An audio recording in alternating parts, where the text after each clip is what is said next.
Good evening, everybody. Welcome back to the second game of the day. Tonight we're gonna see these boys going for the second round. We do need to see if this game is gonna go for the third one. We do have UnderTheGun with TaskForceFish going against SoftStyle and ChucK. And it seems like at the same time we're also gonna have that other matchup between Mikado and Nawik going against Elark and Pompilide. I gotta say, man, I am so sorry I couldn't get to see both games. I gotta say I'm so sorry I couldn't get to see both of them. Somos Ioan Direu, bienvenido, Dingo. Good evening, sir, and welcome. I did see also Alcohol Parrot. Good evening, sir, and welcome. Heinig Dave, good day, sir. It's good to be back home from work, isn't it? Nice. Well, I guess get that popcorn ready, put the feet up, and let's watch the game. Hello, sir. Also, good evening, sir, and welcome. I do see Nemesis 971. Good evening, sir, and welcome. And you're talking about that Rick and Morty episode over there. I'm not sure about it. I guess I didn't find. Where is it? Is it on Netflix? Because I'm pretty sure I searched for it and I couldn't find the actual last series. Anyway, Big D1992. Good evening, sir, and welcome. Natro, thank you so much for picking up that first promotion, sir, and welcome to the channel. Welcome to the game. Hope you're gonna have a great time. I did also notice, and this is where my brain mixed up a little bit. Sandlux99, good evening, sir, and welcome. It is what it is. Largest Lemur, good evening, sir, and friends, hope you are well. Haven't seen a game with ChucK in a while. Yes, we didn't actually. Last week we had the last one, the first matchup between the two. You do see the players are starting to get their pick and ban phase going, and I do want to update this map choice for them because it will be lakes tonight. Thank you so much, Kendan84. Gerdan joined the round table. Gerdan84, thank you so much, sir. Gilga, bro, why not? I mean, they did take out Cynthia Maya, Gorgo, and Ptolemy Cleopatra, and I would imagine we're actually gonna see. Okay, there we go, Macedon being taken out on the lakes map. It is quite a lot of flat land. We're gonna see them fight each other on the land over there, and we do need to see if they're gonna manage to get an overwhelming damage against their opponents. I gotta say, the last time it was Australia there, just stomping out his opponents with the fastest Caravel timing. Going against England, no, not even a chance. Good evening, sir. Also, it's true, Gilga, bro, would be insane on the map. Yes, it will be, but I would say actually any kind of unique horse, unique something would be quite nice on this map. I would imagine Theodora, I would imagine Basil II, I would imagine I wouldn't imagine actually the Persians on this map. I mean, sure, you can play them, but I would think other nations would be a bit better off on this map. Also, Australia is also strong on lake when you know how to play it, but I prefer the Netherlands. On the lakes map, I guess you do have quite a few rivers, but is it safe though? I feel like it's not safe. Why do I feel like it's not safe to have that pick here? Are the lakes big enough to make a naval civs viable? No, not really. I mean, sure, you can make them because you do have a lot of lakes where you can put harbors in, but if you're talking about conflicts on the seas, I doubt it. Gilgamesh is bad. Opponent counter pick Egypt, and now you just have no Etemenanki. 9-4. So Gilga bro's only strength is sitting in that Temenanki. No, I mean, you know, people have said that about the Mar, and it kind of proved everybody wrong, right? Of course, harbor civs are pretty decent on lakes. Yes, they're actually pretty decent on highlands also, because you do get quite a few of those one-tile lakes. So I'm pretty sure you can make them work. But a lot of the times these coastal civilizations like England, like so on, do have a bit later timings when it comes to everything else. They do invest quite a bit in those harbors. We're going to need to see what they're going to pick. On the lakes map, I'm pretty sure also, this is a big question. Is this the fixed lake version or is this the previous lake version? Because the fixed lake version, if I understand correctly, does have a few more hills than the normal version, which will allow the players to actually get more production and also not get to move armies so fast from one side to the other.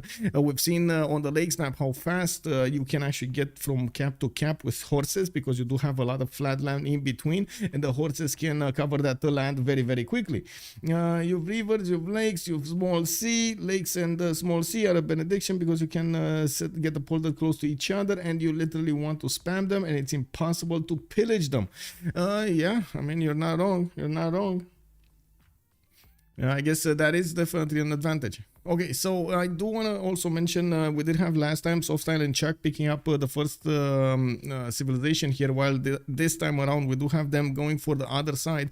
We do have UnderTheGun with TaskForceFish gaining the first pick. We did also have another two civilizations being banned, Caesar and Gandhi being taken away. If I remember correctly, there are 10 bans in this, 5 for each team, and we're going to need to see another 2 more here, 2, 4, 6, 8, yeah, another 2 more coming up here. C is not C. I saw my mistake. Oh, oh, okay, I see. Okay. yeah, it is what it is. I don't know what's happening, by the way, with my YouTube videos from like yesterday, the one yesterday evening and the one by the way, I do want to say hello to YouTube. Did I not say that? I should say that. I need to get it drilled into my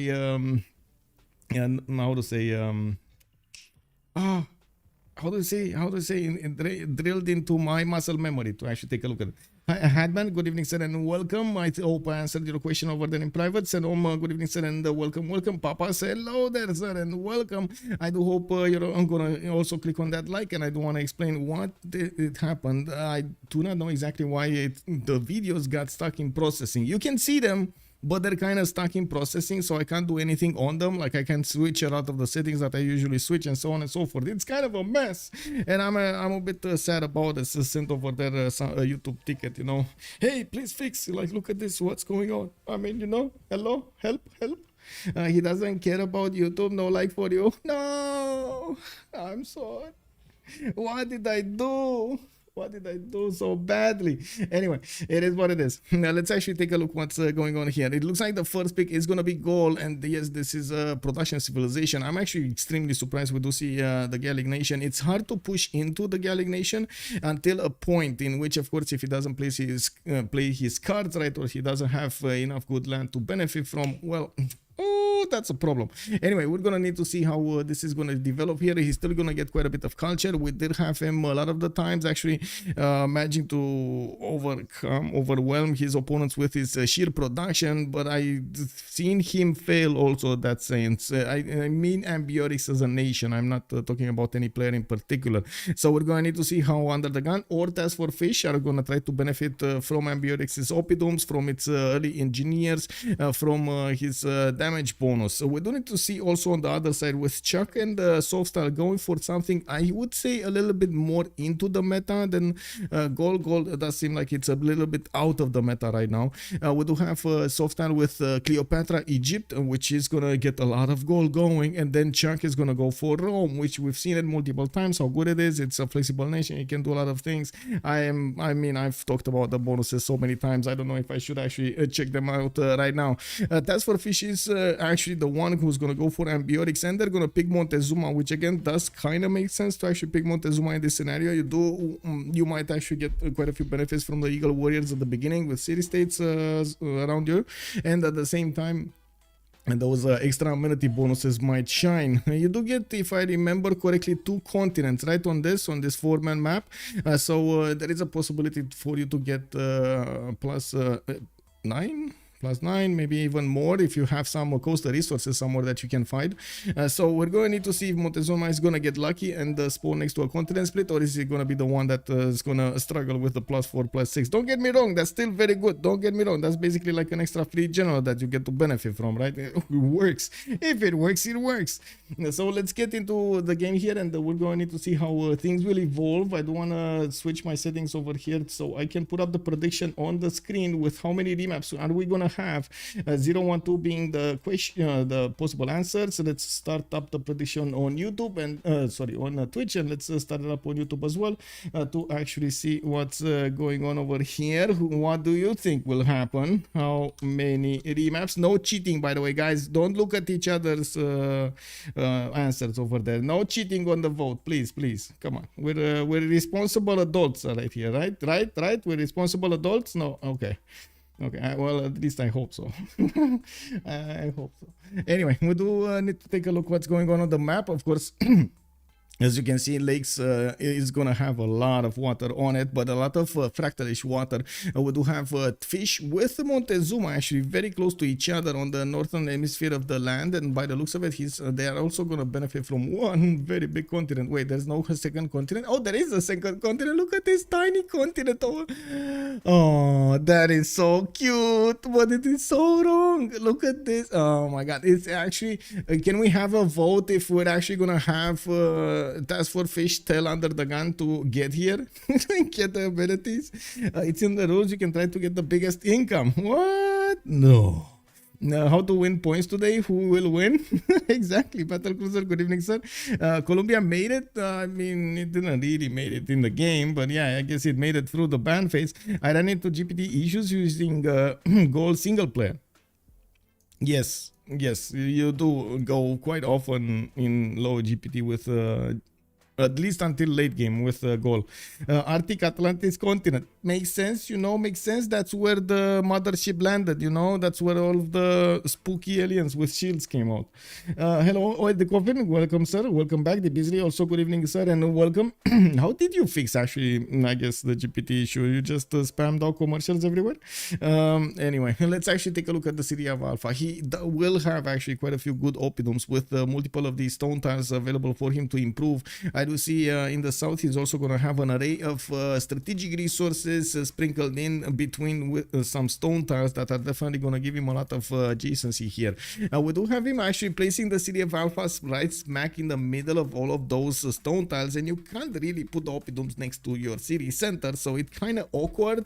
I'm pretty sure he's thinking that, oh my god, please let it be iron in the north or somewhere on one of these hills so I can get a +4, and I'm pretty sure he's right. You can see the iron in the north over there. He is gonna discover it before he's gonna get the oppidum. Well, pretty much just settled 13 cities and commercial hubs. Oh yeah, there we go. That's gonna fix it, right? Grassland and pyramid. Oh yes, the pyramid tile. I mean, that random speck of desert that's gonna be on your land. You know what you're gonna do with it, man. You know what you're gonna do with it. Let's actually take a look at the southeast on Big Boy UnderTheGun here. We do have Scout coming up in 2 turns from Tenochtitlan. He will have quite a few cities to settle in the west, east, north. No problem for him. He's actually gonna have an opponent to go against. SoftStyle is gonna feel the brunt of the nation of UnderTheGun Montezuma. We're gonna need to see if he's actually gonna be on a warpath from the beginning, because that's a lot of territory to go through. The good thing is there is this snaky kind of river here between the mountains, which I'm pretty sure is gonna get settled at some point. He does have access to an ivory tile there, some diamonds that he's gonna get to improve, and Thou shalt be knighted, Sir Snake, who's a mate. Snake was a mate. Thank you so much for the tier 1 sub, sir. Much appreciated. I was wondering what was the Schelde River. It's because in French it's a complete different name. It's Escau. I'm not so far from it. Okay, interesting. That's an interesting. The huge amount of production using Goal is fun. Yes, it is. But you should try out Germany. If you like production, I think Germany is much better. Looking at also Montezuma, we do have him with a scout coming up in 2 turns, and yes, he's gonna have some more scouting to do. It doesn't seem like they're gonna figure each other out here, or maybe we will see them figure each other out. I do see we do have the scout moving to the southwest and southeast, and then SoftStyle is moving to the west side, direct west side with his warrior. Of course, there is a possibility that he's actually gonna go to the north and take the path on the east of the mountains, while of course the scout is just gonna pass him. We're going to also need to see where the second scout of SoftStyle is gonna go. Right now in the city of Rakedet, we do have him with a 2-2 base. He does have some diamonds to work and some bananas for the extra food. I'm pretty sure he's gonna be wanting to work those 2-2 tiles, or at least have for food for production outputs. It does seem like he's gonna have a problem with food. He probably tried to work the production more than anything else, and it does seem like right now he's probably gonna need to switch it so he can get that food growing. That city needs to grow. We do have SoftStyle starting to scout the east side, where he's gonna have a +6 campus if he gets there, and I'm pretty sure with the floodplains here defending on the west side, it's not gonna be that hard, but of course it all depends on how Aztec is gonna want to push and when. We do need to take a look also on Rome, which is the last one here, the last player on the map. We do have ChucK with settler coming up in 2 turns. He will have this mountain range to the south to benefit from, and I do see he's actually gonna have quite a few cities, so many cities actually on the rivers here, north, west, east, everywhere he looks he's gonna have a city. Now we do have him also with a possible route towards TaskForceFish here towards the east side. I'm pretty sure TaskForceFish is going to want to settle his west as well, mostly because he's going to need to travel quite a bit to actually go to the east side, and I'm pretty sure UnderTheGun is going to want to get some of this land over here, right? This is kind of like mean distance from his capital. He's probably going to want this river, he's probably going to want this lake to the north and so on. TaskForceFish is going to have these options available for him, going to the south, going to the west side, at least one city to the north, one city to the southeast, and then all of this territory over here to the southwest. Of course, I mean, deals can be made behind the scenes. Maybe we're gonna see UnderTheGun and TaskForceFish try to separate the land a little bit differently, but that kind of feels like natural. Gold gives early production. Yes, Gallic and Aztec can trade together anyway. I mean, I guess both of them kind of can trade together. Oh no. We might have a remap actually because of this. Like SoftStyle, I'm pretty sure he's not happy that he's not gonna have Rome close by, and they did not meet each other. I don't see. Oh, the scout went south, and then the warrior moved to the west side, so they did not meet each other. Neither TaskForceFish with Rome met over here to the east of the city of Rome. He didn't send a scout to the east side, and by looks of it, they're gonna need to make this information or take this decision without any much information. We do have them both on 20 points, 20 points, so each of them is 10. Neither of them have a lot of advantages here, but it looks like, yes, I believe this is the lack of trade routes. The lack of trade routes made this decision.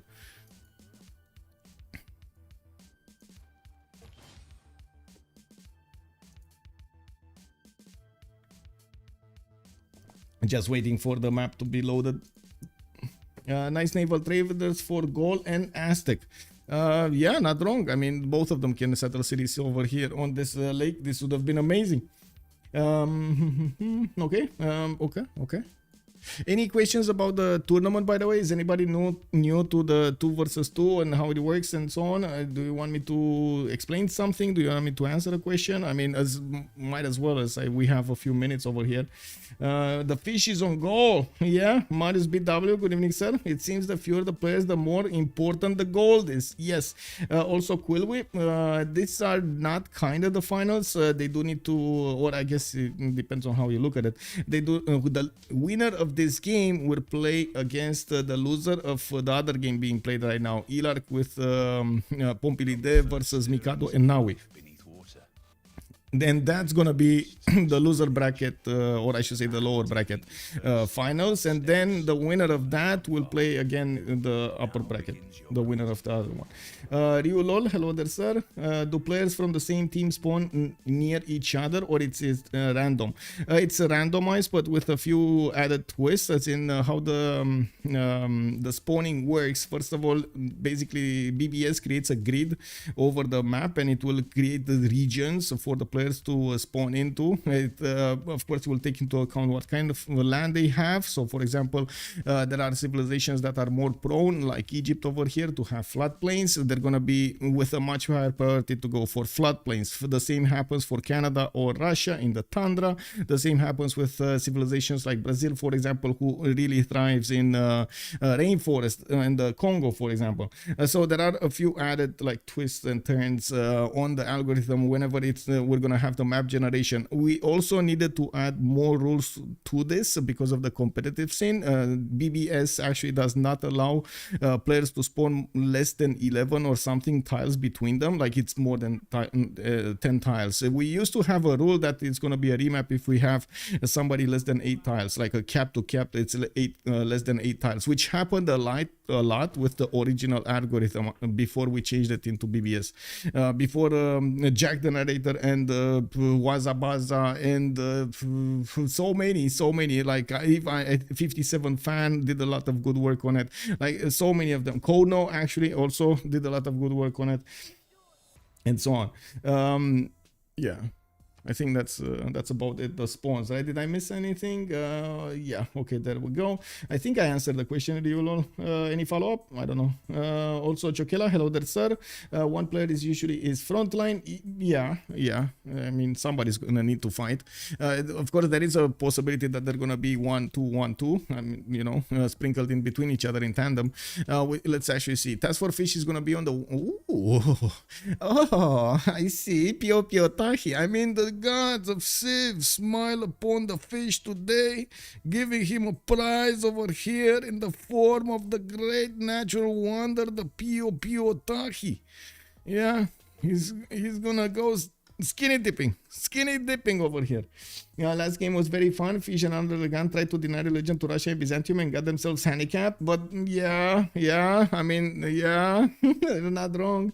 Mersi nu e suficient? No, cum? No, trebuie mai multă informație.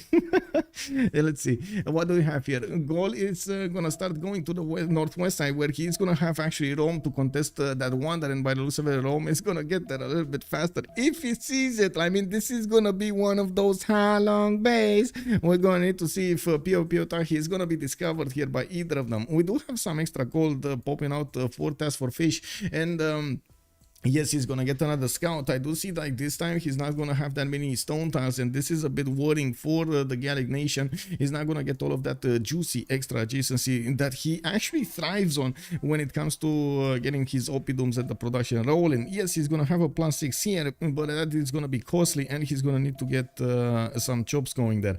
I do see he does have also to the southeast some bananas, extra food from a 3-2 banana to the southeast that he's gonna need to acquire. This whole setup seems extremely expensive to me. I don't know, maybe it's just me being picky, but this kind of feels like extremely expensive. Let's take a look at his next door neighbor here. We do have SoftStyle, actually not really his next door neighbor, they're very far away. Oh, I see. So this is a 1-2-1-2. This is actually a 1-2-1-2. SoftStyle is gonna be in between Montezuma and Gaul, and then we do have Montezuma in between Egypt and Rome, and we got Rome in between the Gaul and the Montezuma, and yeah, this is okay. This is gonna be a roller coaster, right? We're gonna see the wave. So basically, what needs to happen in this game? We got the Gaul that needs to attack Egypt, and then Egypt needs to attack Montezuma, and then Montezuma needs to attack Rome, so Rome can attack Gaul at the medieval timing, and then Gaul goes against you see what I'm going with this, right? It needs to be a one of those, man. North versus south, kinda, yeah. Rome and Egypt seem to have better options for quality wonders. Interesting. Okay. Chocolate Hills, Egypt. I mean, yeah, and he's gonna have, like, look at these 4 tiles over here, 5 tiles. Very nice with the extra food coming up from the wheat.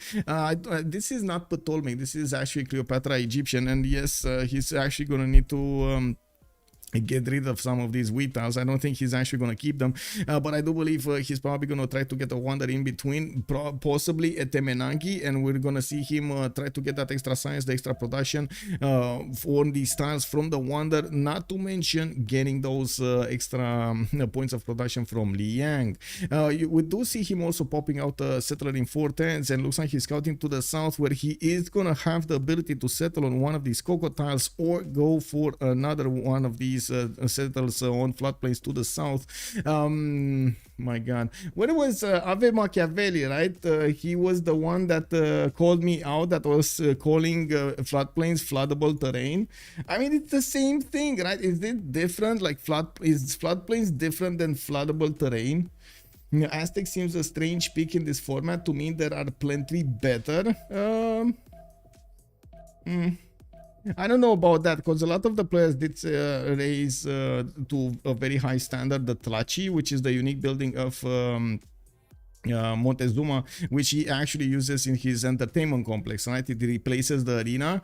That is very good. That is very, very good. It's basically like a mini Colosseum over there for him. I think they have a draft so they have like 10 choices. No, they can pick anything they have out of the civilizations remaining after the bans.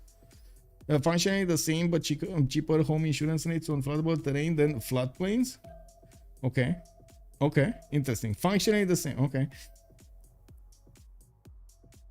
Oh, that's a very good question, Halosar. Is it actually different? Because floodable terrain should, it's basically like floodplains, right?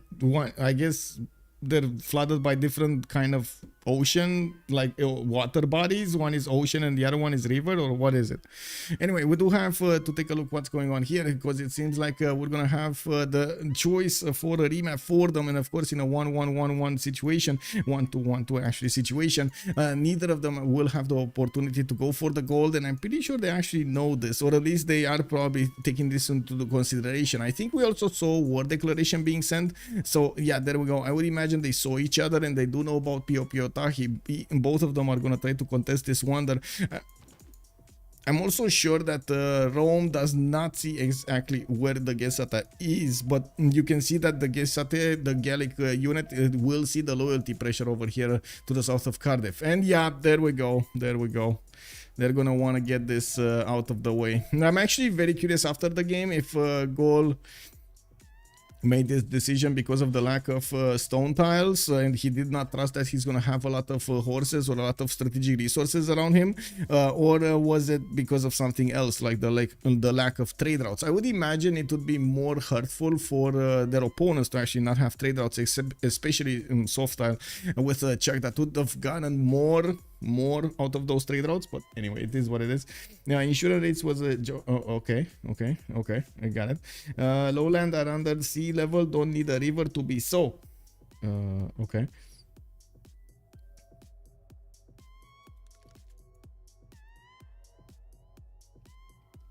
So wait, you're saying lowland equals floodplains equals floodable terrain?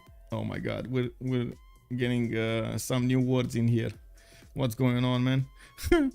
Anyway, let's see. Bum. Just getting this. Okay, there we go.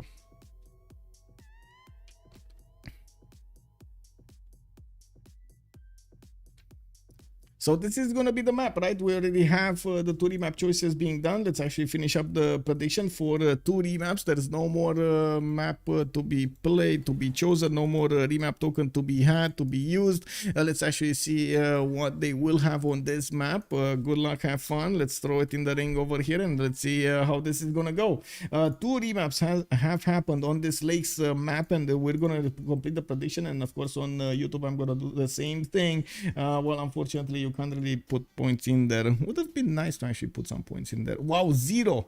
Every one of you on YouTube actually, oh well, I guess the 2 of you voted on the 0 option. Okay, I see how it is. YouTube was a little bit less engaged today. Okay, I mean, it is what it is.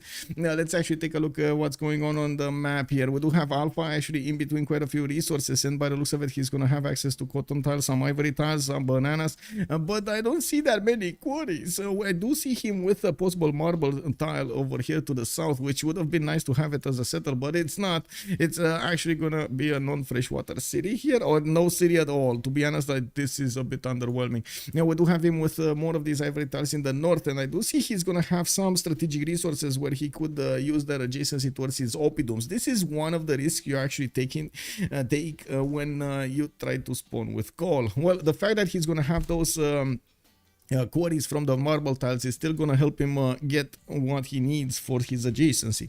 I do see he's getting a scout out in 3, and I'm pretty sure he's actually gonna get his second settle over there to the north. Would be nice to actually work those extra ivory tiles and quite a few 2-2s around him.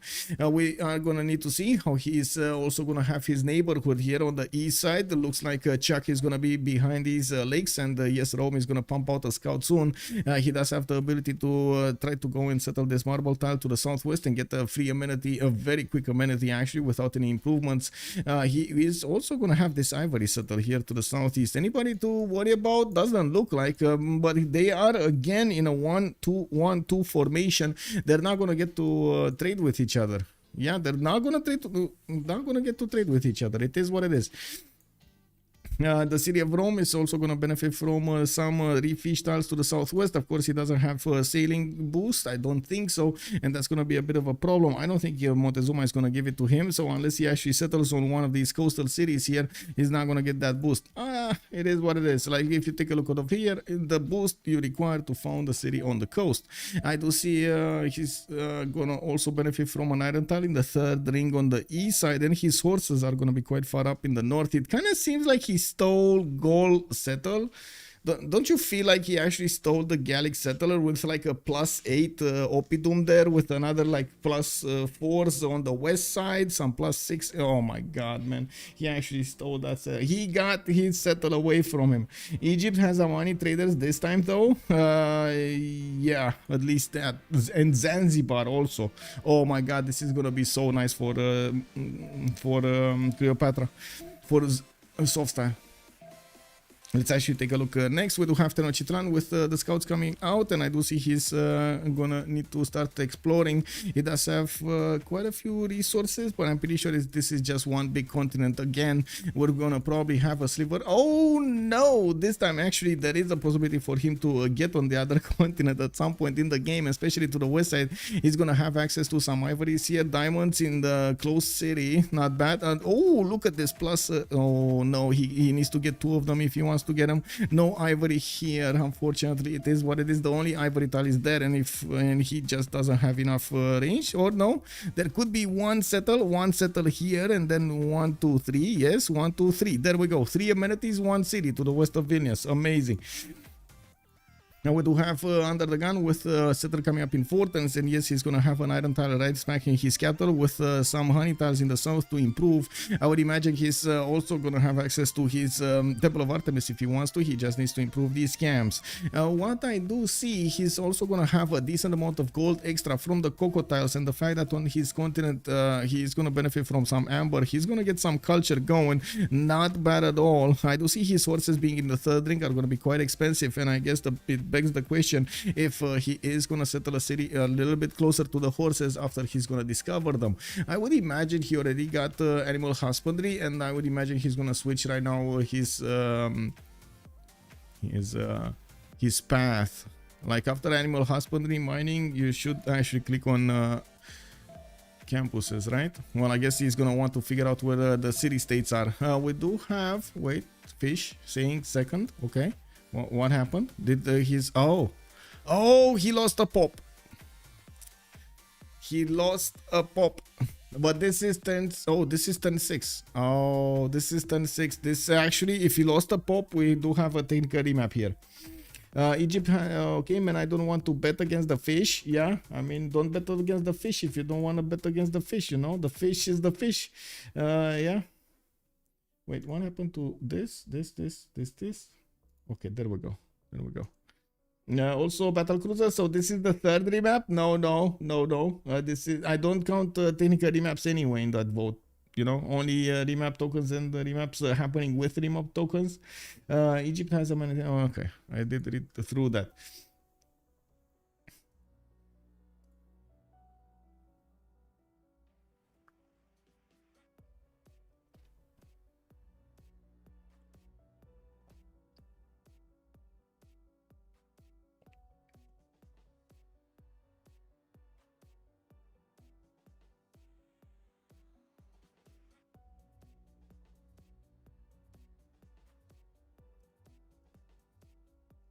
Yeah, it's a technical. Is there a rule for thing in case a pop was lost? No, ChucK says I don't know. I mean, I would think it's a technical because they are following basically the rules of everything, right? All of the rules.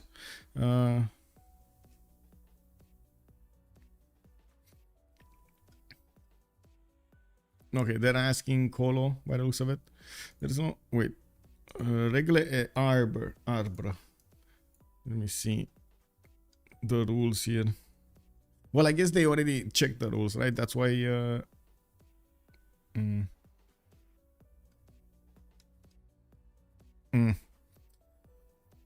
that's why they paused the game. Oh no, Colo said no. Whoa.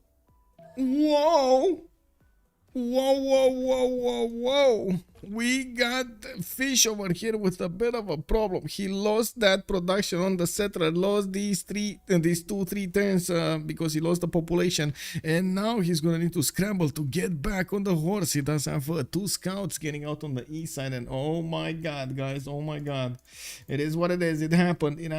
So population was lost to a flood. Yes, basically over here there was a flood, and it killed the pop.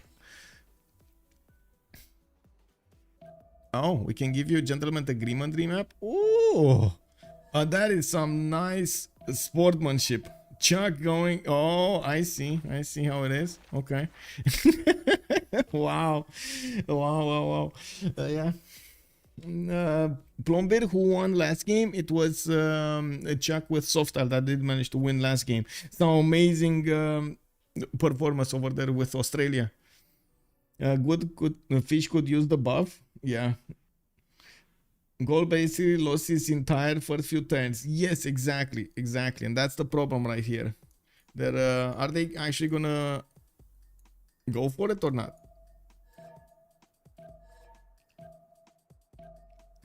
Okay. So yeah, they're gonna. Okay, very good sportsmanship over here. Very from both sides. Very nice. A gentleman's agreement, but not an untested agreement. What? Okay. Is the rule set online somewhere? What do you mean set online? The rule set. The rule set. Yes, the rule set is online, as in the whole rule set. Give me a second. It's actually on the French. There we go. That's the link. They don't have like a big file like we had in other tournaments, in which there were a lot of the rules, a lot of the bans that were done in other one. Anyway, it's fine. We got through this. It's fine. Let's actually see what's gonna happen in the new map. They have an interest to remap too. I mean, if you're taking into account the lack of trades, maybe, yeah.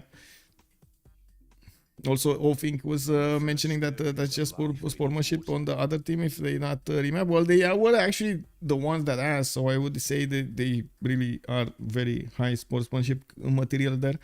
Yeah. Let's see what's going on here. We do have ChucK with the cliffs of Dover this time to the south, and yes, he does look like a bit too close for comfort to the tundra. He's probably going to want to get as many cities in the south as possible, and yes, I do have to say he's probably going to need to walk them a little bit further. Good thing is, well, Rome does have roads immediately created when he settles the city towards the capital, and this is going to be amazing settle on the cliffs. Oh my god, what is the second city? I mean, cliffs of Dover, sure. But bananas next to the cliffs of Dover, turtles next to cliffs of Dover, an amber tile next to cliffs of Dover. I mean, how much gold in the culture can you get into that one new city? You know, any new update about Civ7? No, man, no. I mean, I would wish I would actually get the ring on it, ring the bell on it, but no. I have no idea. You can imagine I'm waiting for it like a hawk over there, trying to see exactly the new mechanics, see how it's going, find the answer if it will actually have a better spectator mode. Wink, wink. Hope it does have a better spectator mode, or somehow of an observer mode. Like, come on, please. And I can't wait to make some content for Civ7. Imagine how culturally advanced your people could get by throwing bananas off that beautiful cliff. Yes. Yeah. Yeah, I guess.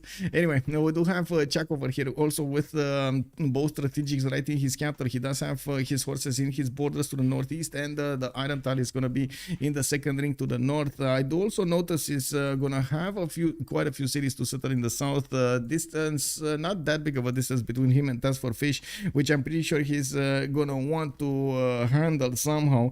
We're gonna need to see if he's gonna manage to actually do that in a good amount of time, so the cities of TaskForceFish are not gonna get too big for him to handle. And we do also have Alpha with a possible coffee here to improve and to work, but unfortunately not. He doesn't have the second production there. And we do have him also with another possible settle on the coffee tile, but do you see what I see? Is this? I mean, we went from very good spawn to like awful. This is, I don't have any other word for it. This is awful. Like, where's the adjacency towards Opidoms, man? Like, only that +2 from an iron and a +2 from a horse tile that are scattered around his capital like that. And what's that lonely marble tile that's just sitting over here in the open? And another one. Oh my god. No, this is, yeah. Yeah, I mean, gamble Civ loses on spawn. Yeah, Stadler, good evening, sir. I don't know what to say about this, man. At least no flooding. Yeah, at least no flooding. I mean, you gotta look on the bright side, man. He has some coffee tiles here. He gonna get the banana. He's also gonna have the ability to keep Rome as much as possible to the northwest. Oh, I just saw, by the way, Rome actually has 2 wonders next to him. What is this? Oh man, I need to screenshot this for my personal, how to say, screenshots of Civilization 6 spawn, because this is definitely like what. Okay, let's rate this really quickly before we get in and talk about all of the civilizations. Rate this really quickly. YouTube chat, Twitch chat, let's go. How would you rate this spawn on a scale of 10? Is this what it is? What is it? What is it? Fish needs Habub to strike his city.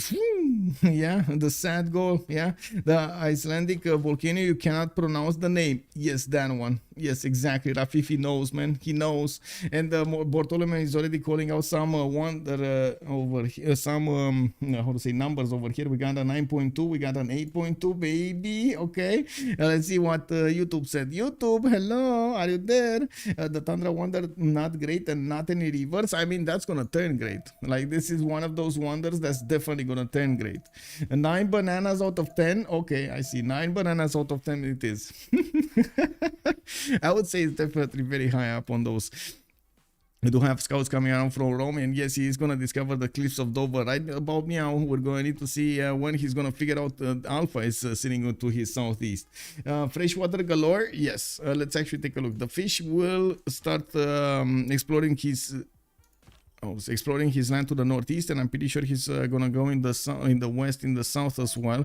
I would imagine he's gonna want to get the vision as quickly as possible around his cities, and yes, he probably already knows that Montezuma is gonna be a bit too far away for him to trade with. Again, a 1-2-1-2 setup for them. They cannot trade using any kind of means here. We also need to take a look at the Gallic nation in terms of strategics. He does have an iron tile in the second ring to the northeast, and I do see the horse is gonna be southeast over here in the third ring. Quite expensive, but could get a city closer. Looking at the continents here, we do have a continent split for him. I was wondering why we do have some geothermals here, and of course some new amenities on the western side. It looks like he's going to have a second continent to settle on. He could get an easy settle on the tobacco or even on the river to the west, trying to benefit from extra amenities, and of course try to trade them with his ally here, Montezuma. We do have also Egypt with a lot of floodplains to the north. He's going to have 2, 4, 6, 8, 10 tiles that could be upgraded here with the extra production, not to mention these on the other cities to the northwest, and that's about it. Actually, he doesn't have, maybe to the west side here, he's gonna have another array of floodplains. Now we do have also, fish has nothing. Fish has not, yeah, I mean, I can't really argue with that, to be honest. He doesn't have that much. This game should be quick. We might see the game quick. Yes, he has a freshwater on the lake. It's fine. Rome about to know what a dictator is when Gaul would find out what a king is. Oh, okay. Okay, that's quite a stretch. I gotta say that's a long way.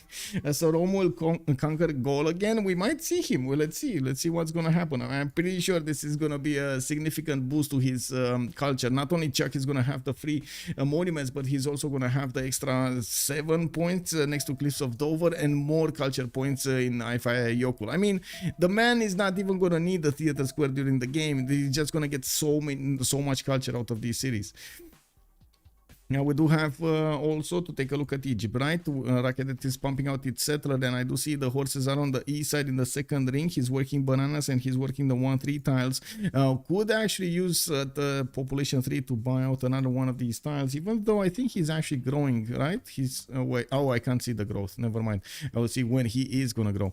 We do have him with a few mountains here to the west. I don't see him scouting his south at all. By the looks of it, he passed one of those tiki huts, and yes, he's gonna try to see and get a vision with the warrior for the settler to move properly. He's gonna try to get next to the banana across the river over there, and next to that coffee tile to get the extra culture going. He's also gonna creep closer to TaskForceFish, which I don't think he's gonna have a problem with that.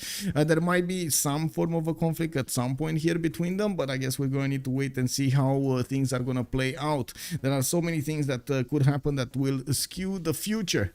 We do need to take a look also on strategics here with the horses in the east side. Looks like the iron tile is going to be 4 tiles out to the east or 5 tiles out to the south. That's a bit too far out for the initial setup to grab it and work it. I'm pretty sure he actually moved away. He probably moved away from the Plains Hill, right, to the northwest. We do need to... No, not even the Plains Hill. Where did he move away from? The 1-1 tile here? Did he actually spawn on the 1-1 tile, or where did he spawn that he doesn't have access to an iron tile? He should have had it in the first 3 rings, like everybody has it. Anyway, weird. Now, can you show CCs? Oh, yeses. I was wondering, are you asking concedes? So early. Acarius Philosophy. Hello there, sir, and welcome. The myth, the man, the legend. Whoa, whoa. Putting me on a pedestal like that. I don't know, man. Yeah, I guess we'll see. I don't know about that. Let's see. Senome is saying that 6 is the magical number actually for earlier. Okay. I'd rather have more decent fresh reading. You're 3 minutes behind. Wow, it is. Yeah, it is kind of far behind. I'm not sure exactly how to help that. I did try to put it, so I'm a few days ago I tried to switch the latency for chat to be at the minimum, right, on YouTube, so we can talk real time or as close to real time as possible, just like we do on Twitch, right? Just like we do on Twitch. But unfortunately, it seems like that might be cause of the issue, so I turned it off today so I don't have more problems with more videos. I have no, like, to be honest, this is kind of you know, try different settings and see how they work rather than actually knowing what to do, because some are new to me, some are new to them. They just implemented some, and it's a mess. It's a mess on YouTube. I'm so sorry about the whole, and I did say I'm sorry about the whole chaotic process with everything, but I'm trying to make it better. I'm trying to make it successful over there, so I need to experiment a little bit. Bartolomeo 6 city states for military. Well, we do have the Kabul and Volin over here. Yes, Namadol with Rapanui will also be in the game, and Vatican City will be providing the religious benefits, with Geneva being the only one giving them some science bonuses. Oh, on the minimap there, yeah, they're very close in color. Looking at Raketet, he already placed down his Temenanki. He's gonna get it in 8 turns, and by the looks of it, he's also about to settle the city on the west side. We got one more nation to talk about here before we're gonna start rolling in through the other parts of the stream. Let's actually take a look. UnderTheGun moving to the north. He's gonna get possibly a settle on the stone 2-2, and yes, he could have actually had a tobacco settle to the northwest, but the man wants what the man wants. He does have 3 patches improved for some extra food and production here, and I do see him working on another settle in 1 turn. He's gonna get it. Actually, I'm very curious, where is he gonna get it? And one of the biggest questions I have is, why did he not settle alongside any kind of amenity here? He did get that settle in a 2-2 position. Yes, I can definitely agree with that, but so would have been this one, and so would have been this one. So yeah, it is what it is. As in 2-2s around him, he doesn't have a 2-2 base. Is that more important than amenities? I don't know. Keeping your people happy, man. That must be it, right? We need to keep the people happy. Why are the people sad UnderTheGun? Why you no settle amenities? Get them that happiness, the smile on their faces, you know? Is it okay to have such a high amount of horses?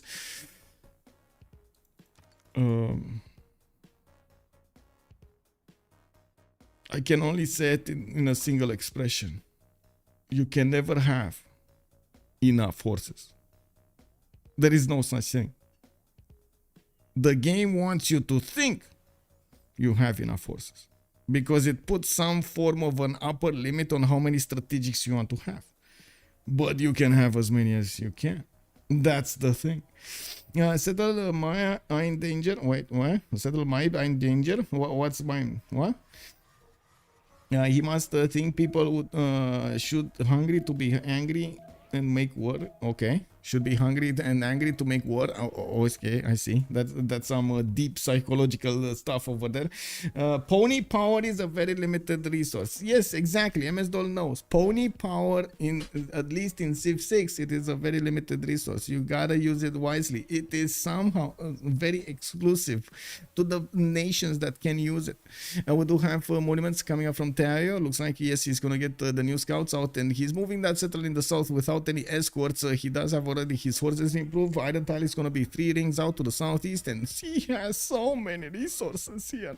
I would imagine God of Craftsman would look quite nicely on him, and we're going to need to see if he's gonna want to prefer to go for some food pantheon here, because he's gonna have quite a few floodplains, and the fertility rights is definitely gonna add quite a few population points to his cities. Now we do need to take a look at each of them again, and we're gonna need to take a look at them if they actually pick some pantheons. Last time we didn't have a pantheon for quite some time actually on TaskForceFish and UnderTheGun. They just didn't put in the God King card. Well, it looks like UnderTheGun is gonna flip the script here, and he's actually gonna put the card in, while TaskForceFish is gonna go about his merry ways and not get his God King card. He's just gonna want to work the production, try to be as fast as possible to his cities here. Well, we do have another settler coming up from the city of Alpha. He did settle the coffee tile to the northeast, benefiting from some extra culture from there. I do see he could definitely settle in the front of Gaul here to the northwest, and he is about to figure out where Aquilea is. Oh my god, man. Aquilea, the food, the culture, the turtles, the science, the gold, the whatever you need, Aquilea has. You know what? It doesn't have enough population to work everything. Well, the good thing is he actually settled that city on the wonder, so he's gonna get immediately 3 culture and 3 gold. Not only that, but he's also gonna get extra science from the turtle improved, because it's a little bit better than the banana with 2 extra yields to get. And well, we're going to need to see how fast he's gonna get that greenery, so his housing is going to be higher. Now I'm a bit curious why he's going to the north. Is he actually going to be that happy to get the whale tiles that he's going to want to go over there? I would have thought the coal tile to the southwest of Rome would have been the target of possible 3rd city, or even the 2nd city. Interesting. Anyway, does not have Taco Bell in Aquilea. Rome found a volcano. No, oh, that's a good question. I think he did. He does have a warrior here, so let me see. ChucK? Yes, he did. He did. And look at that. You're calling out this volcano bad? Ooh, just look at this, boys. Just look at this. Already we got the sprinkling of all of that fertility from the volcano. The volcano is getting excited for what's about to happen between the TaskForceFish and Rome. And he knows. He knows he's gonna have this vision over the war here. Yeah, Rome, God of the Sea. Rome, God of the Sea. Well, that would have been interesting, but he doesn't have anything right now. Was thinking the same. Looks like 5 pressures in capital. Gallic didn't put the card in. No, he didn't put the card in. Nope. I would also want to put up the prediction for who will win this game. We do have a choice between TaskForceFish and UnderTheGun. While on the other side, we're gonna have ChucK and SoftStyle. There we go. 15 minutes submission period. Let's go for 15 minutes. And let me actually ask YouTube as well. I'm so sorry for the delay over there. I wish YouTube had a low latency mode for a stream, so I could always stay alive. Yes, exactly. Even if it starts by me, I just get this. Yeah, I'm so sorry, Sam. Like I'm still exploring exactly how YouTube actually needs to work and so on, and what do I need to do so I can have the same experience. But it does seem like it does have a bit of a higher latency between what the screen sees and what the chat says, like the 2 points over there. Who will win? Yeah, we do have ChucK and SoftStyle against TaskForceFish and under the gun. There we go. Start poll. There we go. There we go. It's a Q&A. I just started it. By the way, don't forget on YouTube, if you do like the content, please leave it a like over there. It does help me out a lot with the algorithm, and hopefully I'm gonna get through this.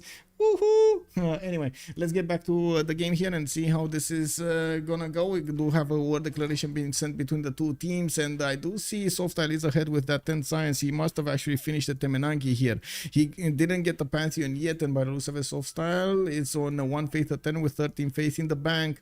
We did have somebody else probably picking up a Pantheon, and that must be UnderTheGun. He did get God of Open Sky. He's gonna get the extra culture from all of these pastures, and I do see ChucK in the south did start to work on new builders. Did he actually get to bully a city state? He doesn't have a city state to bully. Oh, maybe. I mean, he does have Geneva to bully, but he never actually sent Eagle Warriors towards it, even though even Geneva is sending a warrior there. This kind of feels like a scene from Alien. You know, you just send somebody to see what's going on, knock on the doorstep, and then the alien just swoops in, you know, in the form of the Eagle Warrior. Ha, kapow! What you gonna do, man? What you gonna do? Anyway, we do need to see if Egypt is gonna manage to get there. We go. Lady of the Ridge and Marshes, the extra production on all of his tiles. He is gonna get the extra science alongside with a 241 captor. He does have a 331 also wheat tile to use in the northwest, and I do see he did manage to improve 2 of his plantations for extra tiles to use. He's gonna consistently run out of tiles to use here, and he's gonna need to keep on upgrading them because of how fast his population is gonna grow. Now we do have him with another setup being pumped out in 110, and I would imagine he's gonna go he already has actually probably early empire, right? 50%. Yeah, he already has that. He's gonna want to get another one from Naked, and I'm pretty sure he's gonna find out that TaskForceFish is not gonna be that close to him. Actually, in this situation, we do have Montezuma kind of far away from interacting with his opponents, and then we do have Egypt with Rome that can converge their efforts on goal on TaskForceFish. I don't think that will, though, and we're going to need to see if Rome is going to want to flex his muscles against his opponent. I would imagine they're going to want to go for a longer timing. He could easily settle the city on the Yokul, the wonder in the northeast, which I'm pretty sure I didn't pronounce properly. I'm just pronouncing it as I see it, man. I don't know. There are a lot of letters here that don't make any sense. Now we do need to also give me a second, put this, and catch my breath. Geneva soldier beamed down in a red shirt. Yeah, he beamed down. Egypt scout converts a builder. I don't think so. Did it? Was it a scout here that actually entered the borders and it did get swapped into a builder? I guess he might have. I'm not sure about it. He might have. We didn't see it happening. Anyway, UnderTheGun is managing to catch up with culture here. 6 science with 11 culture, and I don't see him actually putting out one of his governors, which makes me wonder, did he actually get our money? Because he should have had a governor by this time. He really should have had a governor by this point in the game. Did he? No, he didn't get our money yet. Anyway, we'll see. Now we do have in the northwest also here, no gold, no Pantheon yet. He did plug in the +1 card. Yes, finally he actually plugged in the God King card, which is kind of late here, but I guess it is what it is. He's going to need to work it for 12 turns so he can get the faith going. I do have to say that now that he's getting oh no, he didn't plug in the card. Never mind, he actually got a tobacco settle. He got a city of Charlie on a tobacco settle, and that's how he's getting the faith. And he's also plugging in Moksha. He's going to get the Pantheon with it at least. I do see God of the Sea has been picked up by Rome, and look at that. You're right, he did get God of the Sea. He did it. You know, first insurance, and now he gets Star Trek jokes. Wow. Yeah, I mean, you know, you gotta beam down somehow. We do have Rome actually benefiting from Magnus in the capital for those internals. Already has the extra production showing up on the improved resources with a 3311 tile over here on the turtle. You can imagine this is gonna be great. We do have him with a few more resources that he could improve. Even can work multiple resources next to Ainfa Yokul to the northeast with the fish tiles in the water here. Now we do need to see how he's gonna deal with the guest of TaskForceFish, and of course how he's gonna try to get his sim up with Rome putting down a Governor Plaza right next to his capital city. There are quite a few spots for him to try to get some setups going for industrial zones, and I guess we're gonna need to ask ourselves, is he gonna go for industrial zones, or is he gonna go for bronze working into encampment, into general, into smashing his opponents?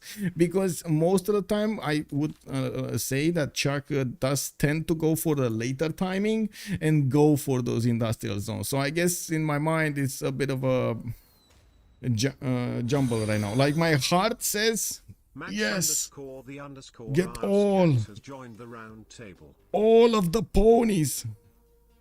Gather the ponies up and send them towards the goal. He's gonna see the power of the pony.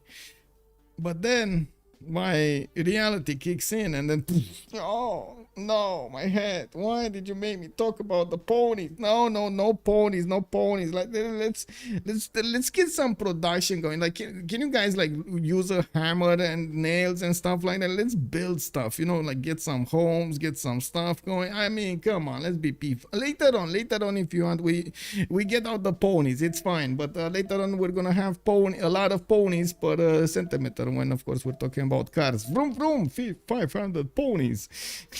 Max asked, hello there sir, and welcome. Thank you so much for the follow. He maybe needs an encampment and 3 horses. There we go. Rafif is thinking the same as me. I mean, you see, we got the mind of watchers, you know, we're the observers right here. We want that action. Get your hammers out, boys. It's time to build some shit. Yeah. You see how I'm even managing to do this in real time, taking out the words. Anyway, we got settlers coming up from Bravo, and I do see one coming up from Alpha. He's finally gonna get the faith from Moksha to get that Pantheon going. He did start to upgrade his item tile, and I do see his horses are nowhere to be found to upgrade. He has one in the southeast that's a bit far away. You do see how much he hurt because he didn't have 2 tiles around his cities, especially his capital, and he did need to buy that coal tile. Oh, I mean, that's kind of bad. That is kind of bad.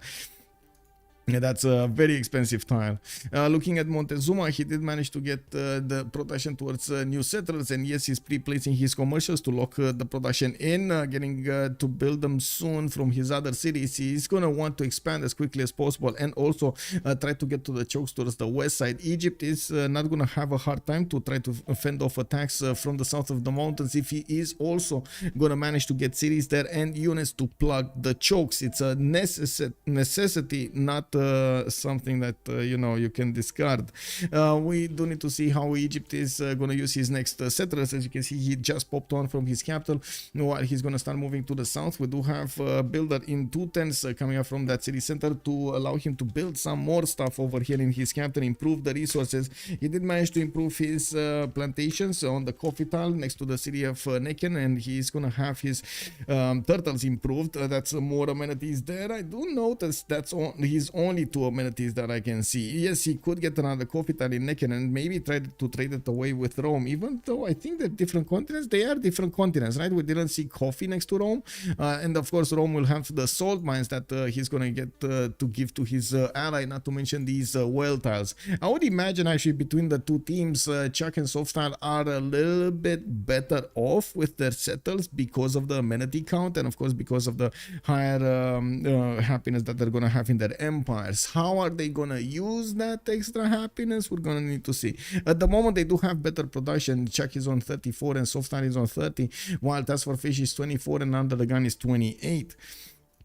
Now we do see Liang has been chosen as the first governor in SoftStyle City, and yes, we do have the traders starting to get around and build those trade routes. We do have also Fish managing to get to one of the huts from the north of Egypt. He is gonna try to get in and see what he can actually do some damage, if he can do some damage in the Egyptian lands.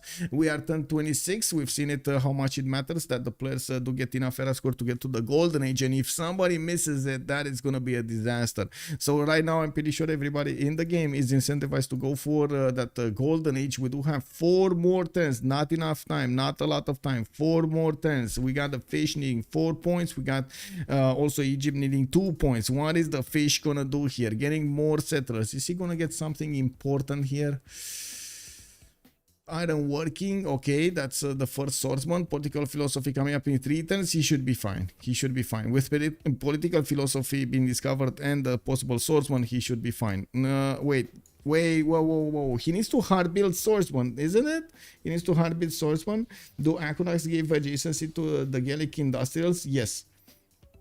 ChucK will settle the volcano in the next era. Which era would you say it's usually the most exciting for 2 versus 2s? Is it different from a 4 versus 4 and FFA? I wouldn't say, actually, I wouldn't count them as per era, but usually 2 versus 2s are much faster games in general because, well, the players do have less terrain to cover. This in particular, the lakes map would give them a longer mileage, I would say. It's going to be a longer game. We do need to see how things will evolve here, and I do want to say that usually 2 versus 2s don't take more like than maybe like 3 or 4 hours, while the 4 versus 4s do take a little bit longer. I wouldn't count I wouldn't say there's like a mega interest at the beginning or the middle or the late game. It really depends on what's happening in the game. Like I might have some games in which the early stage was incredible with like settler snatches, pillages, and so on, and then GDRs at the end. How, you know, like they're both fun. They're both fun in their different way. I do see Moksha in 2 turns being settled in Achillea. He's going to get that culture going, and not to mention a little bit of faith. 4 cities going on for Rome, while I don't see him actually sending a settler towards Yokul to the northeast. He definitely knows about it. Getting the harbors out from his cities is going to allow him to start a better economy and, of course, get new trade routes working for him. With Magnus Internals, he wants every trader that he could get his hands on so he can connect all of the cities of his empires to his capital. Trying to put the government plaza, trying to also get the harbors, maybe a theater square, maybe a campus, maybe something else like an industrial zone. He's going to be quite happy to get the extra points on all of those trade routes since he's going to be running internals probably for the remainder of the game. He's also going to need to get the gold somehow, and of course those harbors will provide him with it. One second. My freaking chair got snared by a not snared, how do you say it? Got stuck on a wire. Anyway, we do need to take a look on the goal here. When is he gonna get that Pantheon, man? When is he gonna get the Pantheon? We got TaskForceFish, 1 faith at 10, 7. Okay, so in like a few turns. Anyway, what do we have on Egypt? Not much.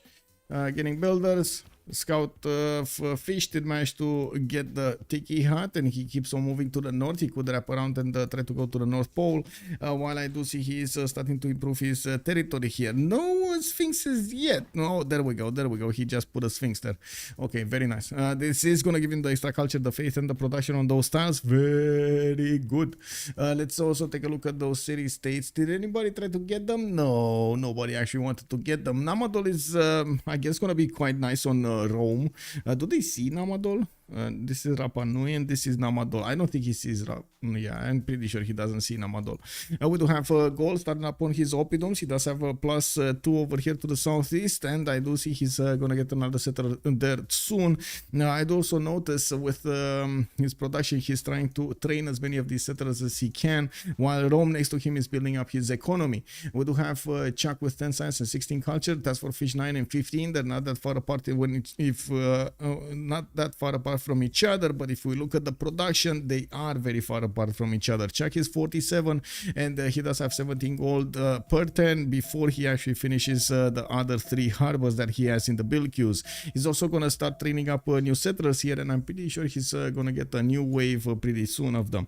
Now we do have to wait for the golden age to activate so we can actually see if and how they're going to try to get it. Wait a second. Did he? Oh, he just finished political philosophy. Okay, it's fine. Gol is gonna get his new government here, and he, well, hopefully, I'm waiting for this, but it's not happening. I really hope Fish is gonna click that button, man. Technical is 1, political is 3. Oh. Okay. What? Tech is 1. What? What do you mean?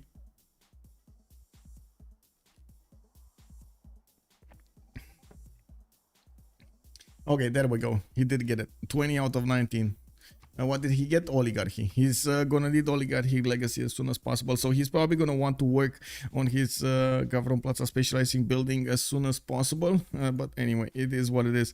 We do have Fish over here in the southeast, also with another settler, a fourth city and a fifth one coming up from Bravo. That's gonna put him one city above Rome here, which is gonna need to catch up. And I'm pretty sure with his extra production, he will have the opportunity to do so. He did improve a lot of his territory, and he can benefit from a lot of stuff.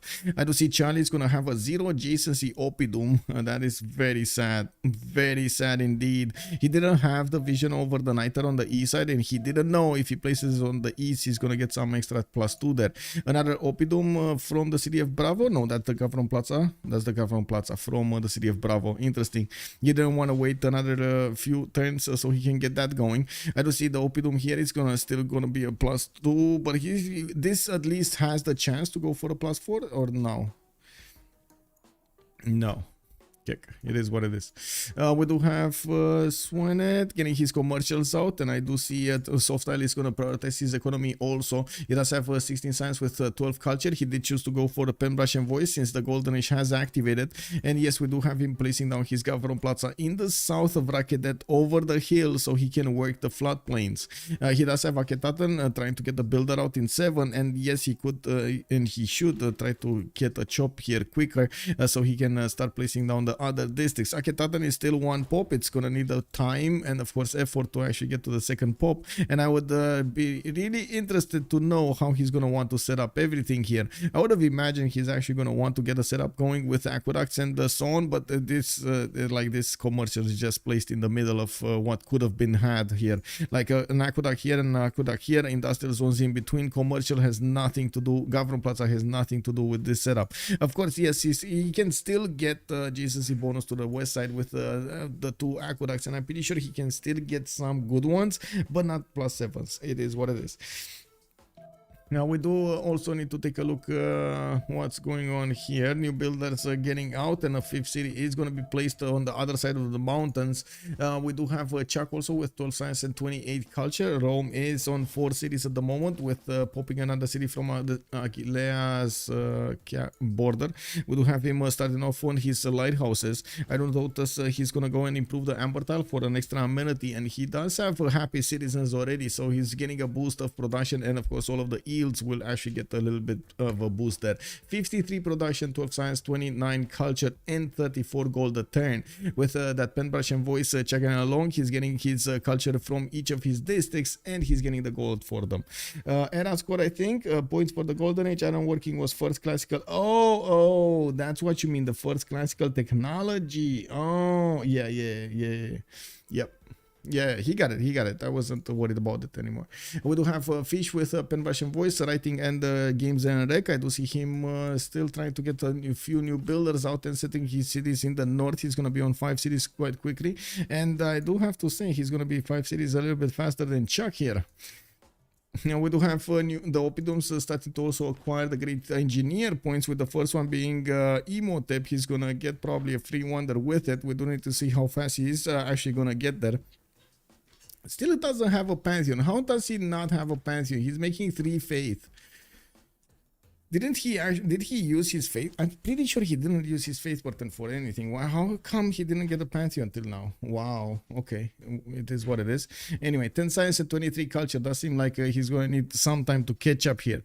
And we do have also UnderTheGun to take a look at, with Montezuma on 4 cities, getting a 5th one and a 6th one soon. We do have him massing out multiple commercials from his cities to try to be as competitive as possible for the merchants. We do have Aztec on 1.1 point. Egypt is on 2.3 at the moment, and as you can see, the turns pass. We do have Aztec adding more points to the count. We did have him also needing to improve some of his resources here, with olives, with tobacco, with some does he have diamonds? No, he doesn't have diamonds. He will need to also upgrade his patches for the extra culture. There is a scout from Rome on the east side, which is going to observe what's going on, the troop movements. Maybe he is even going to have the ability to go into the borders of Tenochtitlan and try to snatch that trader away from Under's grasp. Oh well, it is what it is. Soft to gold horse builder. Uh-oh. Oh. Oh, that's nasty. TaskForceFish is gonna be very annoyed. He's gonna be very annoyed about this. The city of Delta has failed him. The builders have ran away into the grasp, into the warm hands of SoftStyle. That's sad. That is sad. Anyway, we're going to need to see what's happening here. We do have TaskForceFish moving to the north and quite a few plantations. We'll get ready there for the extra gold. We do need to see if he is finally going to settle the city over here for the +4 possible Oppidum. I mean, come on, man. You got to do this +4 Oppidum. I mean, you don't have a single one +4. You might as well do that one. He's getting a campus of +3 next to the city of Alpha in between, and also next to these Oppidums to increase their adjacency at least. Well, wait, Oppidums do get adjacency from other districts? Is it the normal adjacency or like half adjacency, like 0.5 points, or don't they? I think they do, but I don't want to confirm. Fish gets +5 wisdom points for escorting settler with a scout, not a slinger. Yes. No, they don't. Okay, that's sad. Or anyways, yeah, it is what it is. Okay, they don't. They don't. Only from mines. Okay, there we go. Thank you for the confirmation, Cheesecake Factory. They don't. It's the go. There we go. There we go. We don't see it anymore in the games that much. Some information, you know, sometimes it's lost if it's not getting buffered over there in the brain. Garza Festivals has been chosen, and yes, we will have more culture for the fish from his plantations improved. You can see his coffee tile already getting the extra point, and yes, he does have quite a few bananas to improve. We do also see his cotton resources are going to get the same treatment. To the northwest, his neighbor ChucK is putting his settlers on the east side, finally sending a city towards Sci-Fi Yokul, which I guess we're going to need to see where he's actually going to settle. Amazing tile here on the nighter, to be honest, and I would imagine he's going to want to settle on it. I would imagine he's actually going to settle on it, right? Anyway, we do have extra culture. We do have a lot of extra food over there. It looks like also we're going to have Orange Chamber coming up in 5 turns in the city of Rome for the extra housing, the extra amenity, and I would say food per turn. We do have Rome needing to get to the higher population levels, and of course starting to get those traders out. We do need to see how ChucK is going to want to approach also the war between him and his opponent, his goal next to him. I'm pretty sure he's going to need a general at some point, and yet we do not see encampment though. We do see a holy site, a +3 holy site here, and this is a bit surprising, but not so much. In 1 versus 1, in 2 versus 2, we've seen a lot more the religion being used because it could have been used. So yeah, ChucK, surprised the ChucK and the volcano not happening. Yeah, I mean, there's no war going around. That is why the volcano is not doing anything. You know, like ChucK actually needs to make some moves here, get some armies out, like move them next to the volcano a little bit, you know, do a parade. And then the volcano is going to explode. He's going to know. He's getting excited, right? He's going to see war over here between his next door neighbors. Anyway, we do have the Government Plaza finishing up from the city of Bravo, and yes, we do have builders moving around to improve multiple tiles. I do have to say, sitting on 5 cities here does seem like it's going to need a few more. Finally, putting down an encampment from the city of Charlie, and we do have a warrior from Rome that might actually try to stop that from happening. There is an archer defending the hills and defending the mines, while Rome is moving closer with cities. Now, we do have Montezuma actually getting stopped for a while by the scout of his opponent while he is starting to upgrade his units, or I gotta say, or his cities, I should say. I gotta say he doesn't really have units. His Eagle Warrior was sent to the west side so he can try to see what's coming out from those one-tile chokes. And yes, I do see another scout is moving to the north. In between him and Egypt, we do have also Orange Chamber finishing up next turn for SoftStyle while he's getting another wave of builders. He's finally finishing up his campuses that he put down long ago. That's a +3 in the city of Neken. I do see Swenet is going to finish his commercial, and I gotta say they didn't actually manage to recruit any great people in this game this time. which mod they use in this game. Vardini 80, hello there sir, we are using 4 mods: better balance game, better balance starts, better spectator mod, and multiplayer helper. You can find those up on the cpl.gg website. If you just exclamation mark mods, you're gonna get over there the page to cpl.gg/mods, and you're gonna get the explanation on each of them. I believe, I mean, if you find any wrong links, please tell me, but I hope everything is updated, to be honest. Anyway, let's actually take a look what's going on here city state wise. Nothing's happening, nothing's moving, but I do want to check if they actually figured out about Namadol. What is their widget? Okay, there we go. No Namadol, no Namadol. Namadol is still in the fog of war.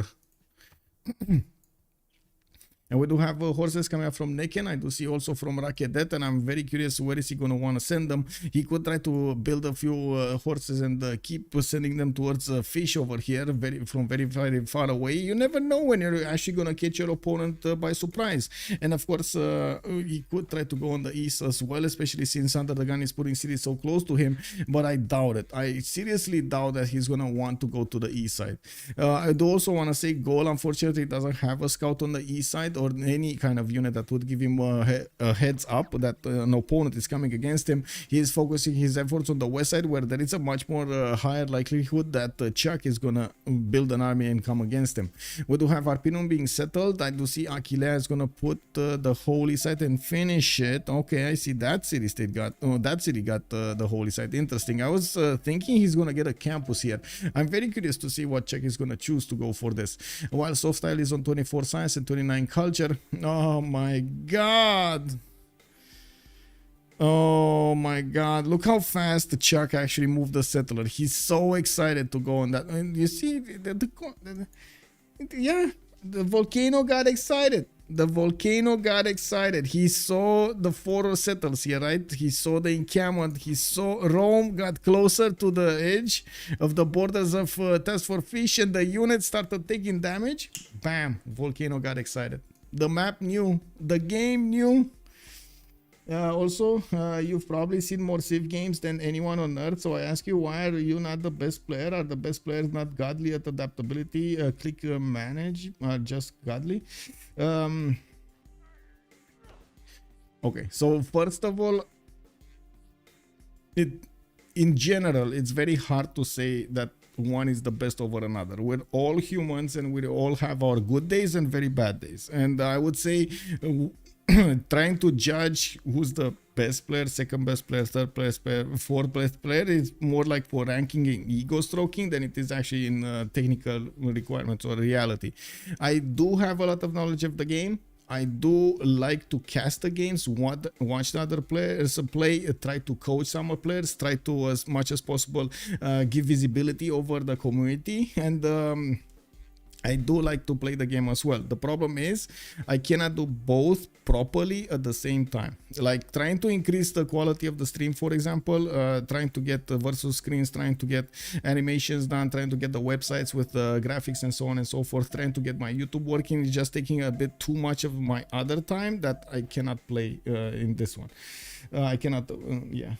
It is what it is. Blasphemy? Oh no, exactly, corny. I mean, you know, it's quite subjective.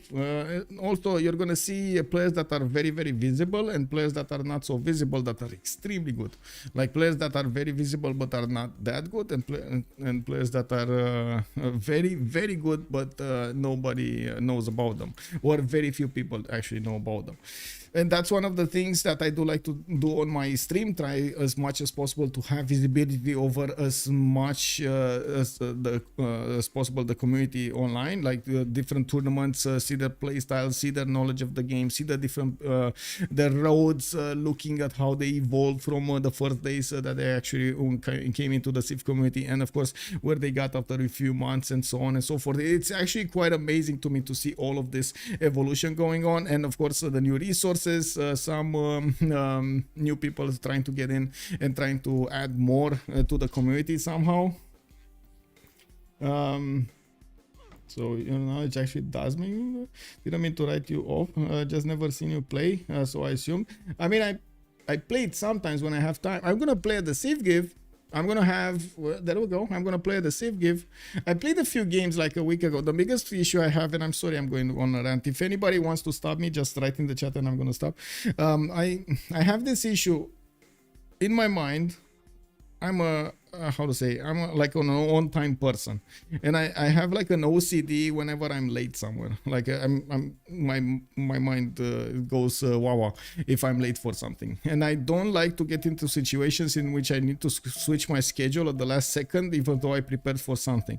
And if I can help it, I'm gonna help it. I did at the beginning try to stream at the same time, getting my games going, and like during the day, which I was I was starting my stream up at 1300 GMT or 1200 GMT every day, and playing 1 or 2 games, and even trying to stream some. The problem, trying to stream some other games, cast some other games. The problem with that was whenever I was in a game, I had no guarantee that the game will finish in either way, winning or losing, in a certain amount of time. So I ended up in situations in which I had to call subs, I had to postpone games, I had to get out of games, and it was like all of that, like basically, I don't know how to, broke my cheek, you know, like it was, I was getting annoyed by this.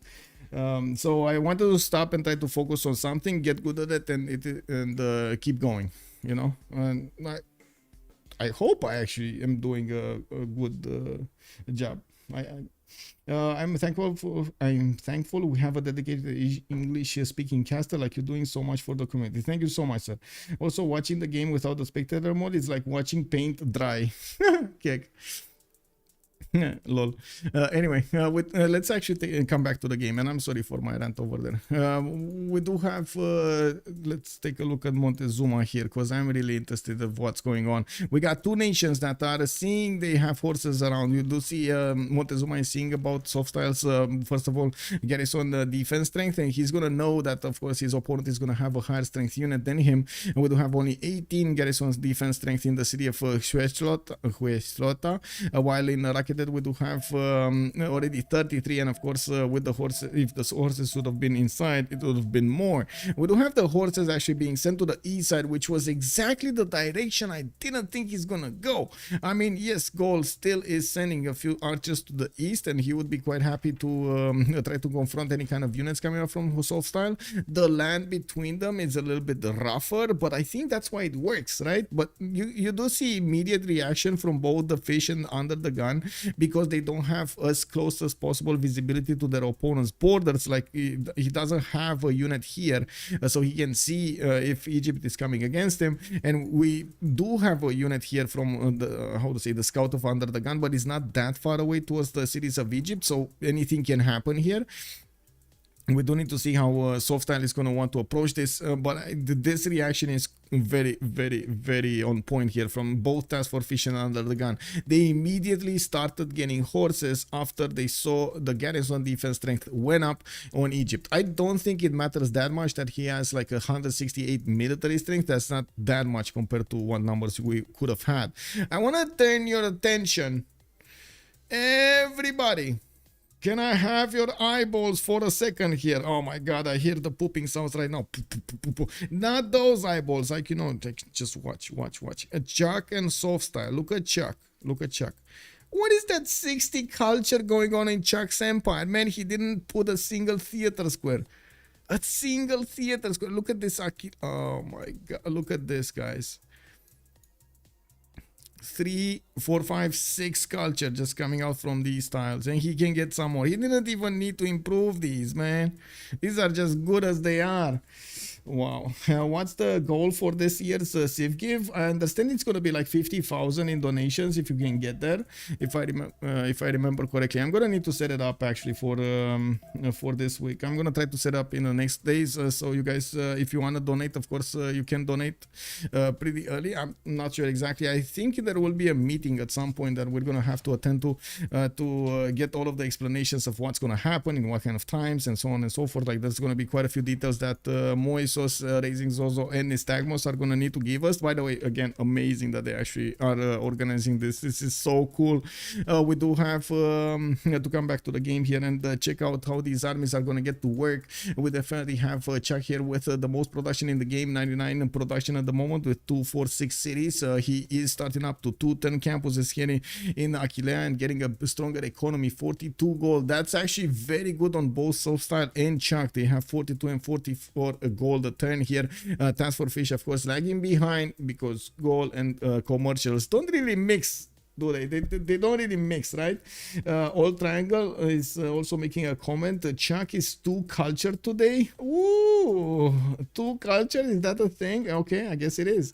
Also, Eddie Coffin, good evening, sir. The prediction is over. Yeah, the prediction is over indeed. Yes, I think you missed it. I'm sorry. It is what it is. Let's see also with the city states over here. ChucK is gonna get the benefits of Geneva. I don't see anybody using Vatican City, and I do see the horses of SoftStyle are trying to make a roundabout here. Are they actually gonna try to push into Hesotla, where of course we do have horses from Aztecs starting to gather? They're gonna have all of these forests to try to defend, and I do see new horses coming from the south, finally connecting that city out from his northwest towards his capital. And I gotta say, this was a very bold city. This was a very bold city.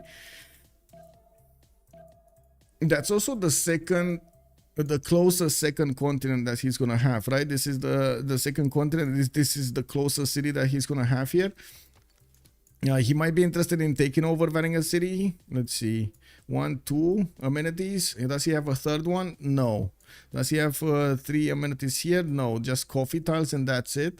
And I do see the incense. I guess he could settle the rice tile and get the incense, the coffee, and even buy the cotton if need be. If, of course, Vatican City is not going to go into, or just raise Vatican. Be done with it. You know, it is what it is. Let me see. Okay, we got this. As if region struggles with culture early game. I mean, yeah, exactly. 8 free culture from wait, from each Dover and the volcano. Yes, each. Thou shall be knighted primer. Ravenous flock. Ravenous flock. Thank you so much for the prime, sir, and welcome to the channel. Now we do have, let's see, more horses coming around here. I didn't see any encampment being put down, but I do want to check what these are. Does look like that's a campus, and this is an entertainment complex. I'm pretty sure he wants that Tlachi we were talking about at the beginning of the stream. We do have him plugging in Moksha in the city of Chempoala, and I do see he got some more of these pastures improved in Tlacopan, the city that he sent to the east side, where he's going to get some salt mines improved. And of course, with the extra culture from his pastures, he's going to be quite happy adding those on his side. I do also want to point out ChucK is not exploding with science yet, but he has so many campuses that he is definitely going to explode in the next few turns. I would imagine he's going to be 100 science before 1055 or 60, and I'm pretty sure he's going to go well over the science numbers of gold for some time. I do also want to point out here, we are starting to get to the feudalism timing, and I'm pretty sure a lot of them are going to want to get these builders with the 30% off card and getting them into the +2 after they do reach feudalism. Let's see, are we there yet? Yes, we are there. We got feudalism coming up on the builders. I do also notice no desert is here, by the way. I didn't see a desert tile on anybody. Did I? Oh, we got Egypt actually with a desert tile. Egypt could try to get pyramids.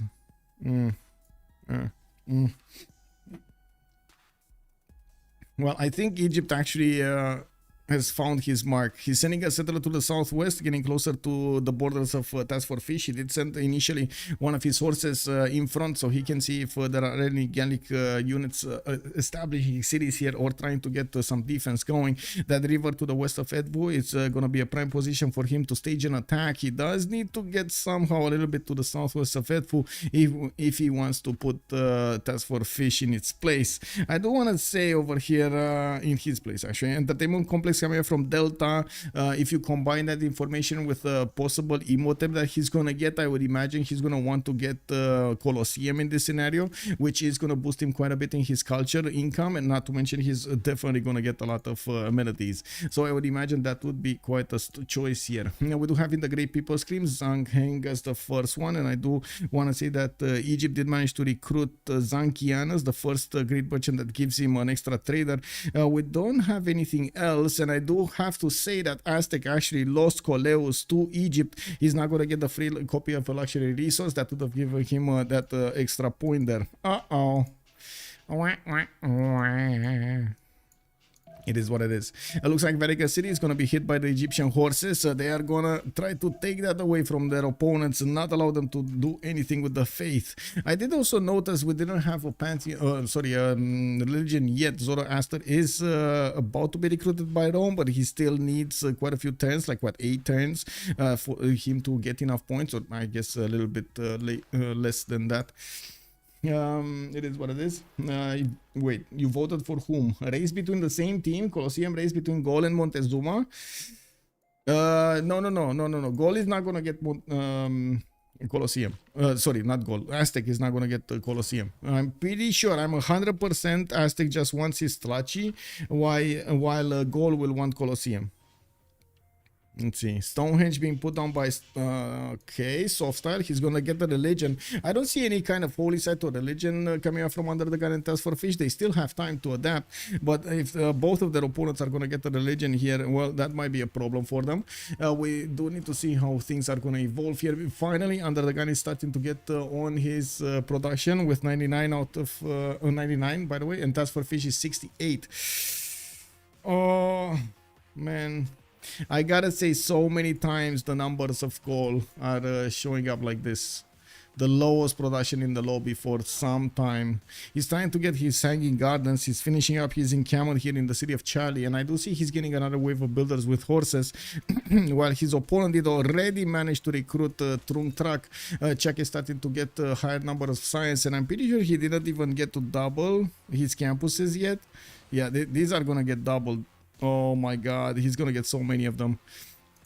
He did also manage to get the religion. It preaches with Zen meditation for the extra amenities, and of course the city is spreading further away. I wouldn't be surprised if TaskForceFish is also gonna get converted here slowly but surely. He needs a religion. Helicopter kicker. Also, ChucK is getting something like 20 culture just from his Moksha city. Yeah, exactly. That is GG. Yeah, I mean, you're talking about this. Oh my god, man! Like, this is insane. 29 culture, guys. 29.5 culture from Aquilea. Oh my god, are we gonna see a 2-0 here? This is gonna be so sad, because I think actually TaskForceFish with UnderTheGun are the last team from CPL in the 2 versus 2s alive. Let me actually double check this information, but that's what I remember. Give me a second. Let me take a look here. Let me put it up on the screen so you can see also what's going on. There we go. So standings, right? No, not standings. Sorry, bracket. Or is no, whatever. Okay, so let's see. Who's here? So we got now with Mikado, Ilark, and Pompey in the upper bracket, and then in the lower bracket we got SoftStyle and ChucK playing against UnderTheGun and TaskForceFish. This is it. This is it. You see, there are like 1, 2, 3, 4 teams remaining. After this game, only 3 teams are gonna remain, and at the same time, we're gonna have Mikado and Ilark setting the tone there. They are tied, so whoever wins tonight's game, we're gonna know who's gonna go into the upper bracket in the finals, actually in the big finals, and who's actually gonna drop down to fight against the winner of the game we're watching. We should predict how many more turns will this game last. I think 30 plus. Yeah, I think there's gonna be quite a few turns. I'm pretty sure TaskForceFish and UnderTheGun are not gonna stop without a fight. They're not gonna concede without a fight. And we do have SoftStyle trying to protect the city of Vatican. Wait a second, this is the other way around. He's actually gonna try to protect the city of Vatican from his next door neighbor. UnderTheGun did get 4 horses out, but I believe that's actually a reaction to what Egypt was doing. We do have Racketed, 2 turning hanging gardens. He's gonna take this away from his opponent. Wait a second, wasn't the fish trying to get it? Or is this gonna be a chop? He doesn't have a chop. He doesn't have a chop. He doesn't have a chop. Chop, chop, chop, chop. Oh, this is a bit bad. If only he could have actually gotten more mentality here and of course moved that builder on a choppable tile. He didn't want to improve the mine and didn't have a replacement. He did get a chopper in the city of Bravo to get the builder out, and as you can see, his hanging gardens is still hanging on 2 10s, while we do have it getting 1 10 here in the city of Rakedet. I do also notice that a religion, Shinto, is going to be acquired by Egypt for all one wonders, provide him the +6 faith, and he got defender of the faith. That's going to help him bridge the gap between his bonus and Aztec bonus. Okay, I take this off, it's fine. Brody Barhead, hello there, sir. Fish will boom around 1050. Okay, who goes first on wonder building? Well, I gotta say, we got a theater square here for SoftStyle. Is also placing these I would say these wonders next to his sphinxes, or the other way around, however you want to see it. I also notice getting a few new cities on the west side, another 2 of them. He's going to be on 2, 4, 6, 7, and well, yeah, he's going to get to improve all of them very quickly. Goal over here is not getting any new settlers, and he is trying to get an encampment training project. He's trying to also get to that Colosseum in the city of Delta, chopping out arena probably in the next 2 turns, or not even. I don't think he needs to chop it, to be honest. Like at this point, he spent so much on it, while his next door opponent, ChucK, is not only focusing on getting as much science as possible, but also that extra culture and production. He has 127 production versus TaskForceFish's 86, without a single industrial zone. A single industrial zone. TaskForceFish has like 4 of them. We do have yes, a ChucK over here with only 2, 4, 6, 7 cities, and I do see him getting an 8th one. He's getting a galley out for the extra bonuses that he's gonna get into his ERA score, and I'm pretty sure he's gonna be exploding soon. Pingala is establishing in Lugdunum, and I would imagine he's gonna get that science very quickly over what TaskForceFish is gonna benefit from. I gotta say, this is gonna create a a gap that ChucK might exploit between the science numbers in the total science numbers acquired. The ChucK should have first dibs on getting to cuirassiers and nationalism at the same time, or very close to each other, while TaskForceFish is gonna struggle to get countering units. Both have 2 turns for hanging gardens. Who wins? I think no, one was 1 turn. Sorry, one was 1 turn. This was 1 turn. Because a 10 passed, I'm sorry, maybe I didn't actually mention it, but Raketed did put it down. It was 2 turns, but it by the time we went into the Gallic territory, a 10 has passed, so the Gallic nation was finishing it in 2 turns, and then Egypt had only 1 turn left. Yeah, no problem. I think it was my bad that I didn't explain at that point that 10 left. I just assumed that it was obvious. You know, we do have more traders coming around from UnderTheGun, and that will boost him with more production. You can see he's keeping up with ChucK quite nicely, but his science numbers are telling a different story. He has 25 science with 44 culture. UnderTheGun is slowly getting everything done. Oracle coming out from Xochicalco. He's keeping a tile for his industrial zone over here in Tenochtitlan. While he did not finish it, his entertainment complex, next turn he's gonna get it, and he's gonna need to get his unique building. I don't want to say they are in a race to get the golden age, and yes, we have the time ticking down here with 5 turns to go. It does seem like UnderTheGun is gonna have a challenge to get that golden age. He's 34 out of 40 points, and he needs so many, 51. He needs 51 points to get to the golden age. That is a bit too much. TaskForceFish is 38 out of 38. He does need 49, so another 11 points, and it looks like Egypt has... Okay, he did actually bully Vatican City. I thought he's protecting it, but he actually bullied it. Wow. An unmet city-state has been defeated. What? Kabul? Right next to the borders of ChucK. Well, I guess that was that for that city-state. I'm actually very curious what is ChucK going to respond with, because he doesn't have units. Look at that. I was thinking he's going to be a lot better prepared for this, but it looks like he's not. He's not. Kabul has just been taken away from his side here. ChucK is going to be in a golden age. SoftStyle is just 1 point away from getting a golden age, and yes, we do still have TaskForceFish and UnderTheGun struggling to get theirs. Oh, we got one second over here. I do need to see chat. Slays all day. Hello there, sir. Pretty sure it defaults to who has the higher player number in the lobby, but in a true tie. Yes, it defaults to yes. Yeah, that is correct. Who wins the tie if completed on the same turn? Bartolomeo asked a very good question. It is on the order priority. You've heard me talk about the order priority quite a bit, the slot order priority in the lobby. So whoever has the highest slot in the lobby will also go through the turn first, and that's how the computer, that's how the Civilization 6 engine actually runs through the game, one turn at a time. That's how you need to see it. Even if we're playing simultaneous turns, the computer will still consider it one turn at a time. So the production for a wonder, for example, will first go through the first player or the highest slot player, not the last one. That means the wonder will be finished higher, not low. Yeah. Okay. Hello, like who is player one? Player one. ChucK is 45 population. ChucK is 45 population. A clear difference between him and his opponents over here with 12 or 13 more population than them. He's getting another encampment from the city of Aquilea, where he's getting another wave of settlers. I'm a bit worried about what TaskForceFish can do to his crown jewel, the city of Velitre. It is gonna get smacked out of existence, and I gotta say that that scout is feeling the whole brunt of the Gallic nation hate. We're gonna need to see how this is gonna be responded, because it looks like ChucK is just ignoring.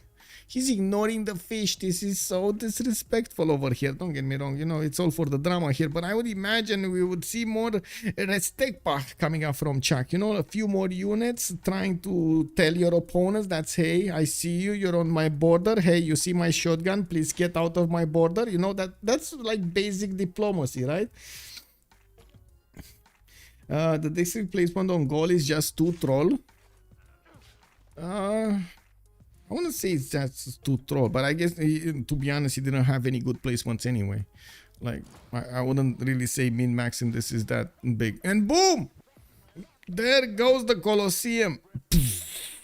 Instant explosion of happiness in the cities. Can you imagine the wave of happiness that just went through all of the cities of Gaul here, getting him to a +6 happiness level? Oh my god, these citizens are gonna be so happy. Do you know, like, whenever you're like, I guess you guys have been in one of those rallies whenever your team actually gets to win in football, and you go outside and everybody has those like, or in the national cups, you know, like the World Cups, and everybody's like, yeah, I don't know you, but I'm so happy. You know, you've been in those situations. Basically, that's one of this. You know, the Colosseum got out. In that particular moment, in that particular night, everybody from the Gallic nation got out of the streets and started cheating. Amazing. Yeah, we do need to see also if they do manage to get their golden ages, because again, UnderTheGun is very far away, and it doesn't look like he's actually getting a lot of wonders. He did manage to get the pyramids in Tlacopan for an extra builder and the builder charges, while I do see Oracle is going to finish in 2 turns. He's getting a campus research project, and I think he actually got the Tlachi already. Did he? Yes, he did get the Tlachi already. So he's 43 out of 51 with another wonder coming up soon. That's going to be 46 out of 51, and he still needs 5 points to get there. He does have Chempola here coming up with a campus. Oh, thank you so much. Thank you so much, ma'am. SoftStyle, much appreciated. The one and only Zix. Welcome, sir. Thank you so much for the gift. Much appreciated. Oh, thank you. Thank you. Let's see, you guys, last days of the month over here. Okay, yay, let's go. Let's see, what do we have? Oh, I gotta ask, do you guys have any fun ideas for like to get a guy that has a birthday coming up soon? He's like in his 38th something, between 30 and 40, I guess, and he's a really good 3D modeler and architect at the same time. Do you guys have anything in mind that would actually be interesting and funny at the same time? Hello, chat. I'm relying on you, chat. I'm relying on you.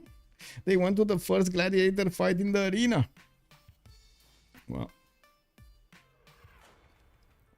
We got legions coming out from Antium, and I do see ChucK is ready with the builders. He's sending horses as quickly as their feet can carry them to the city of Velitred to stop the Gallic invasion.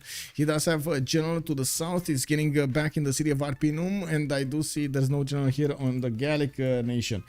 Gotta get him a Colosseum, maybe a mini Colosseum, a copy of Civ6. Yeah, sleepers are always nice. That's an interesting idea. That's an interesting idea. Can we get that bigger? Like, can I find some slippers with maybe, I don't know, something like over? Maybe like a funny 3D or something. You want an idea for a present for it?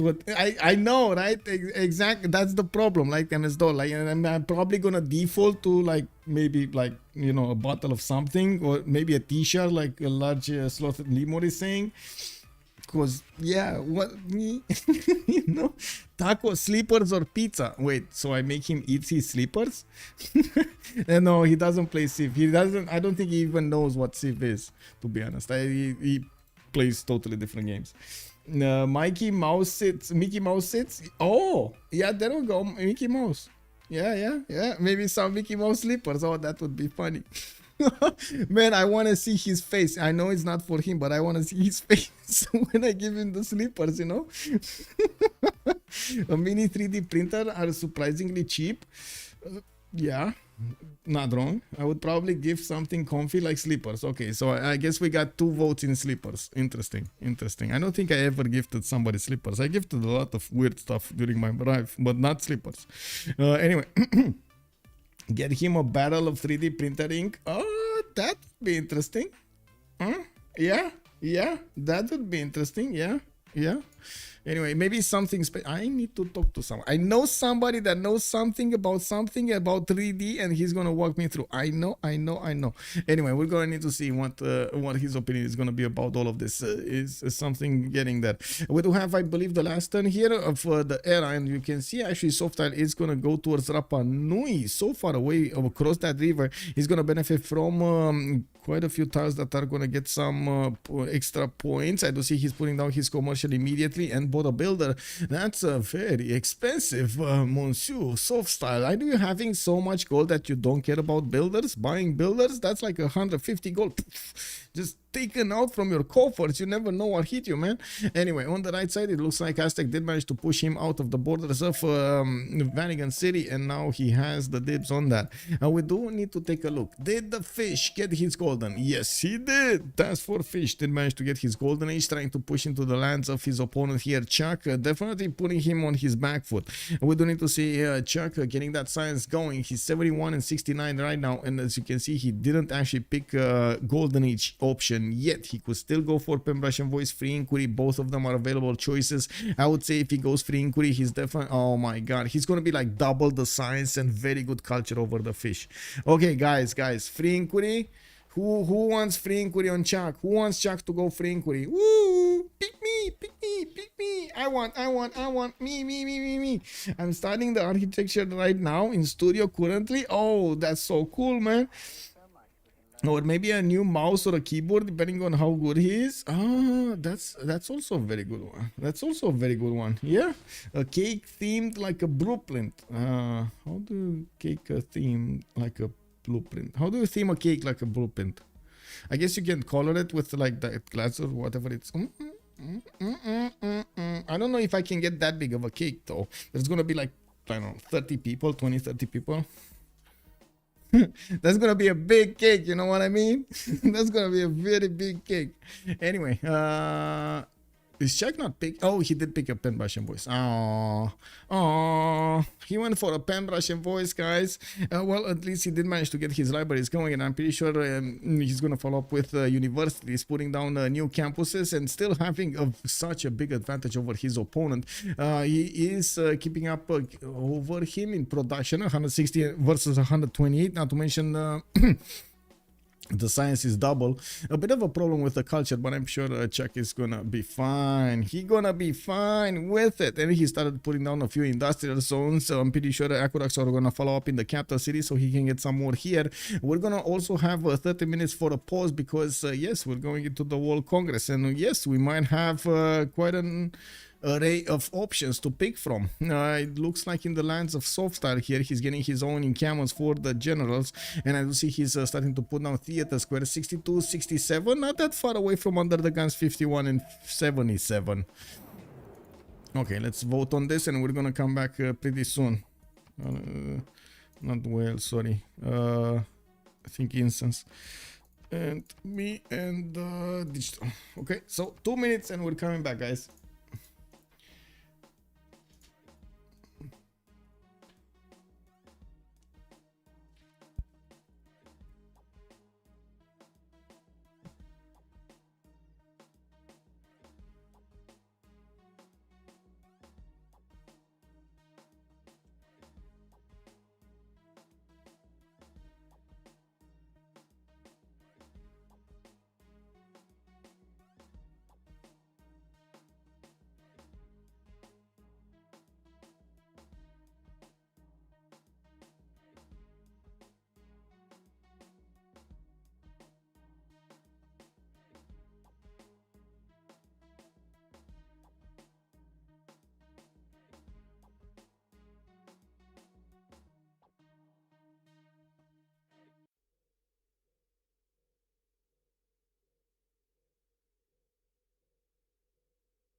I gotta say, I was walking back from the toilet and I was like, oh no, I hope they did not concede this.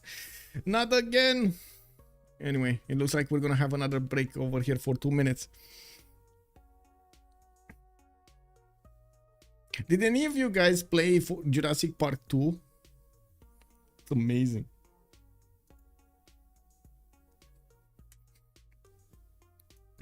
Like I cannot believe how well the game works versus other games that have been so long in production and they still don't work.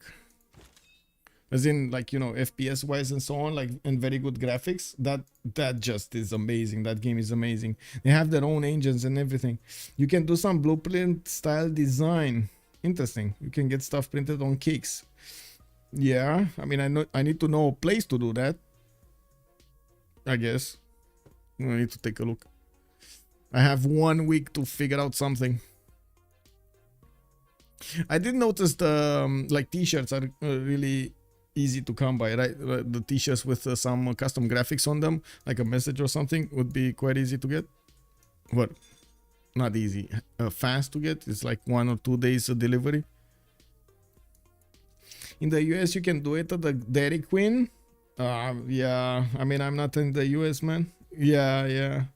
I mean, I do know a few not stores, bakeries. Are they called bakeries? I have no clue how they're how these are called. Like the ones that only deal with like cookies, not really baking stuff. Like not really how to say, bread and stuff. Only cookies and cakes and stuff like that. I know a few places, and some of them do some custom stuff on top of the cake. Let me see if I can find them.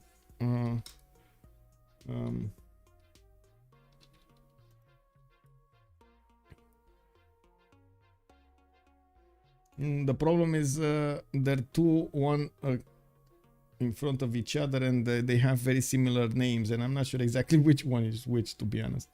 Anyway.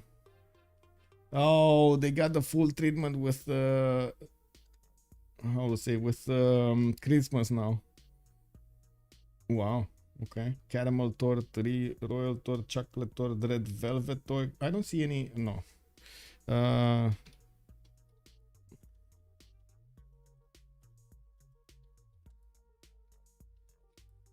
Okay, let's see here. Also, why am I receiving a message? Oh, wait, what? No.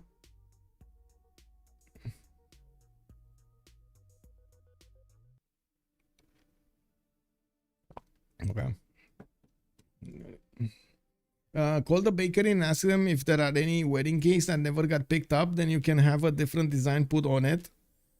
Or just get the wedding cake with also like the people on the wedding cake and even the picture of the people on the wedding cake. I mean, he's not married. He's not married. That's sending a sign, man. That's sending a sign. He needs to get married. I'm just saying. Maybe a Lion King cake with Simba misspelled for cheap. Yeah, something like that, you know. Yeah. I was trying to figure out if there is a website that or something that actually. Oh, look, there is. Look, guys. So you can drool as I drool. You know, you drool, I drool. It's basically, you know, it's a rule over here on the channel. Not sure if you guys are familiar with it, but whenever I drool, you drool. It is what it is. Now let's actually take a look and drool together. What do we have? Cakes, Kozonach. Well, it looks like there are a few designs here that I could try to get. Cake. Look. We actually have a target, a bullseye. What is oh my god, no.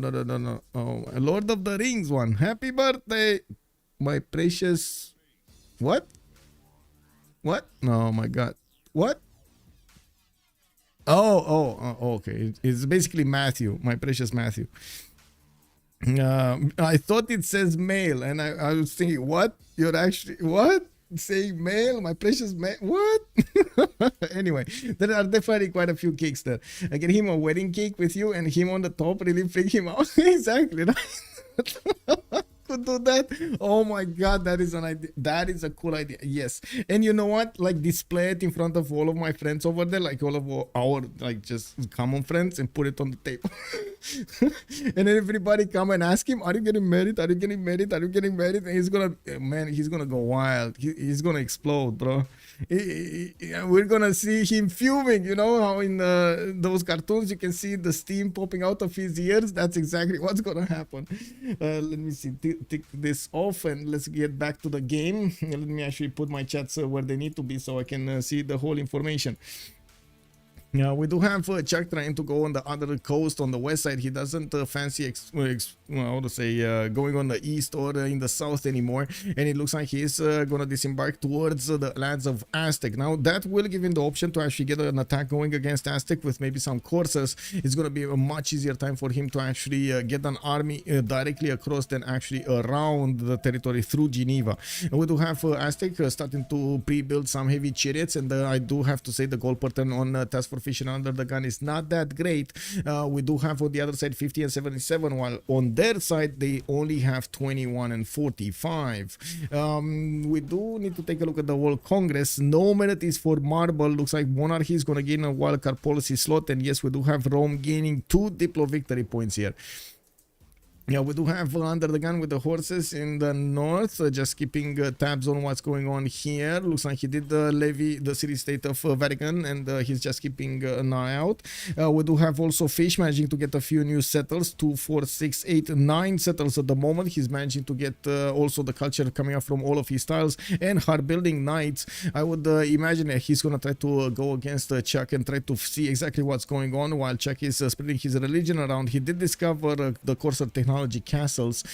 We do have to see what kind of technology he's gonna follow this up with. He's getting his foreign ministry, spreading his religion everywhere, and did manage to plug in Victor in his forward city to the southeast. Doesn't need to worry about the east anymore. ChucK did put a legion there, and that is gonna be more than successful of keeping these horses away from his territory for a long time. I would imagine a crossbow here would have been quite nice for TaskForceFish to just get some free experience from this legion defense.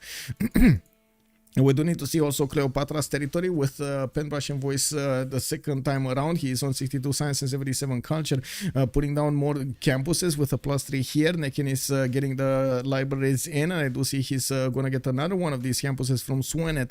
I do also notice that's going to be a +3 over here to the west side. That's going to be quite good for his doubling card. And of course with Foreign Ministry finishing up next, and he's going to manage to get those extra points for envoys. Okay, UnderTheGun expanding as well to 4-6. Is still on 6 cities. He's still on 6 cities. While Cleopatra did grow to 2, 4, 6, 7. We did have also Rome here, 2, 4, 6, 8, 9. And he's going to get the 10th on the west side. While he's getting pressure from the north, it looks like Gold did manage to get in with for the pasture to get pillaged on the sheep tile. We do have him with facing a general and a horse. And another one is coming up from Velitre. Now, we do have also Rome managing to deploy a quadrim to the east of Antium. And he's going to keep as much as possible away the cities of gold from this, or even some harbors from this. We do need to see how TaskForceFish is going to want to get his science back, because the difference, like the time keeps ticking and he's still at like 30 or 40 points, while ChucK just kept on getting them. 95 science and 101 culture. We are 1055, so it looks like my prediction was on point over here, on spot. There we go. We got him on 100 science. Looks like harbors coming up from Puteoli. I do see new coursers getting out of his cities, and all of them are getting embarked and disembarked on the other side of the land over here on the west side. While at the moment, UnderTheGun is kind of oblivious to what's happening. He doesn't know. He probably won't know until this settle is going to be put down. He's putting heavy chariots to the southeast of Tlacopan. At least these are not far away from actually interacting with any kind of attack coming up from the north. I'm pretty sure there's going to be enough time for him to reposition his units. Looking at the flat tiles here, these are going to cover the territory very, very quickly. I do see Teayo is going to try to get a settler out. I would imagine he's going to want to put it in this area over here somewhere to benefit from some more chops, a possible good harbor, and of course more cities. More cities! What you wanna do? Or cities. Oracle also finishing up in Xochicalco. I do notice his knights are getting upgraded, and it looks like he's gonna wanna bully Geneva. Wow, that ChucK city state that is 51 strength, and yes, it looks like these knights can do quite a bit of damage against it. I would imagine Geneva is also going to want to get walls here, and I would imagine quickly get all of the envoys in there so we can boost that defense strength. We do have a +3 attack bonus for UnderTheGun from his amenities. Unfortunately, he couldn't get the merchant, and he couldn't get his 4th point out. I'm not even sure what his 4th point is. Let me actually take a look. Is it the diamonds? He never improved diamonds? Or no? Wait, no. These are from the... there are no diamonds. Why am I talking about diamonds? I saw the diamonds last time around, and I'm like, diamonds!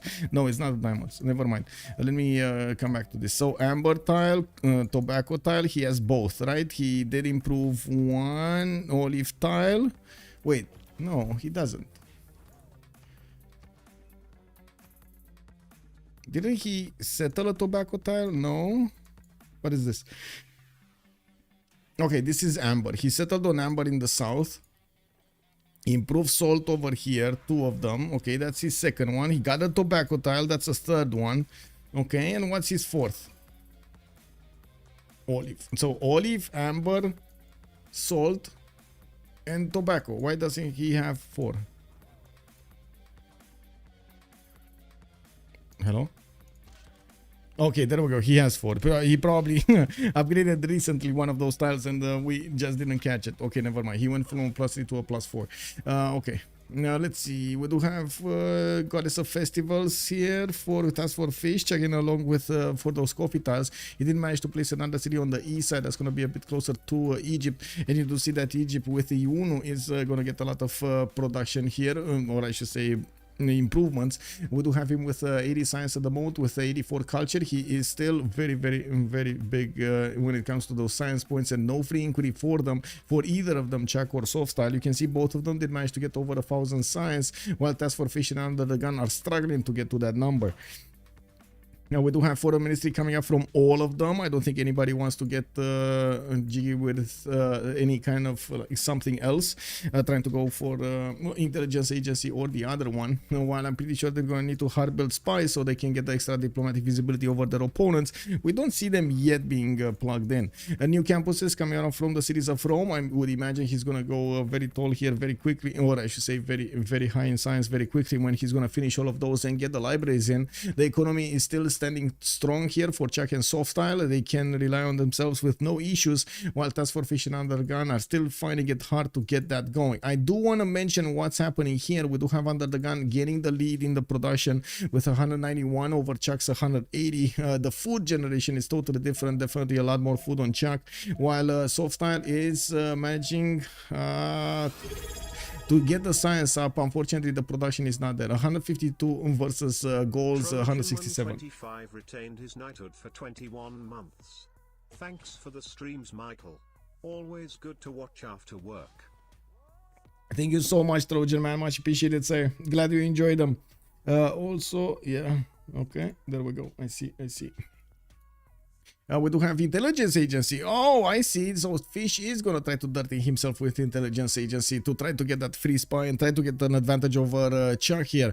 We're gonna need to see how fast he's gonna get that attack going against his opponent, because he is starting to amass units next to Avaricum. I do see also he did manage to get a great general, which only works for the knights and the classical units, not further, not medieval, sorry, not Renaissance or industrial. We do see a few new builders that are gonna get done here, and I do see Gaul is managing to catch up. It's still gonna be a while. Wait, did we have... Okay, we didn't have a builder here repairing the tiles. I was surprised. Where did we have these pillages coming from? Oh well, it is what it is. Where's this attack going? Is it going? Oh, it is going. Rome is actually going to get a few courses, 1, 2, 3, 4, 5, 6 of these courses from Mediolandum to go against the Teaio. And I do see UnderTheGun is moving a settler towards the north. He's going to have extra vision because of the settler with 3 tiles out of a vision. Unfortunately, you see these blocking tiles, the higher ones. Well, unfortunately, that's actually going to block the vision also. I would imagine by the positioning of the settler, he can take a left as well.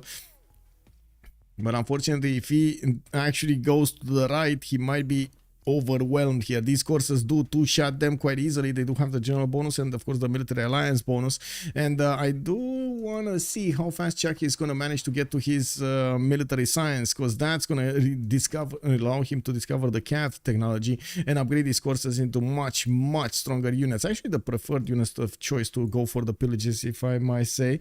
Now we do have new knights getting out from the cities in the south, and yet he's busy building some amphitheaters to get some great writers per turn, while Egypt did also build one. We got Gaul on 2 points, Egypt on 2, we got Aztec on 4 points here, trying to get to those writers. We do need to see also what's gonna happen here with ChucK only putting a skeleton army on the defense of Velitre and Antium.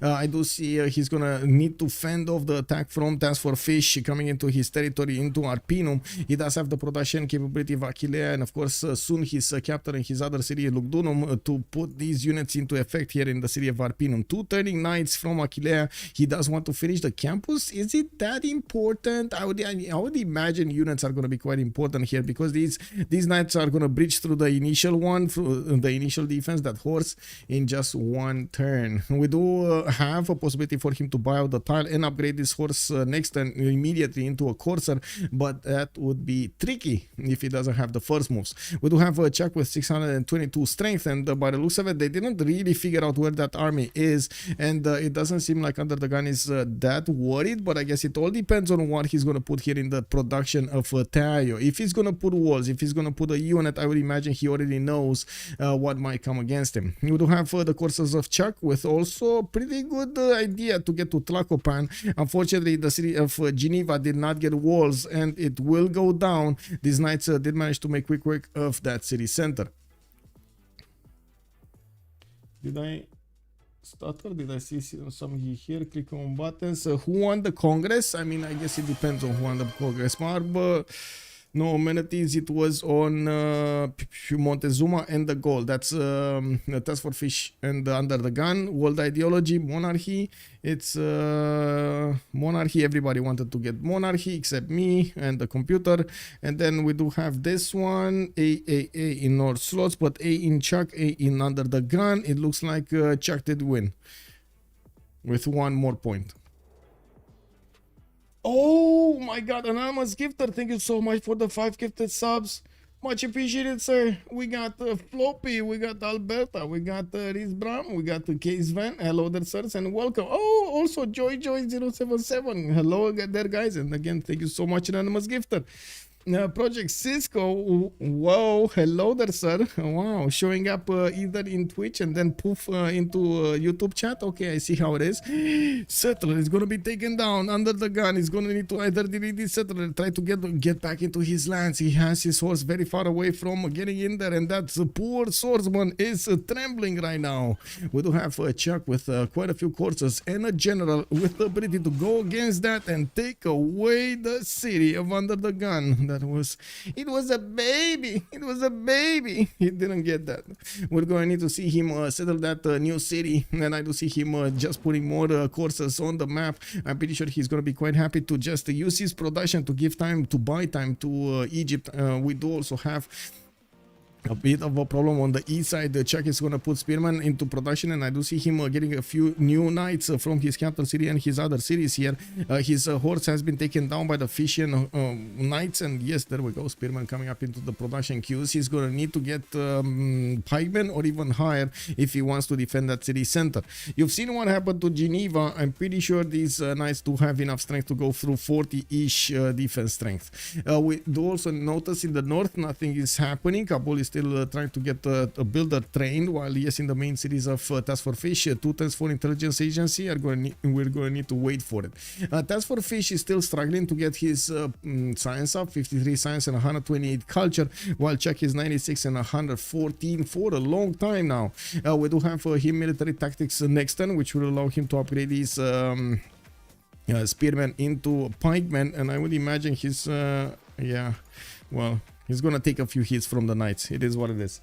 Also, Rage Quit lost the settler. They basically calling it out. I mean, to be honest, in some FFAs we've seen that happening. I think even in a few teamers we see that happening sometimes. Like in the CPL community, I'm pretty sure in the CivFR community it's happening the same thing. We have the same thing happening.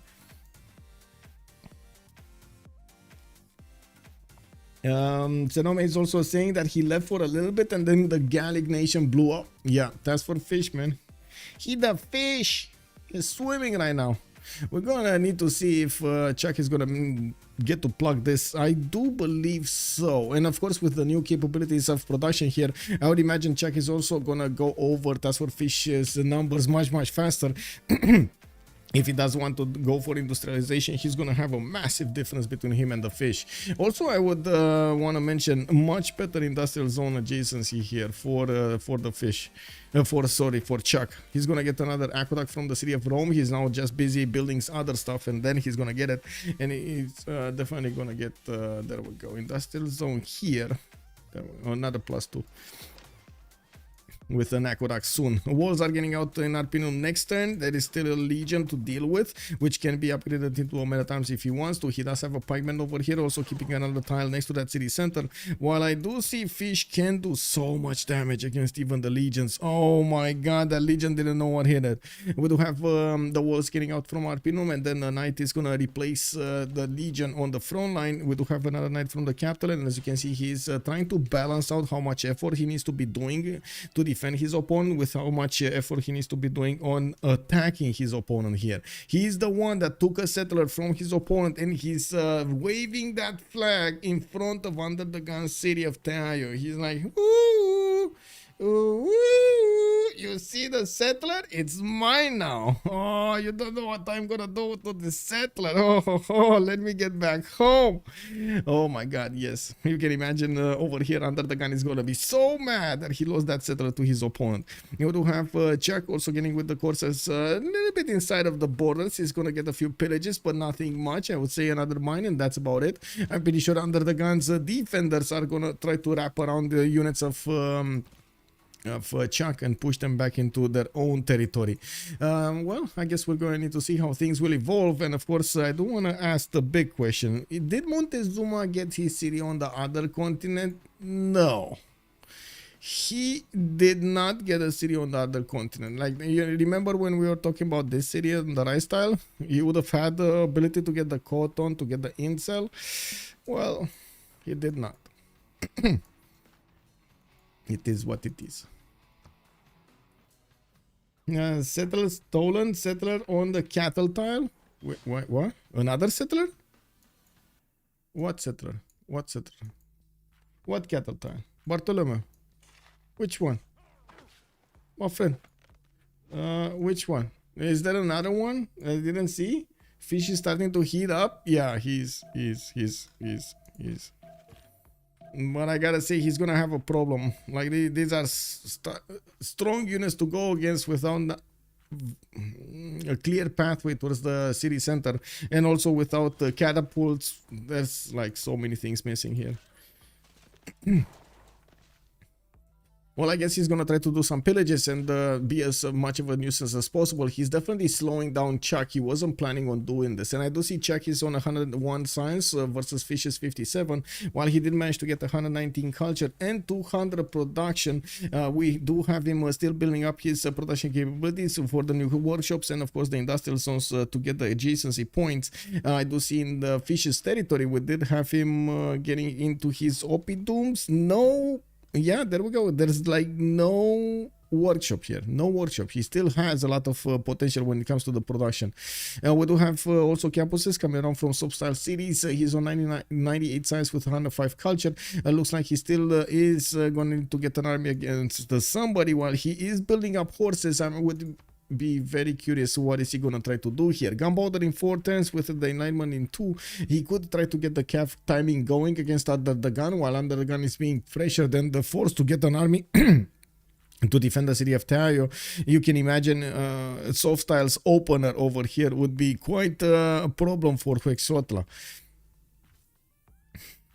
4 tiles north of the stolen settler, same settler, just recommending where to put it. Oh, I see. You are talking about, let me get the vision over here. Here on the cattle tile, I would say a little bit further away. I mean, this seems like it's a very forward settler because there's so much population pressure here for the loyalty. If I click on this screen, you can see the -20. I'm pretty sure the -20 is more coming from Aztec here. Yeah, somewhere on the coast, though, for example, the tobacco tile would be very good. Somewhere on the coast would be very good.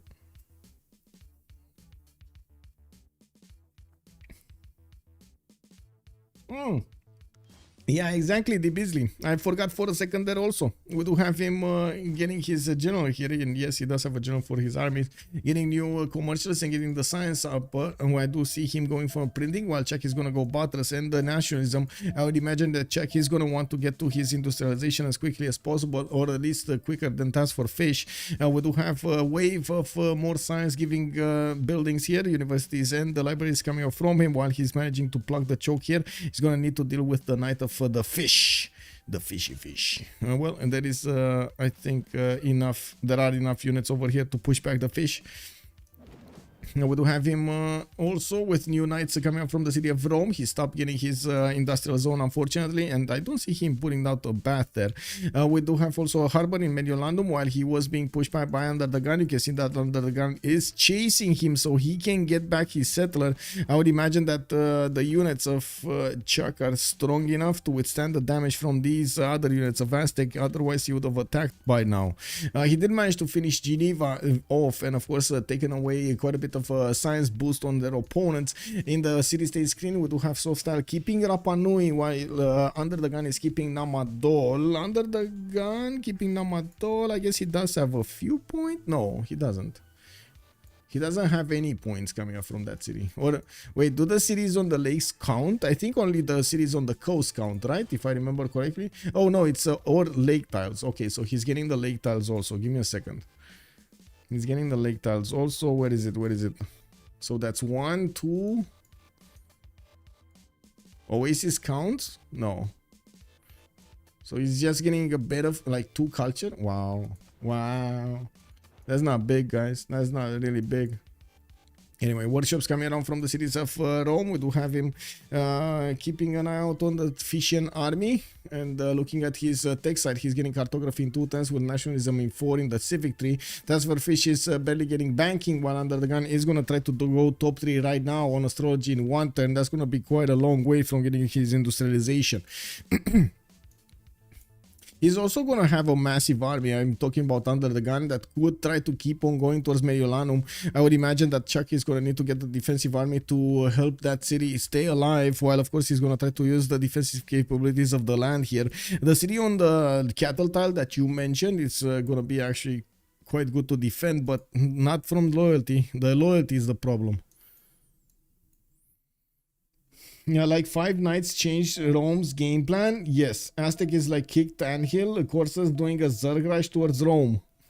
Yes, I think Fish is forcing an overreaction. Then sacrifice the settler to the Vulcan. I don't think it will make it home. Yeah, I think this settler needs to go away. Yes, this settler needs to be deleted. It's not gonna make it, man. It's not gonna make it. ChucK, you need to make a very hard decision. You gotta throw the settler, man. You gotta throw the settler. Oh, no, he's skipping. Oh my god, look at ChucK go, man. He's just not caring about Under the Gun's feelings, you know? He's like, you know, that was yours. You went away for a little bit. That is mine now. So you stay there behind the forest. I go that way, okay? Just don't move. Just don't move. I go that way. And yeah, I mean, I guess Under the Gun is not going to move. What is he going to move into? These 70 strength coursers with his 58 units? That's not going to happen.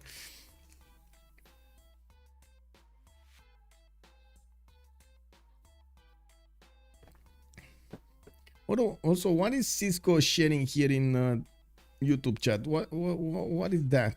I have no idea. What is that? Is that an emote or something? Because it looks very weird. It's like a hand or somebody's head.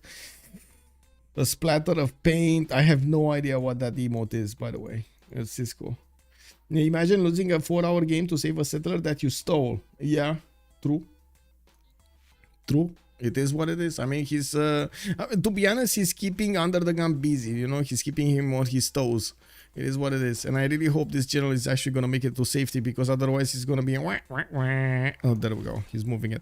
So many units coming up from Under the Gun. And he did not wait to actually get his ballistics. And from what I do see, he's not going ballistics. He's going sailing and mercantilism. He's going to finish his intelligence agency. He's going to get significant damage over these units of Rome with the spies. But I'm pretty sure ChucK is going to get to spies also.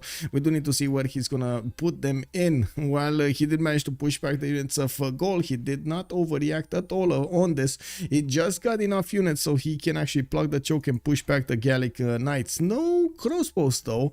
He's defending only with heavy cav units or anti-cav units. No crossbows for him to actually deal damage from afar against his opponent.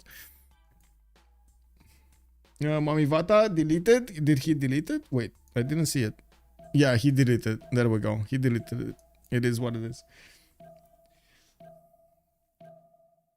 Griffon Oak, to answer your question, ChucK and SoftStyle. And yes, Settler says bye bye.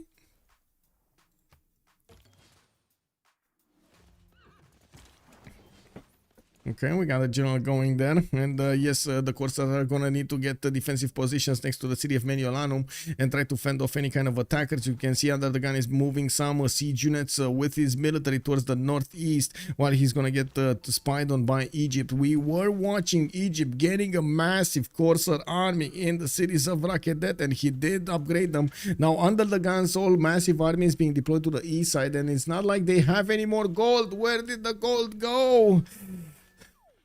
We do have TaskForceFish on 29 gold a turn. Under the Gun is dropping down to 17, while SoftStyle and ChucK are both getting over 50, 66 and 98. Whoa. That's a bit too much of a difference.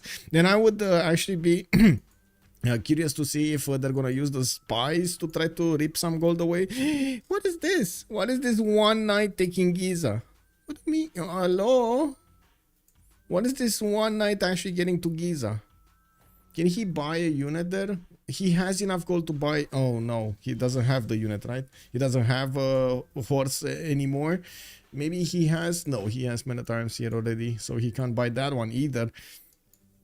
Well, that is sad. He might actually lose a city to a single knight. Can you imagine that? Losing a city to a single knight? That seems awful. That sounds painful.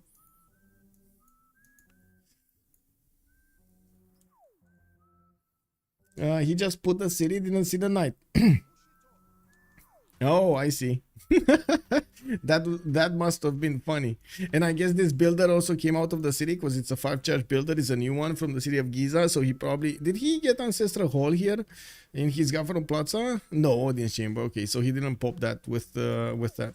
He also did manage to finish his foreign city and now getting his universities up. Both nations of Egypt and Rome are over 100 science, while ChucK is keeping his double science advantage over TaskForceFish. We will see a lot more production points also coming around from ChucK with 248. He gets back on the table here above TaskForceFish in production and UnderTheGun. We do have also SoftStyle managing to get to those 200 points mark, and we do need to see if Aztec is going to keep following the attack up on Mediolandum. We do have half-hearted attack from Fish into the city of Arpinum, but to be honest, they can't really afford more than this. That's the problem. They can't really afford more than this, right? Their economy is kind of stretched to its maximum.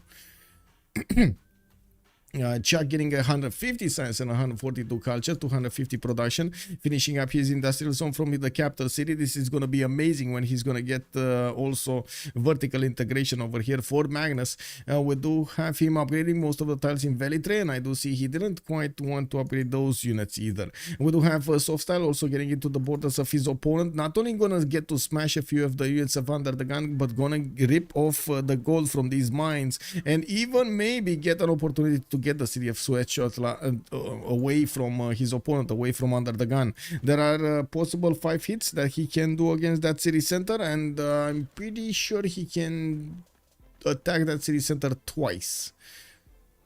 I guess it's gonna be a question if this builder actually gets a chop or not, but I don't think so. I think that builder is gonna be taken over and sent back. Oh well, I guess we're gonna need to see. We do have UnderTheGun with a problem. Is he gonna fall back? And it does seem like he's splitting his army in two. Now this is a bigger problem because he might actually antagonize ChucK, and after he figures out his opponent is gonna be left alone like this. He's gonna leave alone his units like this. I'm pretty sure he can try to pick them off one by one while they are repositioning to help out the city of Suecotla.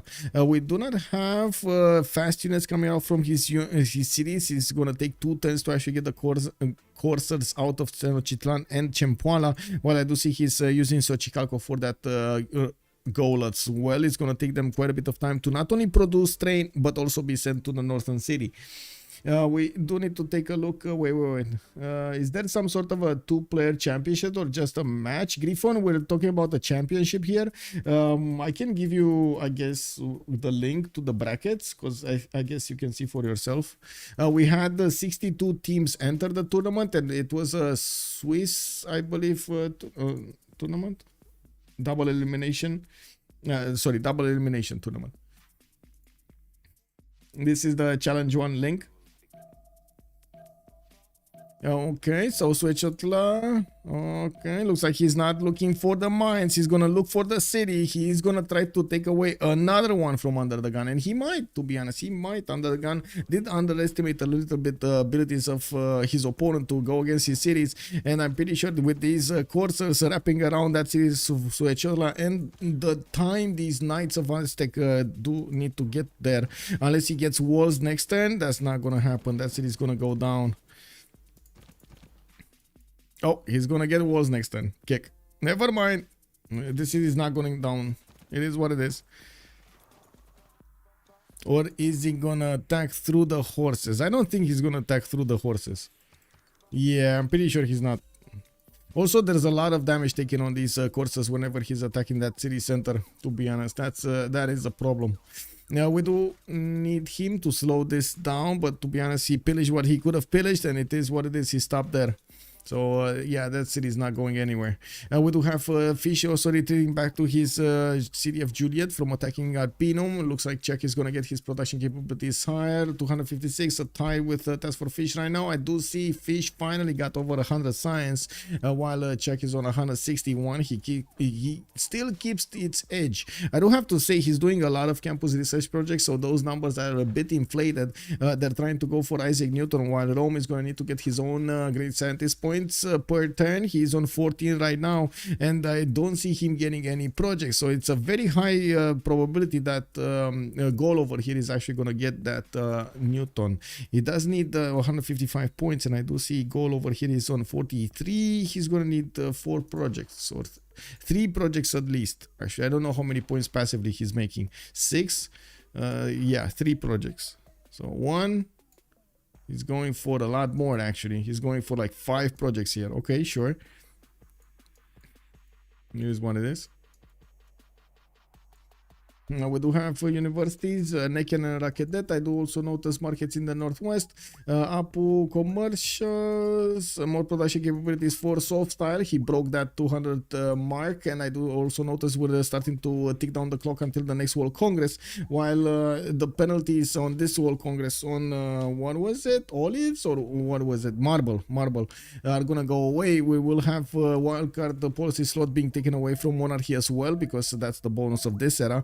And we do need to see how things will evolve over here in terms of military, because we definitely see an advantage in the science on ChucK and SoftStyle. In the total tab, they're still keeping their advantage ahead of their opponents significantly. We do need to see how that's going to materialize in actual, you know, real life bonuses here, because it doesn't seem like they're converting it at the moment.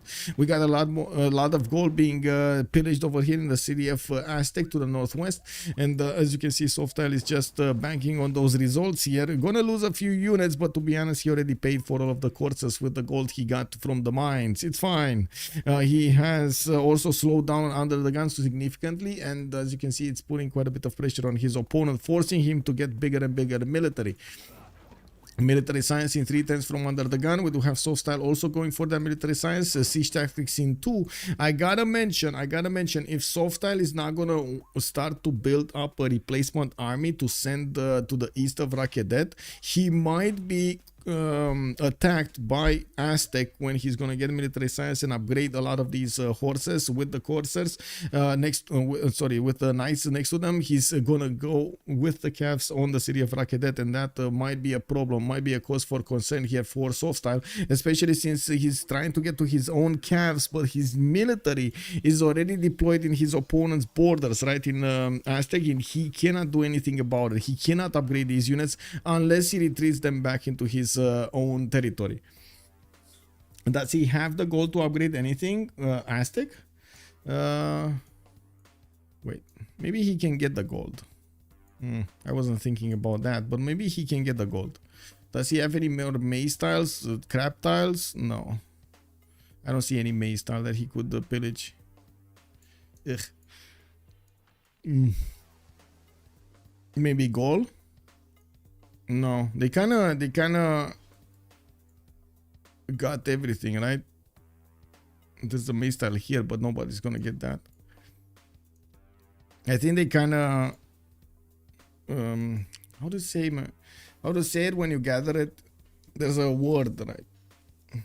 Harvest. They harvested everything. Yes. There we go. The harvest. Yeah. Egypt lost that city. Which city? Wait. Oh, it actually lost the city to one night. Oh my god, it actually lost the city to one night. I cannot believe he actually lost the city to one night. Wow. Okay. Well, that's painful. You know, the good thing is that was a kind of a new settle. You know, he only spent the settle production and the builder on it. That's it. Give me a second. Need some water.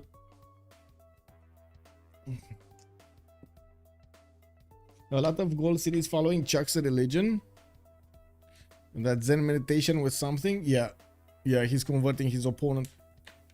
And I think he got Newton. Yep, there we go. Newton.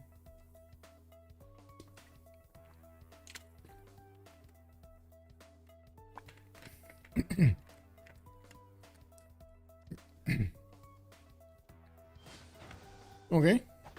Fish getting some new builders, and I do see he still has that general on the front line without that many units, and I don't see ChucK getting new ones. He's just focusing on getting as much science as he can, while TaskForceFish has been beefing his numbers up with the sheer project that he got.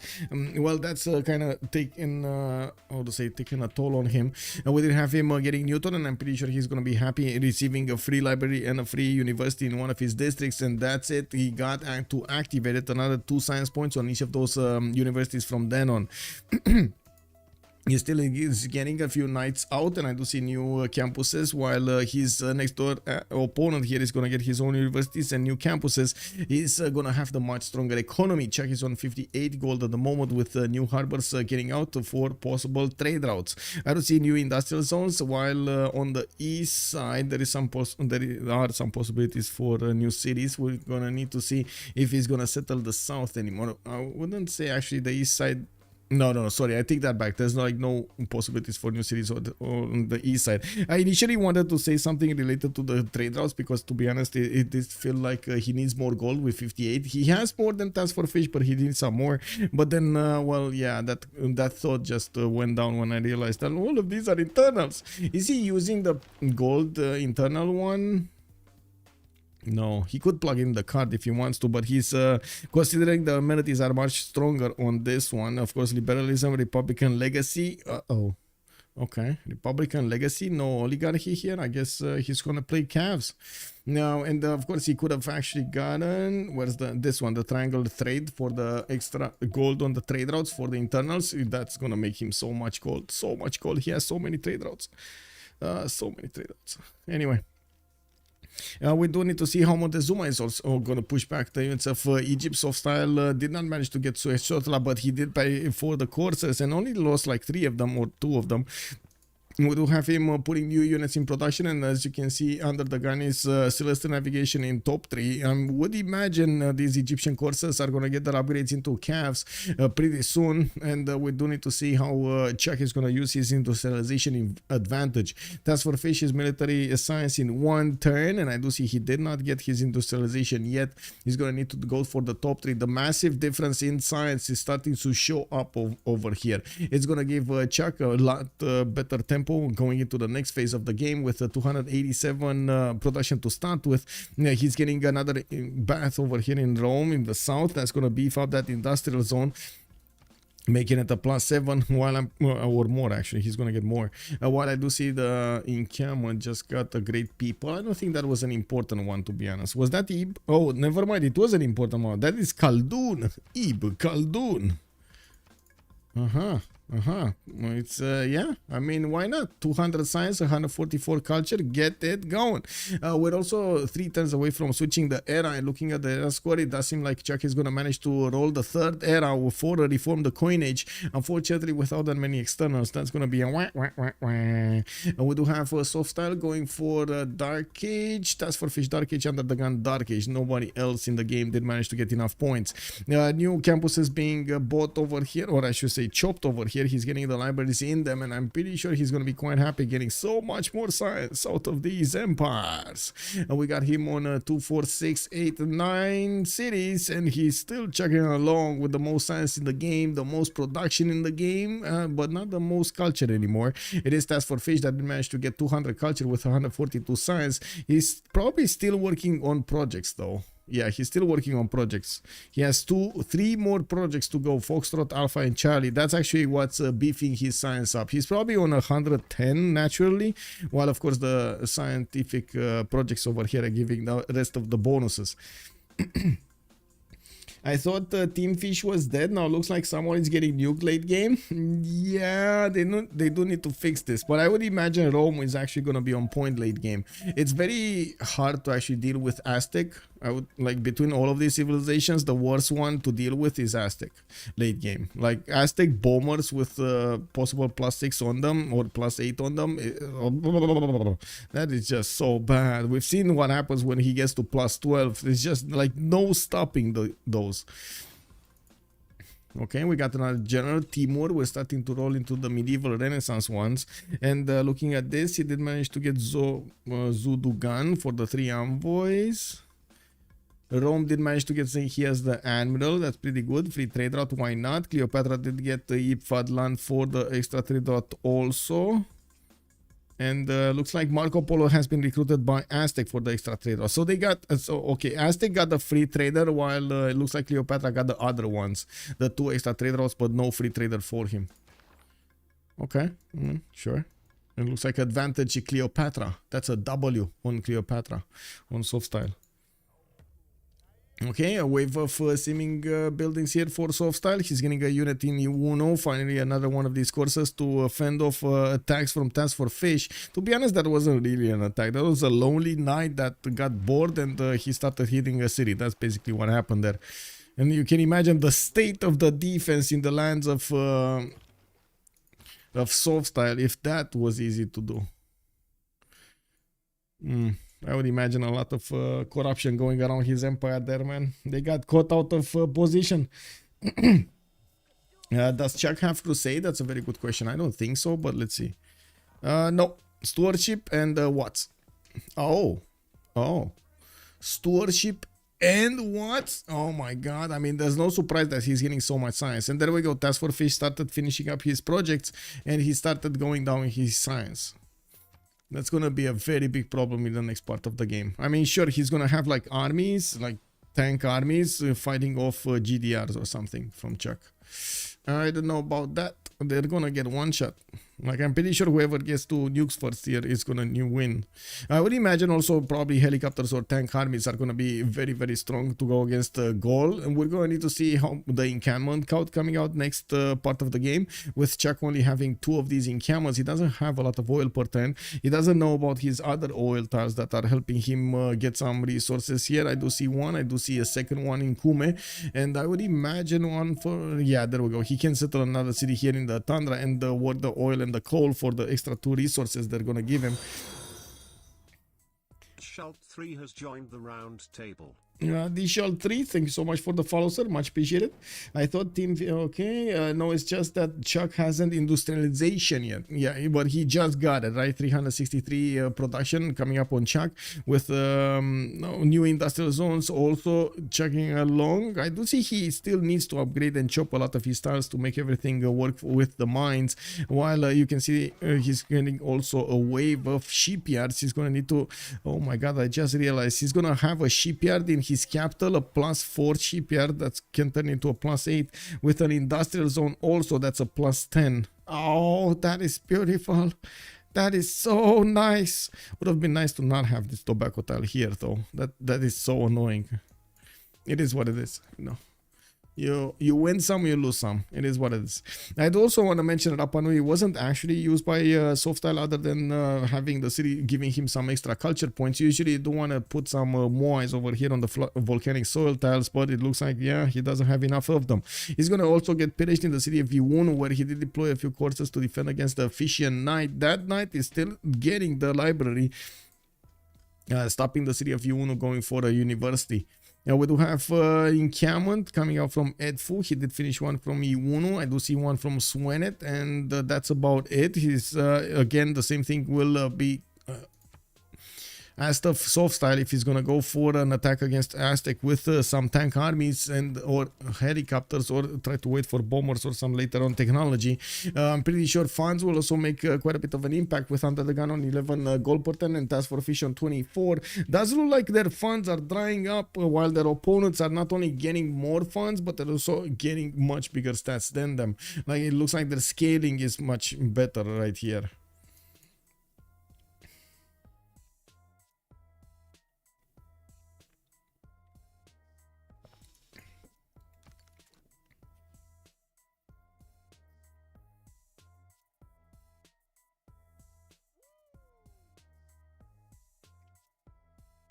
Okay, a spy coming out soon from SoftStyle. While he's gunpowder in 1, he did get the core ability nationalism. I do not see the upgrade button on these courses to get into Cavs, unfortunately, so he didn't discover military science yet. Yeah, we do need to see also ChucK after he did finish his industrialization, he's going back towards ballistics and also trying to get to steel walls. I would imagine tanks combustion would be on his road. Our opinion is gonna get a holy side. We do have the switch of the era, and ChucK did manage to secure his golden age with probably reform the coinage. I mean, I guess he could try to go for a monumentality, but I wouldn't put my faith into it. We do have ChucK also getting a few more chops in the city of Arpinu, finally getting a few builders there to work his magic. He does have a Statue of Liberty coming out from Machina in 11 turns. That's a very productive city, by the way, if you get it in 11 turns there. He doesn't have enough points, though. He does have 4 out of 20. Did he? Oh, he did get the Diplo points. Okay, 4 out of 20. So I guess they do want... I mean, that building is still going to be a deny from their opponents if they can manage to get an advantage when it comes to the Diplo favor. And it looks like they have a clear advantage over their opponents when we're talking about the Diplo favor. TaskForceFish and UnderTheGun, I think the main difference is that the Diplo quarter, they just didn't put it down from any of their cities, and because of that, well, they're not acquiring as many points for the city-states as they could. We do have, or I should say for the diplomatic favor as they could. Let's take a look. Does he have one? I don't think he has one, right? In the cities of gold, we don't have one. He's going to get Forbidden City, and that's it. Oh, there we go. Well, there we go. That's the Diplo quarter. I don't know when it was built, but that's the Diplo quarter. And where did his internals go? Did he actually switch internals to something else? Or oh, no internals. Never mind. No internals. What internals are we talking about here? Fishy did not go commercials. He just got a few commercials. That, to be honest, are kind of bad. Anyway, it is what it is. Also, tech remap wasn't kind to fish. Yes. Also, Alex 2005. Hello there, sir. Is this the finals? Jaboloso, good evening. It's not the finals. We're in the lower brackets finals that are gonna need to be decided here. Actually the finals, the upper bracket finals, are going on at the same time, and we don't know yet the result. Actually, we don't know if we do know the result. Give me a second, because we might have a report and I just didn't see it. No, there's no report. So that game is still ongoing. Ilark with Pompili, they're going against Mikado and Nawik.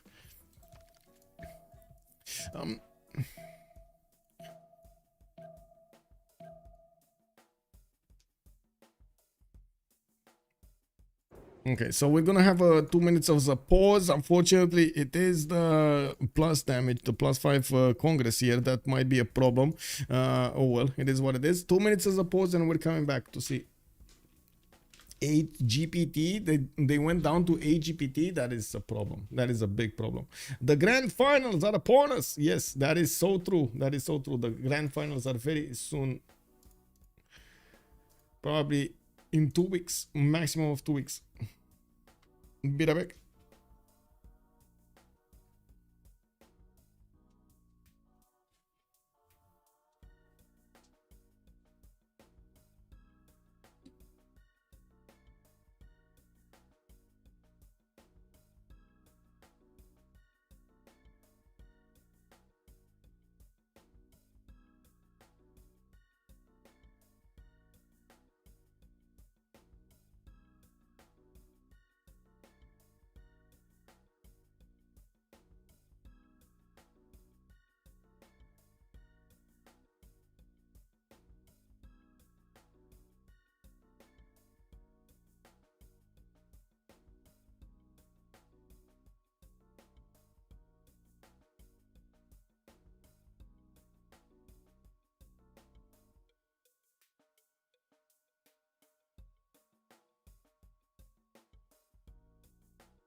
Is this gonna be the era that will decide the game? We do have that Statue of Liberty still being built in 12 turns. Looks like a holy set in Arpinum. While in the World Congress, Heavy Cavs did gain the +5 combat strength. Coal power plants 50% discount, and ChucK gained the 2 Diplo points. They just put as much as they could on the points, so they don't spend all of the Diplo favor. No, they did actually spend all of the Diplo favor. Never mind, they got all of it in. And we do have ChucK. Oh, religious victory. Hello? Wait, are they actually going for a religious victory? Because what is going on? We got converted cities 19, while ChucK is on 2 converted cities. Well, I guess ChucK did actually get Stonehenge, so he didn't get to spread that far and wide. Okay, there we go. Reaction coming up here from UnderTheGun. He's going to be forced to get a few holy sites so he can get the religion and try to fend off his attacker. There's only 1 religion left in the game, and of course it looks like Montezuma is going to try to fend that off. Also, losing Pope seems worse to me. Was generous to the others. Oh, sorry. I think I'm talking about too far back in the chat. Losing Pope. Oh, no, I wasn't. Losing. Okay. About 2 weeks from now, I would guess. The series take a long time, and after this and the upper bracket series, there is still another series, and then it is the finals. Yes, his tempo would have been even worse. Yep. We do have factories and coal power plants finally coming up in the series of ChucK. While he did manage to get over 200 sciences on 429 production, you can see that TaskForceFish is barely getting to 100 now. We do have him trying to get new universities in, and I do have to say his production is about half of ChucK right now. He's trying to build a Forbidden City with the help of Isodor of Miletus, which only has 1 more charge left. He's also trying to get the Great Bath in the city of Delta. While we do have him pillaging up the tiles of V1. Where did those coursers go? Wait, weren't there like 3 coursers here? What happened to all of them? Did they die? Wow, I can't believe actually SoftStyle lost 3 courses for a night. I cannot believe this. We do have another knight coming up from Iwuno, and yes, another one from Naken, another one from Swenet. It looks like he's gearing up for massive warfare here against his opponent. He's going to need to first move this knight if he wants to have the right style intact, and that's exactly what happened there. Now we do have Rapanui getting also attacked by TaskForceFish. Those are easy pillages if he can get on the mines, but the problem is he can't really get onto the mines. We do have men at arms all around that Fishian knight, and we're going to need to see if he's going to get out alive. On this side, the Rome is managing to put a few units also into the southwest of Arpinum, while he keeps on, oh my god, one turning from Rome, one of these one of those shipyards is going to get the extra production going in that city center. That city alone is 78 production, 78.6. Of course, it doesn't matter how you use that production, how you want to get an advantage against your opponents. With new campuses coming in from other cities, and of course panning those production numbers, I would imagine ChucK over here is going to be quite flexible in the next part of the game, going for his ballistics in 1 turn, having the ability to hard build quite a few cuirassiers. I would imagine cuirassier corps are going to be following this up. He does need the armories and the military academies in his encampments, and I do see he got armories but not the military academies. I don't think he has military academies yet, as in military sciences, technology. Let's check out one of his coursers. No, he doesn't have it. It's probably coming up after ballistics. Didn't we see SoftStyle try to go for Cavs? What did he do? He didn't discover military science. Okay, wait. What's this? This is kill a unit with a knight. Do they actually want to kill a unit with a knight? Really? Okay. Well, I guess definitely Gol got that advantage. ChucK has built the first caravel. Why? What is the first caravel and why is it important?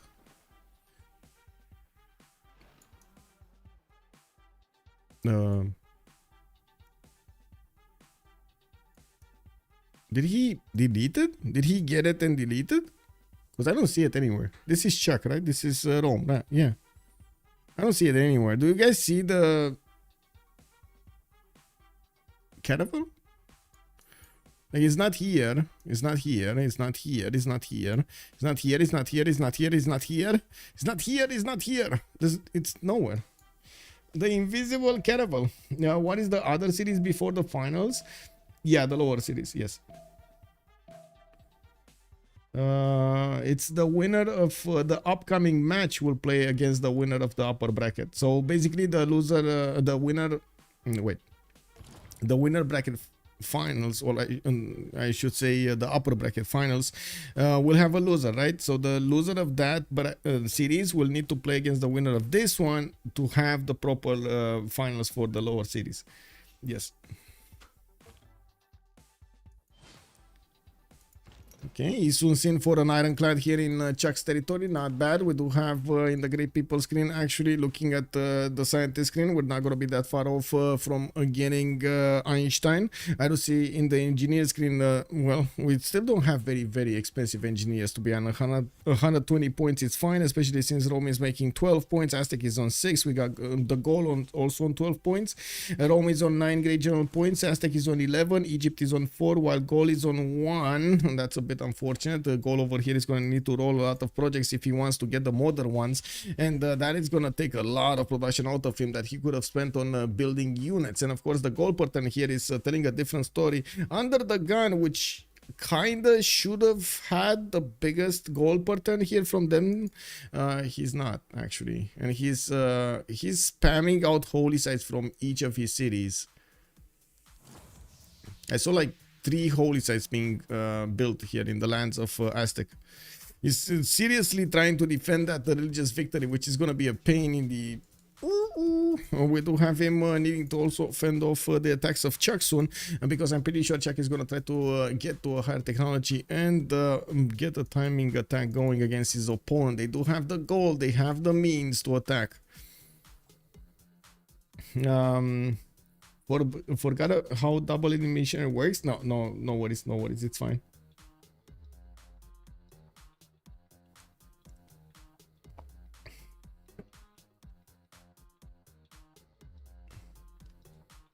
Give me a second just to figure out something really quickly. Okay, there we go. To click on buttons. Okay, I gotta say I'm about ready, and that's what I was trying to figure out over here, if I do have any kind of feedback. I managed to get the how to say to find a hotel in Paris for the Civ line in January, and I was also trying to figure out some good plane tickets, or good plane tickets, as in I want to fly in the morning from here, and it's fine if I just wake up at like 5 a.m. or something to get to the airport, you know, but it would be quite valuable to be there in Paris in the middle of the day, not at the, you know, late day, because I don't get to see anything if it's late day. And I still have so much to see of that city. It's unbelievable. By the way, guys, I totally forgot. Twitch and YouTube, send me ideas to go and visit Paris. Not that expensive, because I don't have a lot of money. But send me ideas, please, because it's definitely gonna be something like exploration for me. I went one time, right, and I did get a lot of pictures. I did fill that Discord with the pictures that I got to visit over there. Quite a few interesting, amazing stuff happening around there. I want to see some more. So I need ideas. Also, if you guys want to do a meetup, if anybody's from Paris, just come to the LAN. I'm sure everybody's going to be so happy to see more people joining it. Also, can you liberate a city that flips to you from loyalty? Kabul was flipping to Rome. I think you can do it once, if I remember correctly. I think you can do it once. If you're talking about this, right? This, yeah, you can do it once. Paris catacombs. I didn't see the Paris. Yeah, that is good. Totally free and very fun. Okay, Dios Pasla. I don't even know how to get there, but I guess I can ask, right? I can ask. Oh, that is what I was looking at. Okay. So let's see. We have ChucK over here. I guess he doesn't get the full ult. Is gonna come out in a few turns here. It's fine. He's stabilizing. We do have ChucK with a golden age, and yes, he's putting more pressure on his opponent. ChucK did actually switch to a monumentality golden age, and he's gonna get quite a few builders with the faith as ongoing. He's on 49 faith a turn, and as you can see, he's trying to get Mahabodhi temple in Arpinum, since he did manage to roll another 2 points, actually another 3 points for the Diplo victory. He's on 8 out of 20. Ooh, actually got quite a few. Yeah, 4 points over here, easy peasy. He's gonna get 1 1, 2, 3, 4 wonders. Wow. Well, I do see it with a lot more production. ChucK is also going to get military science in 110, just at the same time as SoftStyle. We do have TaskForceFish finishing up his industrialization in 4, while UnderTheGun is still slacking behind with square rigging. I do like still the production numbers on TaskForceFish, 336. The problem is his science numbers are not really getting higher than ChucK, and since the difference on ChucK has been getting bigger, as you can see, he did manage to get to 4,500 and TaskForceFish is only on 2,600. Of course, a big blue number doesn't always win games. I would say actually it's more economy that wins games, and that's also a good point on ChucK and SoftStyle. They do have 75 plus 2, while TaskForceFish is 17 plus 33. To be honest, that's not that big of a difference. Sure, you can say, but it's double. Still not that big. I mean, if we were talking like 300 points difference, maybe 200 points difference, maybe it's like a few dozen points. No. We do have Colossus coming up from ChucK, and yes, he's going to get an extra trade route to use. I do see, of course, he's going to need to finish these wonders that give him the points. That's going to be, so let's take a look. 13 points with Statue of Liberty, 15 points with, wait, not 13 points, wait, it's 11 points. 11 points, I was totaling them in my mind immediately. So 11 points with Statue of Liberty and 13 points with Mahabodhi Temple. If he does manage to get Potala Palace, that's going to be 14 out of 20 points, and he has a chance to go for Noble. That's going to put him on 15 out of 20. If his opponents are going to manage to get enough points, I would say favor points, to win the next congresses, that is a big oof. That is a very big oof. We do need to see also how Montezuma is going to try to use his military, because he has quite a few units that can put pressure on ChucK. Unfortunately, and he only has a single cav here being deployed. Didn't have enough cash to upgrade more of them, and you can see that ChucK is going to want to get a few hard-built cuirassiers to help him out on the defense. He's going to get also to use the cities that he just finished in Lugdunum. He's going to finish the one that's in Lugdunum, Rome, Aquilea, and going to get to use those cities production also for this. If you are there on Friday, Le Louvre is free between 6:30 p.m. to 9:15, special night. I am there on Friday, but I think I'm going to be streaming Dr. Tank. I'm not sure exactly the schedule, but I guess I can check of the land, but I'm pretty sure it's somewhere like the last time. So we started off with a game in the midday, like 1300, 1400, and then we had a pause of maybe like 2 hours, and then we had another game. That would be awesome, actually. Le Louvre is very close. Like we're going to eSpot, which is like right next to Louvre. It's very close, very close. The governor stabilized it. Ariels is making a good point there. Also, Steph is asking me, please take a picture in front of the Eiffel Tower and say your tiles gain +2 appeal. Okay. Okay. Yeah. Yeah. Okay. Okay. I'm gonna do that. I'm gonna do that, Steph. I'm gonna need to remember. Are you on Discord so I can share it? We do have. I guess my concern with the sharing. The last time I did share a few pictures on Discord. I did try to use my Twitter, but I guess everybody knows the state of Twitter right now. How many of you have stopped using Twitter in the past 3 months? Do we have anybody here in the chat? How many of you did stop using Twitter in the past 3 months? If you were ever using Twitter, to be honest. Anyway, we do have a lot of heavy chatters finally coming out from SoftStyle, and there we go, Jabuloso. There we go. We got one pair. Me too. I stopped using it. I mean, that's so much effort for nothing, right? You wanna stay away from it. Yeah. I don't know, man. It's very weird. It's very weird. And to be honest, I watched the interview with their CEO, and I was like, are you for real? Like, what are you talking about? Like, what? I don't know about that, man. Anyway, yeah, I don't know about that.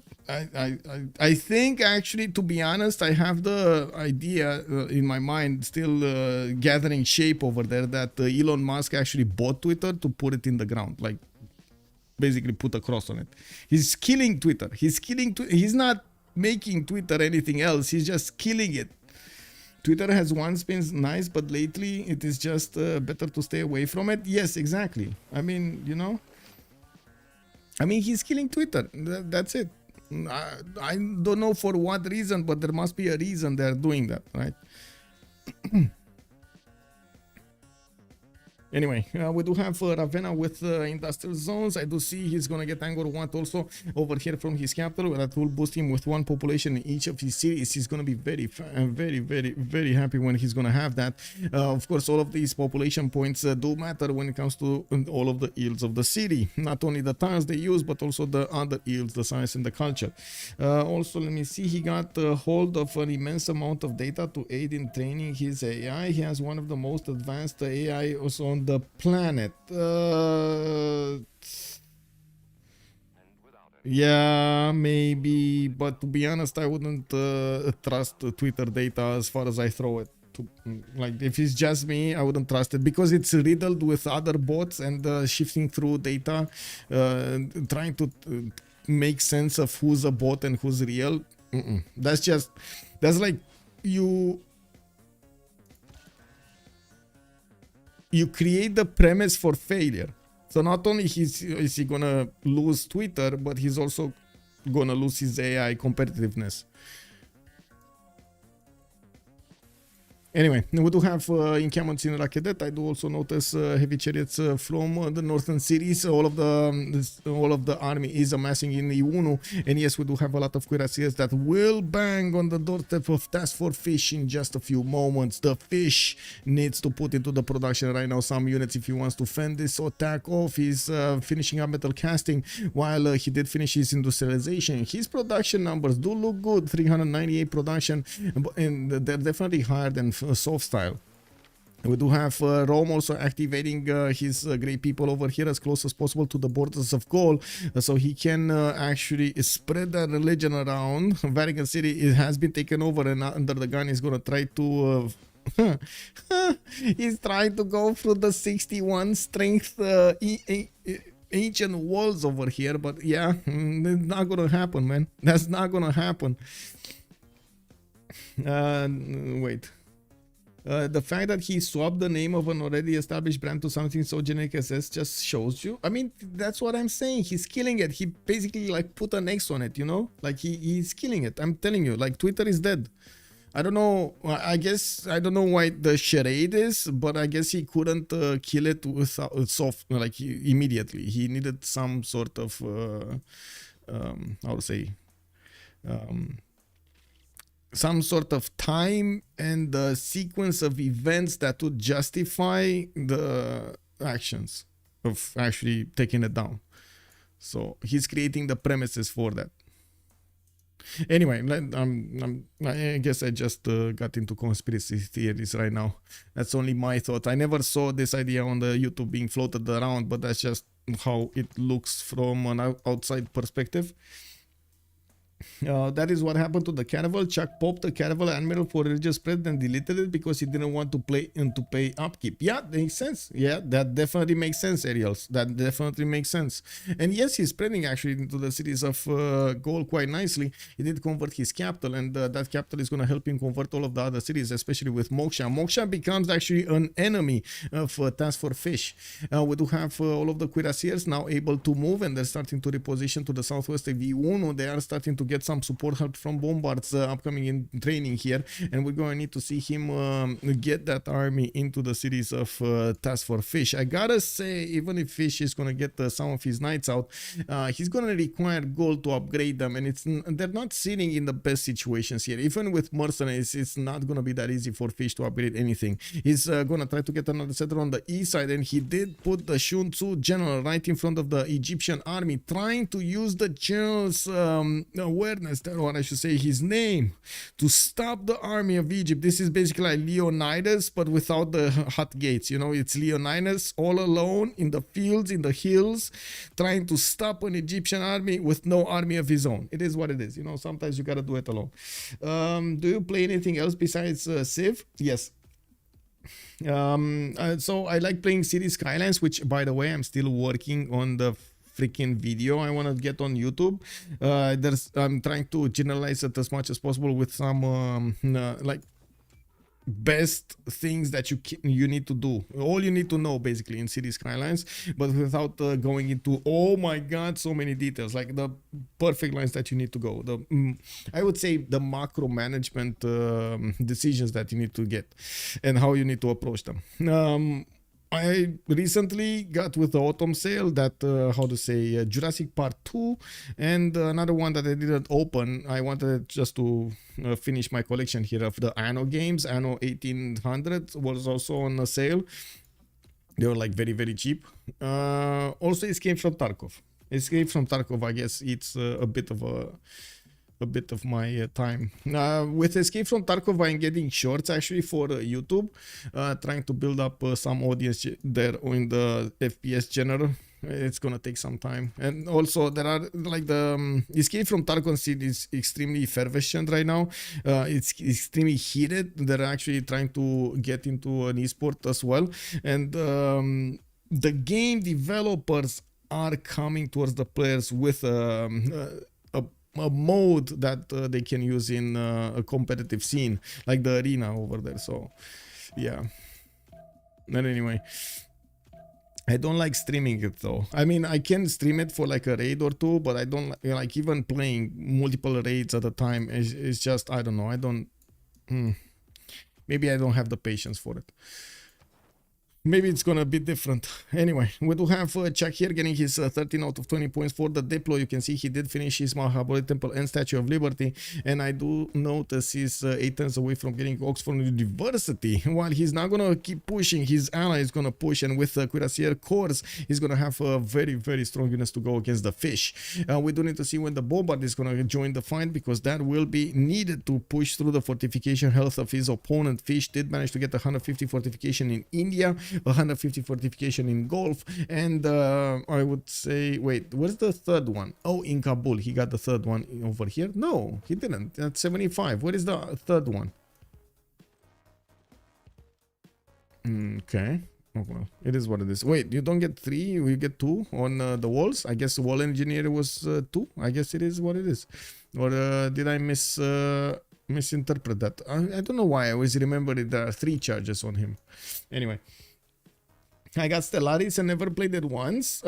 Not a bad game actually. I like Stellaris, the Beasley. I like it too. Also, they might GG, but once they take a city, tank upgrades happen. Yeah, I'm pretty sure the follow-up upgrades here are going to need to happen. SoftStyle still needs to get his industrialization for the stronger production, and Fish, as you can see, still needs 3 turns to get to ballistics. His crossbows are going to need to get upgrades and going to need to be safe actually. These cuirassiers are going to smash through them extremely quickly. 88 strength units. He got his Walls of Religion. That's a card that at the moment you don't actually see being matched on Fish, and he's losing on the +4. We do have also Gustavus Adolphus showing up to give the bonuses to SoftStyle, while immediately after he's gonna get the next tier units here. This general is not gonna be good anymore. This is ancient medieval general. It's not gonna give bonuses to any kind of Renaissance or industrial or modern or any newer unit. To be honest, this was GG 10-15. Yes and no. Yes and no. They kind of placed their cards right, to be honest. We do have apostles here by ChucK. And what is he doing? Why is he using this apostle on the front line here? Why is he so aggressive? ChucK. Why are you so aggressive, man? Getting a Huete in the city of Rome in 3 turns, and I do see he keeps on building his shipyard count. Finally getting a theater square. Interesting. He did have so much culture coming up from his monuments and of course his wonders here, Cliffs of Dover and Veritre. We do have a ChucK 5400, while SoftStyle is on 4500. On the other side, we barely see them edging over 3500. So you can imagine the difference in size is quite a problem. While ChucK did manage to acquire 5,000 actually points of culture. We do have TaskForceFish with 5,500. Probably gonna be faster on fascism if he's ever gonna get there.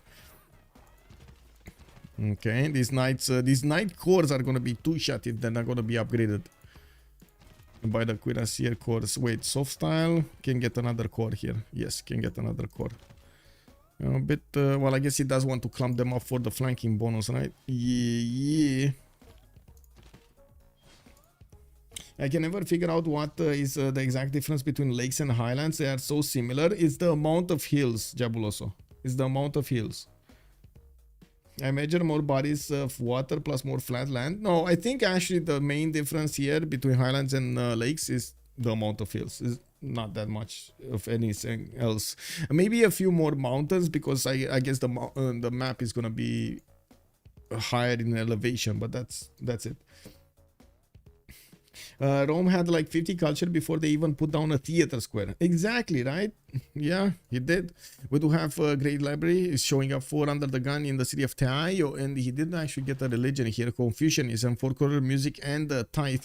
He's gonna get the gold from each of his cities, which will help him actually balance out the gold necessary. SoftStyle is on 144 gold a turn, and as you can see, he did manage to get more science than Under the Gun. Now the biggest stick is still on the gun here on Under the Gun. SoftStyle can be hit from the east side, and I'm actually a bit surprised. Under the Gun is not moving this army. This is just sitting here in Suetotra. There's like no military here in Apu. I don't know why immediately after he saw the Egyptian army go against Gaul, he did not start moving his army towards the cities of his opponent here. I'm pretty sure pushing Egypt would have been extremely good. Oh, fine. Okay, there we go. Under the Gun is moving. He's moving. Maybe it took a little bit of time for, of course, we're having all of this information without needing to click on buttons, think about choices, and so on and so forth. They actually need to think about all of their choices. And of course, give orders to units and so on and so forth. We kind of cherry pick what we're looking at, aren't we? Is Noble gonna come out soon? Dimitri Mendeleev, no, I don't think anybody picked it, right? No. Oh, goal got Leonardo. Very nice, very nice. And I do see Aztec did get John Dark for the extra relic. Okay. Armada General, Armada Admiral also for the Rome. Level 3 Quadrim Fleet. Oh, that's gonna be a nice battleship armada. Yeah, that's gonna be very nice. Anyway, let's see the attack moves here. SoftStyle is gonna need to go and get his win over TaskForceFish here. He's gonna be met by Knight Courts on the battlefield, not to mention a few of these crossbows. He doesn't have the support units to attack into the defenses of the city of India, while he's getting pushed back from the city of Gulf. It does look like he definitely needed to wait for tanks here. He just probably didn't have enough gold. Okay, Fish is negative. Under the Gun is not getting that much gold either. While I'm pretty sure, there we go, Under the Gun is going to keep on moving towards SoftStyle's capital, and of course the city in the north, Apu. While he's going to need to get these calves to defend his cities, he's going to need to build new ones because there are quite a few units from Aztec coming up on the front line. Yes, these coursers are not as strong as the calves, but they do have number superiority, and they just can slip through the cracks over here, try to pillage the farms, try to pillage the sphinxes, try to pillage the mines.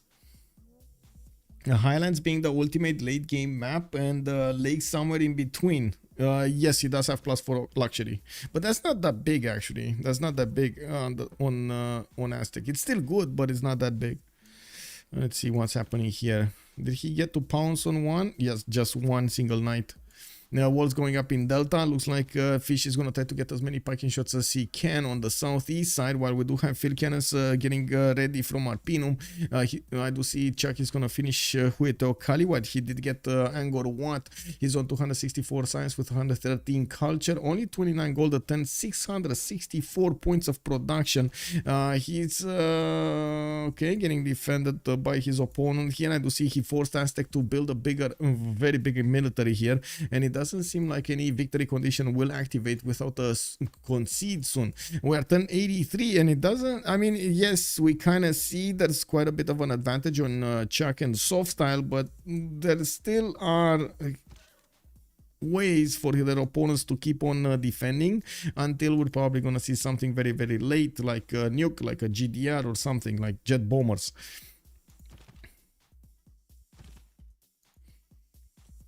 Yeah, only +4.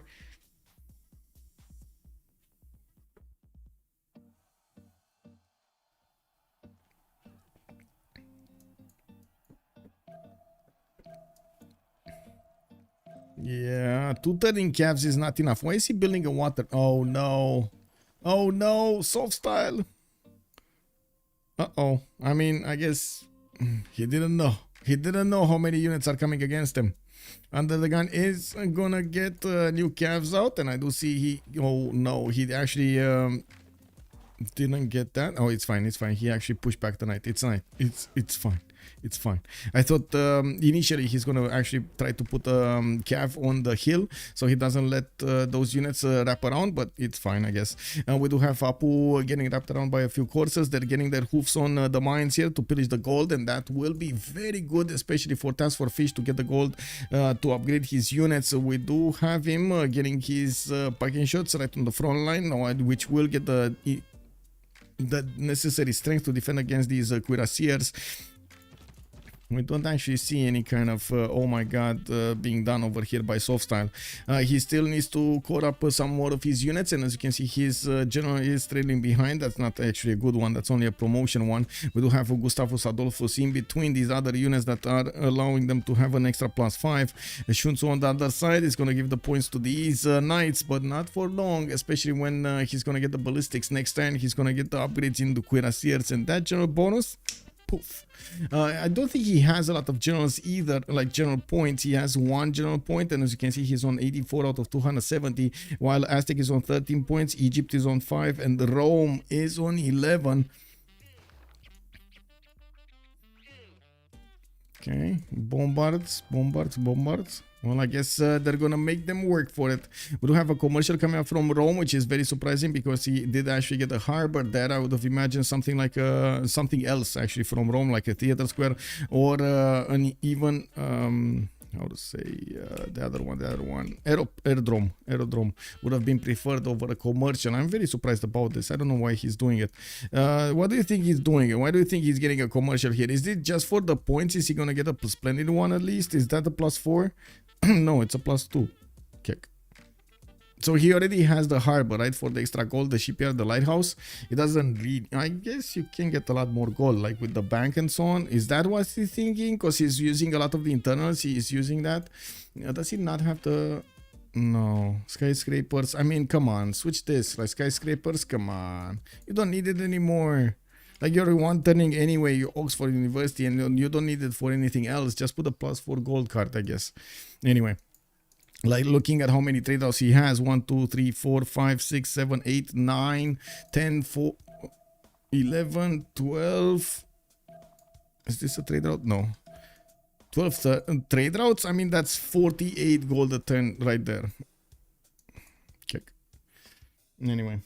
ChucK push will be for real soon. Yeah. Also, Paul, how did the first game go? Good evening, sir. We did have also good evening, Spoon, by the way. We did have the first game going towards SoftStyle and ChucK because ChucK did manage to, with Australia, to get the first timing. You know, that Australian specialty, the timing, the fast timing on the caravels, and his opponents just couldn't defend. Like UnderTheGun was getting attacked. TaskForceFish was also getting attacked with caravels. They managed to just outsim them. On one side, they didn't go as wide, while TaskForceFish and UnderTheGun tried to go as a bit wider, and unfortunately, because of those extra 2 settles, they lost the game. Well, this one did go much longer, and as you can see over here with 1085, we still don't have a clear victor, but we do have an advantage on ChucK and SoftStyle.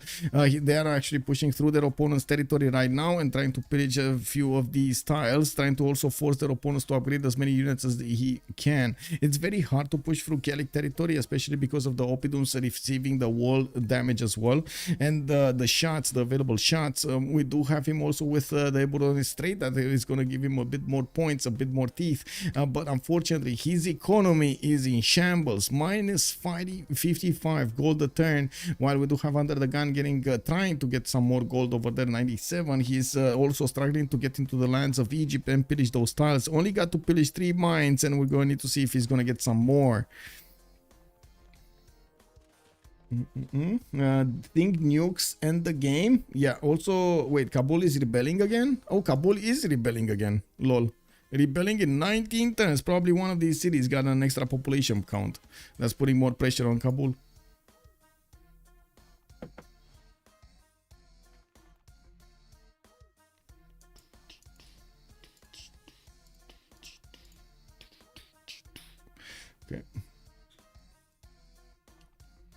Okay, there we go. Neighborhood in Ravenna, we do have flood barrier also one turn there, one turn in Mediolandum. He's going to want to protect his coast from floods. We do have a massive army also from Aztec being deployed to the south of Mediolandum. We will have the opportunity to try to go against Rome here. I don't think he's going to take cities, but he's definitely going to do some damage. Unfortunately, UnderTheGun didn't deploy all of his units towards his opponent, and if he did, he would have put a lot more pressure on SoftStyle. If he would have had also the cuirassiers, it would have been just much more better. He didn't, and yeah, well, at least he got some pillages off. Yeah, we do need to see if ChucK is going to get to flex that production soon. He's just building up wonders, Potala Palace in 4 turns. While he did finish Oxford University, he's getting 279 science and 136 culture. He did finish Oxford in the city of Pingala, not, you know, the biggest thing that you could do.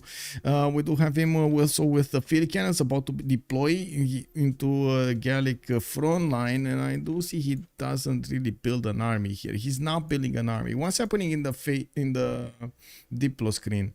Unless he actually liberates Kabul, I don't think they're gonna win this Congress. Doesn't look like they're gonna win this Congress. I mean, sure, they can minus themselves and that's it, but not much other.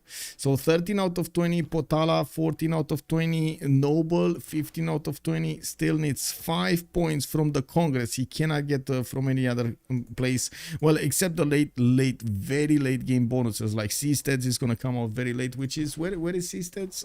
Food, give me a second. It's over here, right? Oh, you don't need robotics for it. What do you need for it? You just need nanotechnology for it. Oh, this is simple. Just get nanotechnology, you need composites, you need synthetic materials, and that's it. Oh my god, this is one of the fastest seasteads that I have ever seen. Yeah, I do see aerodromes also coming around from Mediolanum. ChucK is going to start getting his fighters in the air soon. With aerodromes in the north, you can imagine that TaskForceFish is going to need to get some anti-air guns to protect himself. There is a point in which you can't really protect yourself from planes and, of course, bombs.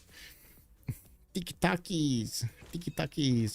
SoftStyle's military is spreading the Gallic defense thin, and we do have a lonely city over here, Kilo, that is not going to get attacked. By the looks of it, SoftStyle is going to be looking to pillage as many tiles as possible. He didn't get that much over here. He just got a campus with a university, not even a university, just a library.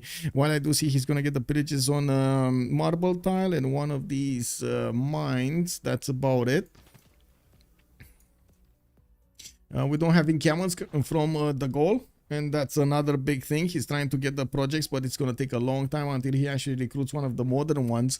And I do see him trying to get encampment training projects. It's 3 turns with 2 turns. He's getting 2 projects. Is anything going to happen on the other side? Okay, there we go. Banks in Rome trying to fix that goal situation. ChucK is about to hit 300 science as well with 137 culture. And we do need to see if UnderTheGun is going to manage to get more science. It looks like he kind of leveled off here with 182, 171. He's trying to get bigger economy. He's also trying to fend off his opponent's religious victory. Not to mention, we'll need to do something about that Diplo. Putting down a few more of these encampments. He's getting up for war with military academies from Huexotla and other cities like Tlacopan. He's gonna start rolling on more general points, and at the same time opening up the ability to get armies hard built if he gets to mobilization. Okay, pillage. Okay, pillage. Get the, yeah, it's fine. Okay.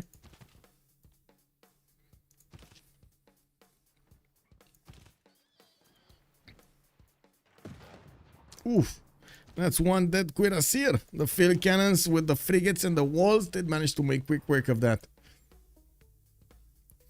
Religious victory, yeah. Illy Ripper, hello there, sir. I'm making a dubstep song called OnSpot Rhythm. Wow, you can use clips. Yeah, sure, man, sure. Yeah, use whatever you need. I'll make you even sounds if you want.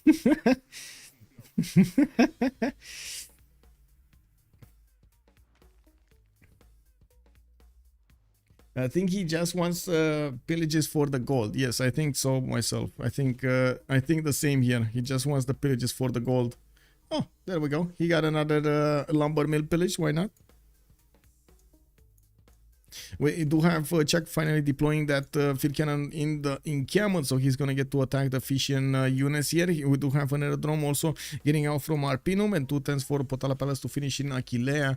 I do notice Veritre is gonna get also an aerodrome next turn, which will allow him to just get some more units. They don't have enough gold to just straight up buy a bomber and start hitting Kabul, which would have been amazing if he would have managed to get through the defenses of that city center so he can liberate it.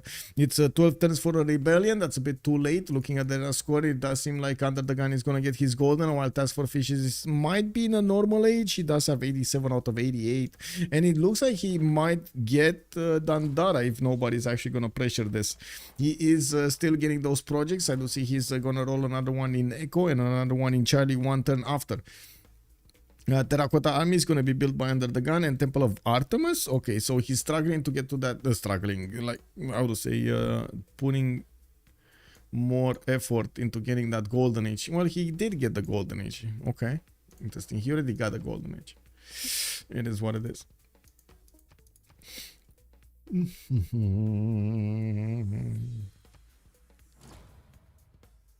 Yeah, 13 out of 20. Alhambra. Taj Mahal, he's just building wonders. Look at this guy. He's just building wonders everywhere. Okay, I mean, yeah, Alhambra makes sense. In a sense, Taj Mahal makes sense, but that's quite an investment. Temple of Artemis, I'm amazed he didn't build it earlier. ChucK SoftStyle seems ahead. Yes, they do definitely seem ahead. They're also pushing their opponents to try to get some pillages. You can see SoftStyle has tried to go over here to the southwest of Fish, and that actually put a lot of pressure on his opponent's economy here. Minus 56 gold a turn for the Fish. He's trying to hard build as many units as possible and also put as much pressure as possible on those SoftStyle units. While new units are gonna get out, we do have SoftStyle pushing back the attack of UnderTheGun and gonna return the favor. There are a lot of calves being ready here, getting ready to pillage the lands of Huexotla again. The issue is that ChucK is way ahead of everybody else. Yes, Egypt Terra score is basically low. Has Egypt been on sequential Dark Ages? No. I think this is his first one, his first Dark Age.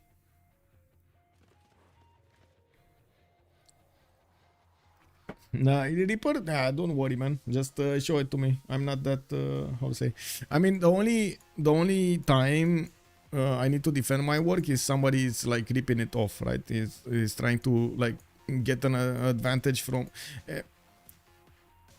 So for example, the emotes, right? My emotes are only available for the subscribers, which is a perk that you get for subscribing. Okay, sure, I understand. You're gonna want to how to say, help out, and at the same time you get some perks which you might care or not care, but at the end of the day those are some perks, and it kind of feels bad if somebody's gonna use them how to say, standalone, right? And that's one of the, I guess, weird things I have with the Frankenface or whatever it was called, the app that allows you to steal emotes and put them for free. That's just, I don't know, man. That feels like it's a ripoff. So unless you actually do that, I have no issues, man. Just feel free. Work your imagination there. Use my voice, it's fine. The issue is that ChucK is way ahead of everybody else. Yes, and looking at YouTube, no questions, YouTube, hello? How are you guys feeling over there? While we do have the attack of SoftStyle starting to take shape over here against UnderTheGun, it does look like his calves might actually come into a wall of cuirassiers. We will also see Terracotta Army finishing up next turn. And also, let's actually take a look at the south. We do have UnderTheGun getting his Alhambra in 3 turns and finishing up Taj Mahal in 5. He's gonna end up seeing those biplanes in the air pretty soon, while we do have some line infantries and battleships getting out of the cities of Rome. You can see he can attack Tlacopan quite easily with a battleship there and take out those cities walls. So we do have an aerodrome here in Arpino finishing up next turn, and I'm very curious if he's gonna keep on getting those fighters in the air, or he's gonna wait for advanced flight to get there we go. He just got advanced flight. No, he's working on it. Advanced flight in 3. He should have enough aluminium, but I do want to double check the aluminium count here before we go any further to talk about this, because aluminium might clearly be a stopper. No. I mean, unless he actually has it underneath his settles, he doesn't have aluminium anywhere. And I would imagine he's gonna need his airports if he wants to get the planes with full HP to attack their opponents, like full damage to attack their opponents. Anyway, it is what it is. Kilo, not gonna happen anything. We do have SoftStyle getting hunted down by Fishian units, while SoftStyle is 3 turns away from getting his combustion. TaskForceFish is barely getting steel. We do have him also with mobilization in 2 turns, and I'm pretty sure SoftStyle here is going to require a lot more units if he wants to break his opponent. I don't think that was the target though. Like, it didn't look like a break your opponent type of military, especially without getting shipyard, without getting support units. We do have under the gun also 200 culture, fish 200 culture, diplo victory, still 14 out of 24 ChucK. He did get that one rolled in from Potala. I don't see yet noble, but let's see. No. There's no noble here. I don't see him. Yeah, I don't see him. Well, and this is starting to be extremely expensive to get one of these scientists. 840 points. I do also notice Dandara is going to be recruited here. Gold is going to get it. He's going to get it. He actually is going to get it. So much production was spent, but he's going to get it. There is one Antium. I seen one in Antium. One in Antium. Wait, where is Antium? Antium is here. Oh, this one underneath. Okay, I was looking at the other signatures. Okay. Nice. Nice. What is ChucK on the science tree? Top 3. Like, ChucK and SoftStyle are way ahead of their opponents here. So first of all, he did manage to get flight and radio. He's gonna get advanced flight soon in 3 turns, while Egypt is also somewhere around here. I don't know exactly where. I think steel. I think SoftStyle. Oh no, he's actually switching to scientific theory. Didn't he get steel? Yeah, he did get steel. Okay, he got steel. And looks like he's clicking on labs or AT crews. I bet ChucK double science produced by anyone else in the game. Well, yeah, he was like 3 turns from combustion. Yeah, basically. He's, well, not double, but he's like 8,000 versus the fish 5,000 and under the gun 5,000. So big difference. It's a big difference between them. Whoa. Bonjour, bienvenue, bonjour Narve, bienvenue à tout le monde. Hey, merci beaucoup pour le raid and glad to see you streaming. I hope the game was awesome. What did happen? We're waiting here. What did happen? Who won? Mikado and Nawik or Elark and Bombi? Who won? Guys, come on. Who won? Pojunar was actually streaming in French the other game, right? The other matchup on a 2 versus 2s. Who won there? Does anybody know? Chat? Anybody know? Anybody? Anyway, we do have the Cavs of Egypt retreating back to their territory. There are way too many units here in the lands of Under the Gun to push through efficiently, while we do have Under the Gun getting 150 gold. He did slow down quite a bit in his science acquirement, only on 200 science. ChucK is 351 and 150, and I do see he will have the means to attack his opponent from afar, with the bombers getting out of his series pretty quickly. We do have him with a lot of production per turn. Combustion also in 3 turns here for ChucK. We do have him delaying a little bit his need to go for bombers. He's also going to get to pad his numbers with more shipyards, getting more production and hard building some of these biplanes. And we're going to need to see him also try to attack into the city of Under the Gun. And even, oh my god, that spearman army, take it down, man. Just take it down. Just one shot with the battleship, you know, deny your opponent an AT crew army with a level 1 promotion. Spoiler, Mikado and Nawik won. Okay.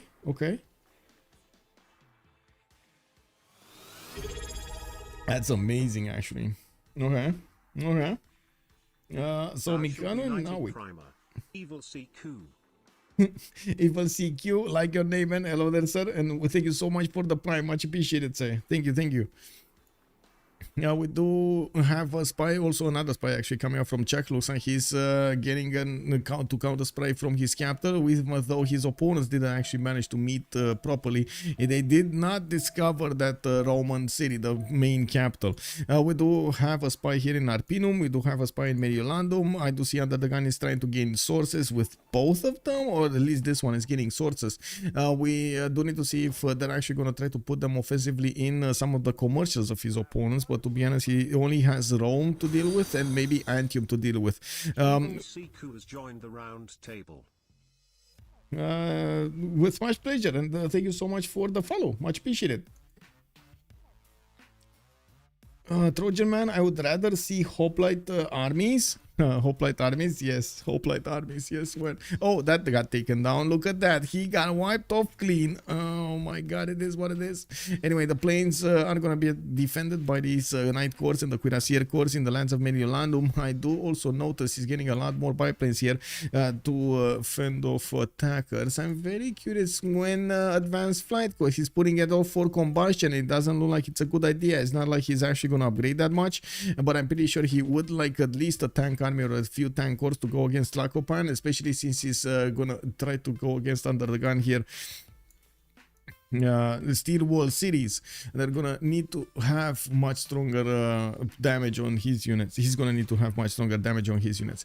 Taj Mahal is gonna come from Teayo. We do have new cuirassiers also from his main cities, and Kilvakizivani getting out from Cempoala. A lot of envoys to give him some advantage, but to be honest, it does seem like we do have Volin, the only city that did not get seized. And wait, they did? Oh, this is a pocket CS, so they have receiving some extra production from the beginning of the game that was not discovered. Whoa, Volin over here, as you can see, does give it a +2 production in every city with an armory or consulate building when producing units for the 3 envoys. But in the 1 envoy, it's +1 production in the capital and in every city with a barracks or stable. I mean, you know, that's quite a bit. But he doesn't have the well, he only has the 1 point. Spam engagements from Egypt. I'm pretty sure oil per turn will be important in the next phase, and yes, military economies for the ability to actually get some armies out. We do have him retreating from the east, while UnderTheGun is putting more units in the front line to the northwest. It does seem like they're getting very, very close and personal with the next era. ChucK is gonna be in a golden age. We do have TaskForceFish 5 points out, while UnderTheGun is managing to get the heroic age. TaskForceFish will need 5 points from somewhere, and it looks like he's finding a hard time to get there. He just has this turn. By the way, this is the last turn of the era. He needs to get it now or never. Is it gonna be now? Oh my god, missing the heroic age by 5 points? That must feel bad, man. That must feel bad. ChucK and SoftStyle won first game. Yes. Okay. Give me a second.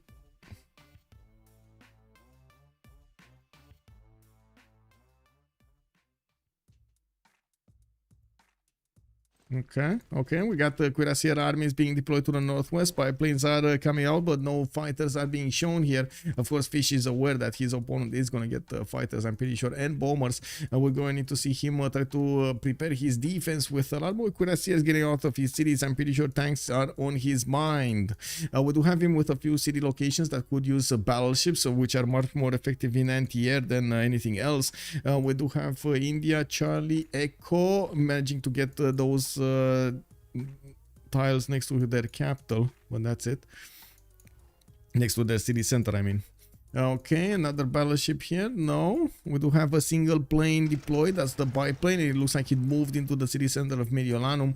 I would imagine he's actually going to move more over there in that aerodrome. It's just a matter of time. I would imagine also he should actually go for bombers here and put them there, not fighters. but I guess it is what it is. Maybe he's thinking of the defense, or maybe that's why he's actually waiting another turn so he can get advanced flight and get those bombers in the air.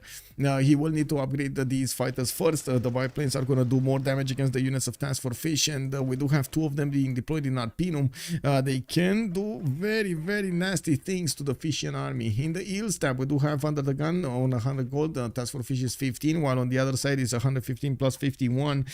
Still more gold per turn over here on ChucK and SoftStyle. With the amount of size that ChucK has been getting in the last 40 turns or 50 turns, he's managing to bank quite a bit of an advantage over both of his opponents here, and that advantage just keeps getting bigger.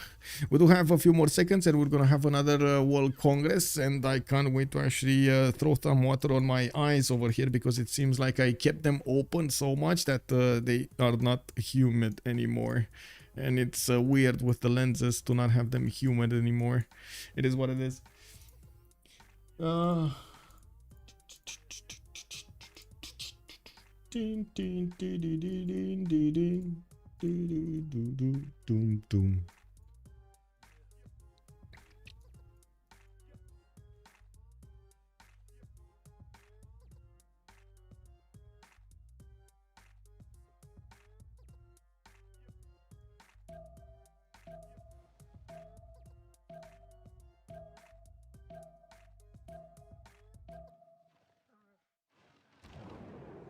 Okay, so 2 minutes as a pause, and we're gonna come back to see what's going on here.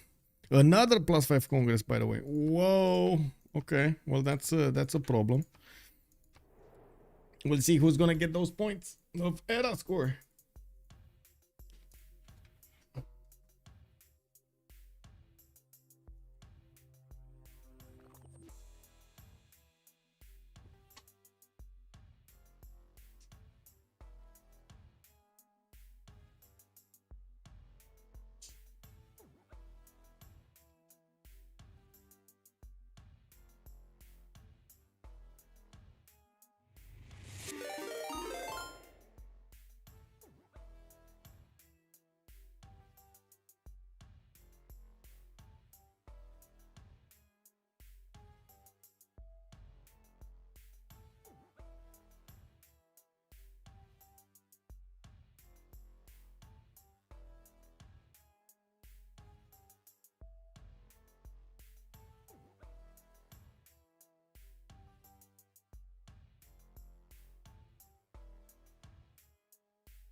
Gotta say, I was watching who's actually ending turn here, and TaskForceFish and UnderTheGun did take their good old time to actually set this Congress. It looks like they were trying to take a little bit of time to think about the next moves. They probably know this is probably the last chance in the game to win this, and of course they have made quite a bit of an effort to keep up with their opponents, but ChucK is getting a bit too big to handle with his upcoming bombers here. He's going to do quite a bit of damage. He's getting his tanks also, and I do see he's going to need to put that gold where he's needed, of course, on the biplanes to get into fighters.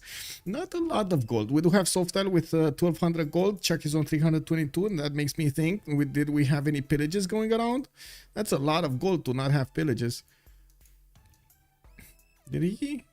Okay, no, he's getting to drag all of the TaskForceFish army, but he didn't get pillages, no. I do see a settler going somewhere. Where is this one going? Hello? Oh, is he actually getting a safety settler out? Okay. Yeah, what did happen? Loses to deploy points on ChucK. He probably voted against himself. He's still on 15 out of 20. And they do have the bigger diplo favor here. Okay, we do have more encampments coming around, and yes, SoftStyle does want to guarantee he's going to be surviving the next part of the game, trying to get to one of these settlers sneaked through, or is this something else? Is this something else? Is this for like helicopters here or something? I think he could have upgraded them in the city of Shedet anyway, so I don't know why he's doing that. Anyway, we do have banks in Apu. I do see new military armies coming up in Rakedet. And he's getting artillery armies from his main cities. I would imagine he's going to push through Egyptian territory pretty soon here. Let me actually switch the screen so I can see everything going on. Do we have any other game finishing up, or what did happen? Wait a second, what did happen here? Oh, whoa. Wait, what did happen here? Why? Oh. How much combat bonus on Aztec? +4. Also, I missed Trindad's raid. Brody Barhead, thank you so much. And welcome, everybody. Welcome to the game between ChucK and SoftStyle. Going against TaskForceFish and UnderTheGun. They are in the lower bracket. Whoever wins this game goes forward to fight Mikado and Nawik in the lower bracket finals, while the loser of this game will not going to go forward. It is the last chance to keep the target in for that tournament. For winning the tournament. I do also want to say congratulations to Mikado and Nawik for winning the game against their opponents Pompilide and Ilark. I'm pretty sure it wasn't easy. We did have them at the tie actually the last time we checked. Bombers are coming out from ChucK. ChucK did get an amazing run. I gotta say, this is just incredible. At the beginning of the game, he did get Achilleas, the second city to the south of Rome, on the cliffs of Dover with turtles and the amber tile here to the west side, while he did have also bananas. Oh my god, this was a banana crazy. In the north, he did have Aifaya Yokul also settled with Felitre on one of the biggest tiles. Got so much culture from such an early stage of the game. Ideology coming up in 6 times 4. ChucK is also getting to put his fighters to work here, dealing the damage against the Fishian horses. And the problem is, Fish has quite a bit of production. UnderTheGun has quite a bit of production. The gold is just not there. And we did have Montezuma going into a heroic age with 2 arms with Heartbeat of Steam, and I do see Reform the Coinage is also on Montezuma. Unfortunately, he doesn't have a lot of externals to actually make use of the Reform the Coinage. You know, it is what it is. Your traders cannot be plundered. International trade routes provide +3 gold per specialty district in the foreign city. This could have been multiplied very, very quickly if he had an ally to trade with. He doesn't, so it's not. We do have ChucK also with fighters being deployed right in the face of UnderTheGun, and yes, he's gonna do quite a few free kills here, while he's gonna need to get the bombers to go through the upcoming series. He's also getting some settlers out and calves so he can take cities very, very quickly. We might see the demise of UnderTheGun quite quickly here, especially since he doesn't have that many anti-air guns, and I'm pretty sure he's gonna need to put so much production into anti-air guns to fend off an attack with multiple bombers, battleship armadas, and so on. Yeah, there's a artillery here that is going to do a lot of damage to the battleship armada. You might want to get out of there. Just saying. Monsieur Battleship, you might want to get out of there. Oil the Savage, hello there, and welcome. What mods should I get? BBG, BBS, and APH. Yes, if you actually ! Mods, you're going to get the direct link towards the cpl.gg/mods website, and you're going to see all of the mods displayed, even the ones that we don't always use, like the Spectator mod or a mod for like Civ4 or something, which was at some point being requested of me to put it there.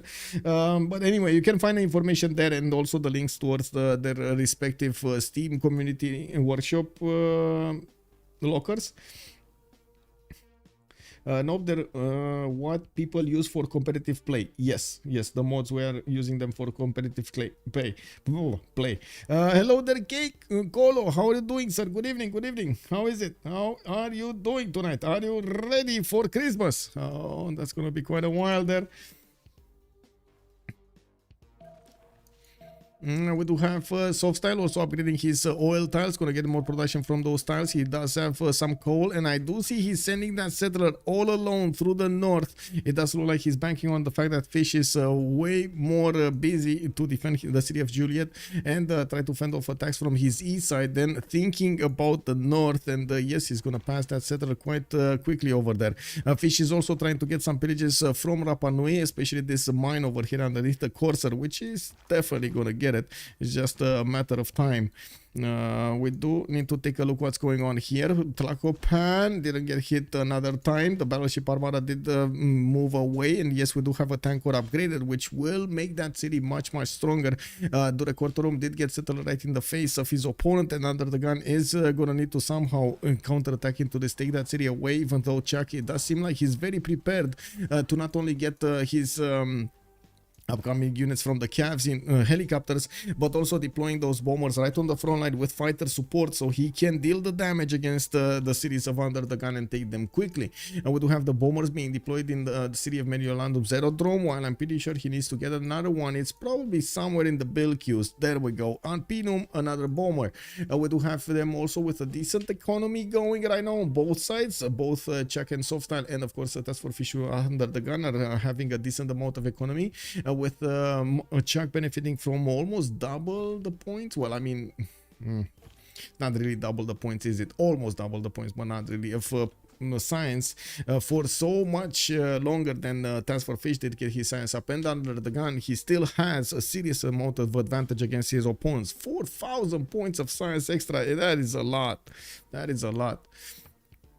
Chemistry in one turn, that advantage is going to get bigger if he does manage to finish his labs and of course power them, and I'm pretty sure he has enough units to enough coal to power them, especially with the newly added coal mines in the south.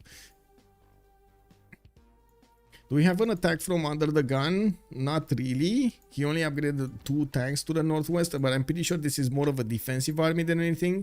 Looks like Cleopatra is also going to try to put a few more units to the east side and getting a stronger economy with new banks from his commercials. He did put down... Why did he never finish this aqueduct? Anyway, it is what it is. I guess he had other priorities in the meantime. I also don't see him putting down aerodromes at all. SoftStyle is gonna go for the helicopter strategy, not for the planes. Well, the Savage, I want to use historical scenarios in somewhat balanced mods. Just getting started. I don't think you can actually use historical scenarios with balanced mods, if I remember correctly. Like they affect the map quite a bit. So yeah, I played a lot of Civ3 and I really like the historical scenarios there. Yeah, Civ4 also had some amazing scenarios also. And I guess Civ5. Civ6 kind of wasn't on the same level, I would say. Got other perks though, definitely other perks. I guess the game is evolving. We're gonna need to see how it is gonna evolve with Civ7. We do have the military engineers creating those railroads towards the south, and yes, ChucK will need a lot more gold if he actually wants to flex this army against his opponent. He does have his cuirassier corps with the ability to get an army and upgrade into tanks, while I do see his planes tearing apart his opponent's tanks. We do see the bombers that do need to find a target here, and I'm pretty sure he actually sees everything, right? He sees Traclopan with the spine there, and he sees he will get the vision of Teayo afterwards. If he does manage to take out Tlacopan, Alhambra is going to be taken away. Pyramids is going to be taken away. That statue of Zeus is going to be taken away. That's a bit unfortunate. Also one of these theater squares. Now we do need to see if he's actually going to break through a little bit quicker, because this seems like it's a bit too slow. He also is going to use a secondary bomber to attack into Juliet on the east side and one into Kabul. So he's kind of all over the place, to be honest.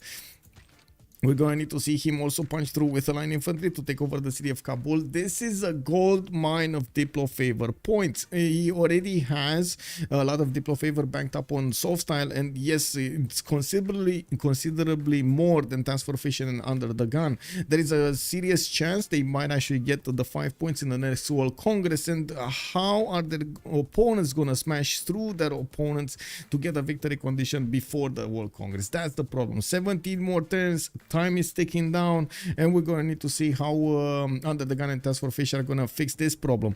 With ChucK appearing to have 2,000 military, we do have UnderTheGun on 1,200 and TaskForceFish on 1,100. SoftStyle is on his own 1,200 points over here. I'm pretty sure Rome is going to get a big boost in science with the labs coming in from most of his cities. He's going to get to build them in 2 or 3 turns from everywhere, and that will probably mean more than 500 science on his side.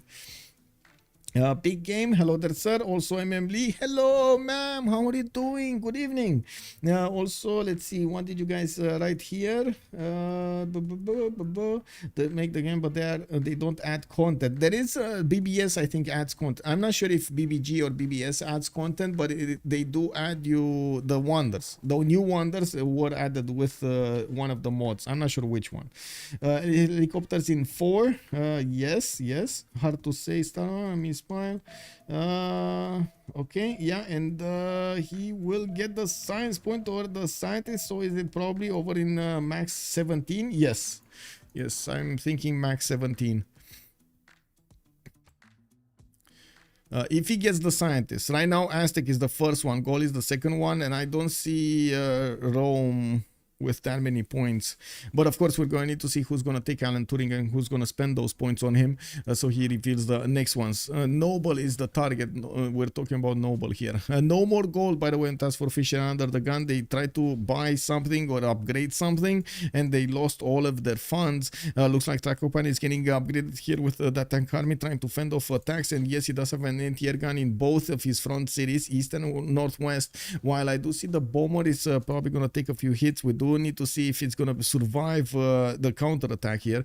And we do have fighters also allowing ChucK to do quite a bit of damage against the field cannons. He is one-shotting these field cannons if he gets close to them. I mean, we do have to see also probably Kabul is going to be the one prioritized with multiple fighters being deployed, a single tank army in that city center that is going to go fall. I think that's actually the gold. That is where they spent the gold. It was TaskForceFish upgrading a tank army to try to defend Kabul. That's gonna fall. I mean, yeah, there's no way we got fish defending the city of Kabul. And that's 100 Diplo favor that they could definitely not give on their opponents.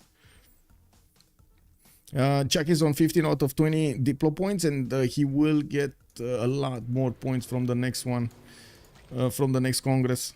The line infantry, though, has a problem. It's not that big in HP. Do we have another unit here? Of course, he can pillage the tile and get back his health, and if he does manage to pillage faster than TaskForceFish is going to get to attack him with the tank, well, that unit's going to go down. There is another cav here that could actually get into the borders of Kabul to the south. Yeah, we did have also in the World Congress marsh clearing, light cav getting the +5, so helicopters are going to get the +5 in the next era. Probably one of the reasons we did have UnderTheGun here tried to go for helicopters, but he got brought back to the light. The same can be said about the SoftStyle. He didn't want to get a few helicopters while he's getting his safety settler to the west. Looks like he's going to go north of Kabul here with one. We don't have him actually replacing that many of these units on the southwest yet. He is getting them into production queues, like cav cores are coming out from his cities, getting more armories, and I'm pretty sure he's going to follow up with the military academies there for the oil generation and the ability to get the armies directly. And now in the tech side, he does have national history in 3, and I do see him going for combined arms that will allow him to get a little bit closer to the nuke technology. Combined arms is over here, and nuclear fission is over here. They're very close to each other. He's going to know his uranium at least. Battle Cruiser also asking me, after your words about 2 versus 2 is usually faster than 4 versus 5, I fell asleep. Now I'm awake and they are still playing. Yes, I know. I mean, I did say it is a lot on the map, it is a lot on the players, and a lot of the times actually very good, very close matchups, like the players in very close skill, they're gonna know how to counter each other very nicely.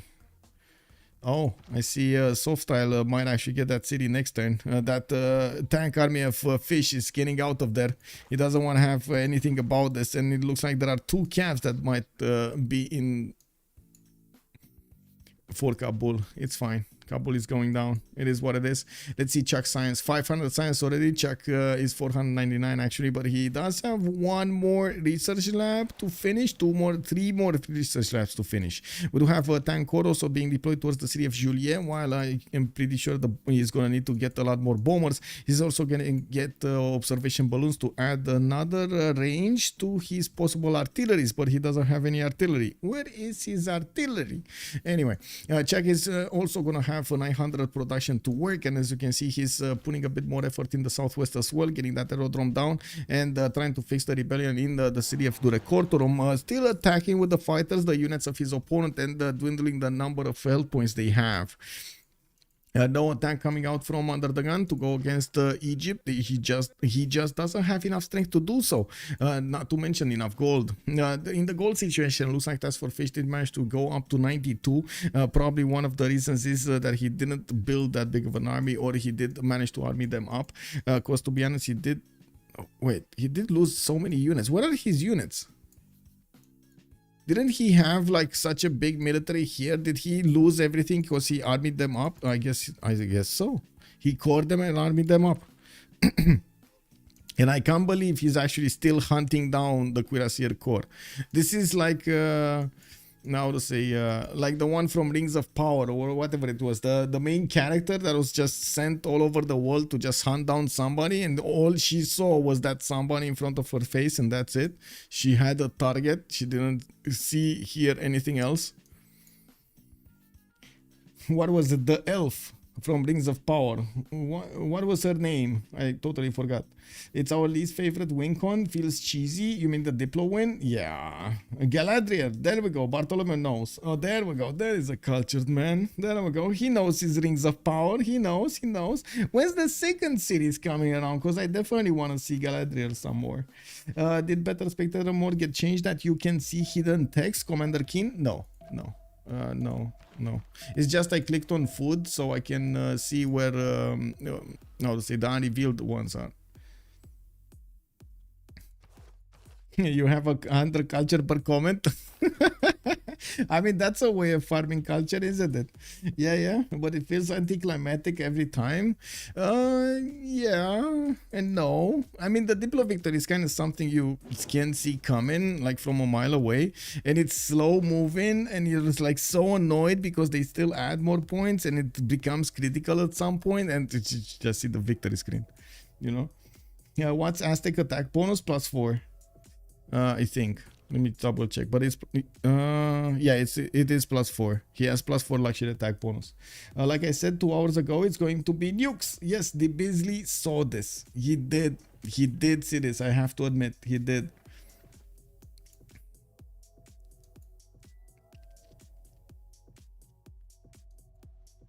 Okay, let's see. ChucK is moving in. He's gonna need to start pounding on that city center. As you can see, he did manage to liberate the city of Kabul and got 245 points to give to SoftStyle, or I guess another 100 to give to SoftStyle. Now they definitely have the win in the next Congress. With cities falling here, and I'm pretty sure Gaul is gonna feel the pinch of the pressure of his opponent, and the same can be said about Rome on the other side. I think the pressure is building up to a level that TaskForceFish and UnderTheGun might not be feeling comfortable anymore with. We do have not that many options for UnderTheGun to push back into his opponent, take out the city of Durekortoron. We do have also quite a bit of gold that ChucK and SoftStyle will need to invest into this defensive army in Durekortoron. And as you can see, quite a few tanks, artilleries, and so on are showing up to the fight. We do need to see if he's going to manage to attack first the artillery army that is not being defended by an anti-air gun, which is kind of a surprise. He didn't want to get the observation balloon over there, but the anti-air gun just didn't get to move anymore. Not enough space on the tile. Too much support.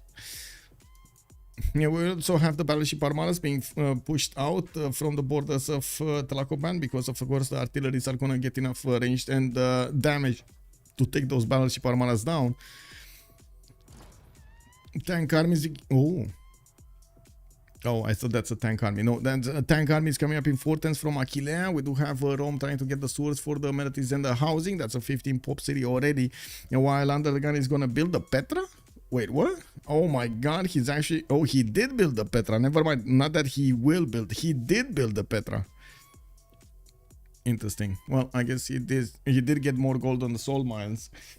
What is the situation about Diplo Wonders? All of them got built. Literally all of them got built. There are only like 3 things that will give them more Diplo favor. Actually 4 things. The World Congress Noble, which is probably going to be one of the next scientists. Seasteads and the culture point that I never know. I don't know where it is, to be honest. I don't know where the culture point is. I know it's very far in the tree, but I have no idea where it is exactly.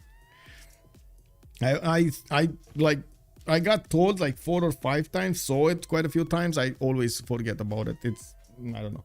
It is what it is. Would an Eagle Warrior still get a builder? ChucK, yes.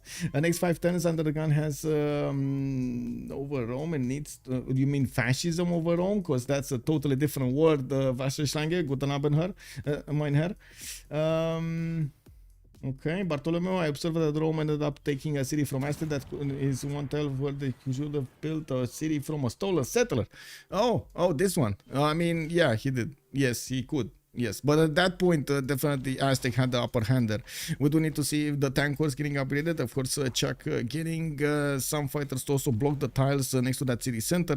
We do have battleship armadas also helping out from the seas. While I do notice he definitely needs a lot more units. He's getting them slowly and surely. He's gonna need to get them as quickly as possible to the front line with the railroads, with the embarkment and disembarkment. He should be okay-ish with new fighters also able to deploy here from his upper cities. Oh, he just lost his battleship armada. UnderTheGun as artillery, man. You don't mess with that thing. It's deadly. Now we do have a lot more anti-air defense from TaskForceFish, but I gotta say this is probably a waiting game until we're gonna see the nukes, and you just cannot cover your whole empire with anti-air guns. And yes, I would imagine somebody from chat will say, but you don't need to cover everything. You just need to cover the city centers. Yeah, you're not wrong, but there are a lot of city centers, and there's a lot of range on the nuke. And you might not have enough defense because jet bombers might punch through and will punch through the anti-air gun defense. So yeah, waiting game, I would say. Waiting game. This is basically, you know, a game of chicken until we're gonna see the nukes fly off. The record room actually is getting smashed. UnderTheGun might actually get that city away from ChucK and get the opportunity to go against Mediolanum. We do have the bomber actually repositioned from that aerodrome, and I do see the fighters are. I don't think actually one of them did get deployed into the record room, but I'm not sure. Anyway, we do need to see how ChucK is gonna fix this. Did he move his bomber on the right side? Jet bomber. Oh yeah, there we go. Jet bombers. There we go. Jet bombers. He got the jet bombers. I mean, ChucK is gonna quietly just take out Juliet here with jet bombers, and he's gonna walk in with one of his tanks, and he's gonna be like, "Hello, bye bye." Phew. Sonic, the Wonder Boom. Who's got more uranium? That's a very good question. I'm not sure exactly until they reveal the resource, so they can start acquiring it. I have no idea how much uranium they have. I guess we can watch the tiles, but there probably is a possibility that it's gonna be underneath. Oh, there we go. That's a dead tank. It is what it is. And another tank, unfortunately. Maybe he could have gotten that late turn, but you can see these jet bombers are unfortunately gonna be pushed out of that aerodrome. Unless the tank is gonna die, and the tank died. I guess, well, they gave their lives so Juliet can live one more turn. Yeah, I mean, it's all for the one more turn, man. All for the one more turn. Also, did I see 3 bombers there? Yeah, we do have 3 jet bombers deployed to the east side. I don't think he cares that much if he loses the west side series, but I'm pretty sure he's going to want to be as much of a nuisance as possible to under the gun. We do have these fighters that can do so much damage against the calves. They can do damage against the tanks, but they do need numbers to do that. Sharky0010, thank you so much for the follow, sir, and welcome. Our tank moved back. Yes. Wait, which tank moved back? Tank moved back. Here? I don't think he moved back. I think he died. Or at least that's my take on it. I think he died. It is what it is. Anyway, again, struggling with economy. Under the gun did upgrade more units and immediately he has a problem with his economy, but he did manage to get 271 science and 250 culture. Fascism also being giving him some bonuses, while ChucK is getting it in 4 turns. Well, I do see Under the gun is going to have an extra +5 over his opponent until that time comes. He's also trying to get into the borders of Mediolanum to pillage and take out as many units as possible. Benefiting from the infrastructure that, guess what, was built by his opponent. Actually was built by ChucK. I remember at some point I had a discussion with Under the Gun talking about roads that you build to go to get to your opponent, but there is always the risk that your opponent will benefit from them as well, especially if you fail your attack. This is like a perfect example of that happening. Crispy Chicken, hello there, sir. Of course, the ADS ads came up when probably Red one responded to my... Oh, I'm sorry. Wait, Crispy, I don't know what you asked. Give me a second. Alfred Noble, yes. It's pronounced Nobel. Okay, Nobel. Did you ask any other question? Because I don't think I see any other question from you. Give me a second. I can actually, I guess I can take a look at your messages here. No, you didn't ask any question. What do you mean? Oh my God. Bamboozling me like this. How is Rome losing his front? Well, he did reposition a lot of his units on the east side, and he was trying to take out Juliet. You can see that TaskForceFish is pushing up, trying to stop this from happening, while ChucK is going to need to fend off Under the Gun's attacks. It looks like he wasn't ready for a massive all-out attack from Under the Gun. He will still have quite a few fighters to attack the units of Aztec, but the pillaging that will be done here is going to be quite a problem. Under the Gun is gonna get the funds necessary to upgrade most of his military. We're going to need to see if he's going to also get to upkeep it. Of course, military numbers might actually make no sense anymore in the next 10 turns when we're going to see the nukes. Manhattan project is probably going to be finished by ChucK pretty soon. He did get nuclear fission, or he will get nuclear fission in 2 turns, while totalitarianism is going to be finished in 3. And we do have him getting some encampment training projects from Mediolanum. Also, that city will probably fall in the next few turns here, in the next probably like 2 turns, or even next turn. While we do have another city being taken out, Foxtrot. It looks like ChucK is trying to figure out to poke the defenses of TaskForceFish and figure out where the weakest link is, so he can start eating at the territory of Gaul here. He's also kind of buying time, and that's the thing, right? He's buying time for him because there are only 11 more turns until the next World Congress, and already ChucK has 15 out of 20 Diplo points. We do have Alan Turing, the next scientist, and yes, we do have Rome getting quite a few points there, being the next one up, the next runner-up with 500 points. Aztec will probably pass this, I would think so, and we're going to need to see who's actually going to take the next one. I would imagine Rome definitely wants to pass it. Like, Rome is definitely going to want to pass it. Does he have full aluminium? Yes, he still has aluminium. It's fine.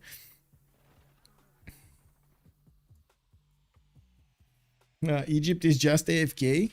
That's a good question. What is Egypt doing? Oh, Egypt is getting his own tank armies, and he's gonna get the opportunity to push into Under the Gun and do the same thing to Under the Gun that he has been doing. Like, every time Under the Gun has moved to the right, I told you this was the circle, right? We talked about it at the beginning of the stream. When we saw the map, it's basically Rome attacks Gaul, Gaul attacks Egypt, Egypt attacks Aztec, and then repeat. And then that's it, you know. Aztec attack Rome's. That's it. You just get a full circle of awesomeness happening all around the map with nobody defending anything. You know, everybody's on the offense. It is what it is. I was just being okay, I see. All good, man.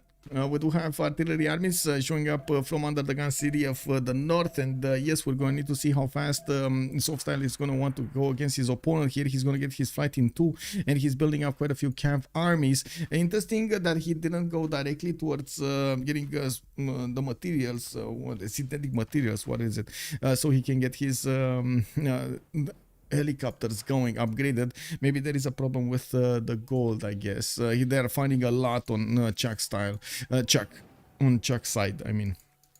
Mediolando about to be taken out. We do have so much. By the way, this is so much military for two cities, and you do see how many of these artilleries he got. His tanks are not really gonna get to Lugdunum unless you're gonna put them in the water and disembark them, and this is gonna cause quite a bit of a problem. We do have the army of SoftStyle getting into SoftStyle's borders already, and yes, the Cavs are gonna meet the Cavs of his opponent on the battlefield. While there is a lonely artillery here, I'm pretty sure it's not going to be a good match for the tanks and all of the units that are coming up from the northwest, from Egypt side. Mines are going to get pillaged, units are going to go down, cities are going to stand tall, and we don't see a single artillery here or a support unit from SoftStyle to try to take out cities. This is just a griefing army. Now, the good thing is Aztec does have one of the railroads connected from the right to the west, that actually allows him to resupply the front line very, very quickly with the armies he was using against his opponent. Another thing, he's not really gonna get to keep these cities. Mediolandum, as you can see, is 2 turns away from rebelling, 3 turns away from rebelling, and even if he's gonna get repaired out the defenses, is, well, the population count is just gonna matter. Rome is over here. It's a 15 pop city. Lugdunum 12 pop city. We got a 16 pop city over here, and Mediolandum is only 8 pop. We got also machine guns coming up from Rome. I do see his jet bombers did not get another run on Foxtrot, while we do have quite a few tank armies going on the front line. He got a tile next to Julia and killed something that I'm not sure exactly what it was. Anyway, was that an anti-air gun? I don't think so. Oh my god, the tank army took quite a bit of bullying, and he's about to get a level, a promotion. Very nice. And spreading his religion over his opponent's territory here. By the way, he did actually give a lot of signs to TaskForceFish because of that religion. He gets stewardship, right? So the science is gonna be amazing. Kick.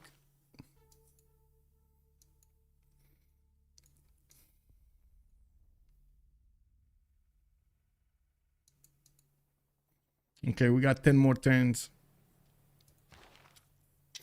One more turn until Aztec is going to get the option to pick or pass Alan Turing, and then when he's going to pass it, if he's going to go to a discount, Rome will need a few more turns to get up there in the points, and of course we're going to need to see him pass as well. Let's see, 2 turning destroyers from Achille. I mean, he's probably going to want to put a destroyer on every tile. The biggest problem is the artilleries are going to do quite a bit of damage against them.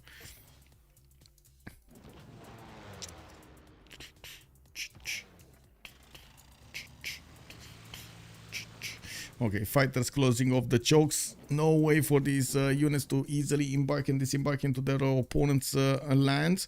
And yes, we will see Manhattan Project pretty soon. Now with fascism activated on Rome, he's gonna get back his points of damage against his opponent. Gonna be harder to kill and harder to take out. While SoftStyle is pushing from the west side, he's starting to get into the borders. They're about to get some pillages. He didn't get enough gold to upgrade all of his units, and I do see Kabul has been defeated finally. It looks like one single tank for Fish did go in and wipe that city clean off the map. Now we do need to see also what's going on in UnderTheGun's main cities. While okay, I do see a spy here. I do see some anti-air guns. Spy from Rome. Nothing major happening. I don't see. Oh, I do see a spy from here. It's a listening post. It's not a commercial one. It's not stealing gold. Okay, Foxtrot is about to go down. We do need a helicopter to go in and take over that city center. That was a city that I guess it's Ames, right? AH it's called Ames, right? On SoftStyle, he's gonna get that spy out of there, unfortunately. I guess he needs to move it. It is what it is. I guess he doesn't care that much anyway.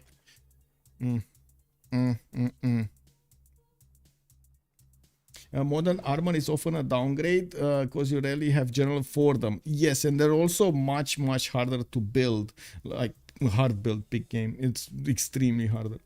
So fascism is just the only pick in this stage of the game. Antique republic can fight against oligarchy, but communism can't.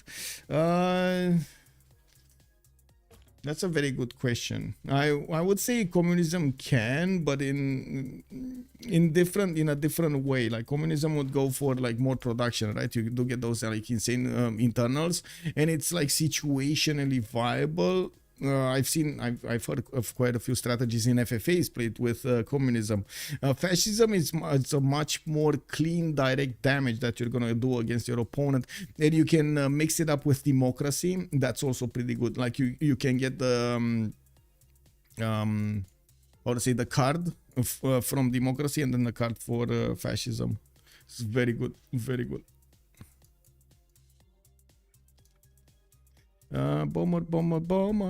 Bomber. Your finest hour plus there we go. That's how they're called. Your finest hour plus fascism legacy, exactly, for the plus 10 peak game is correct there.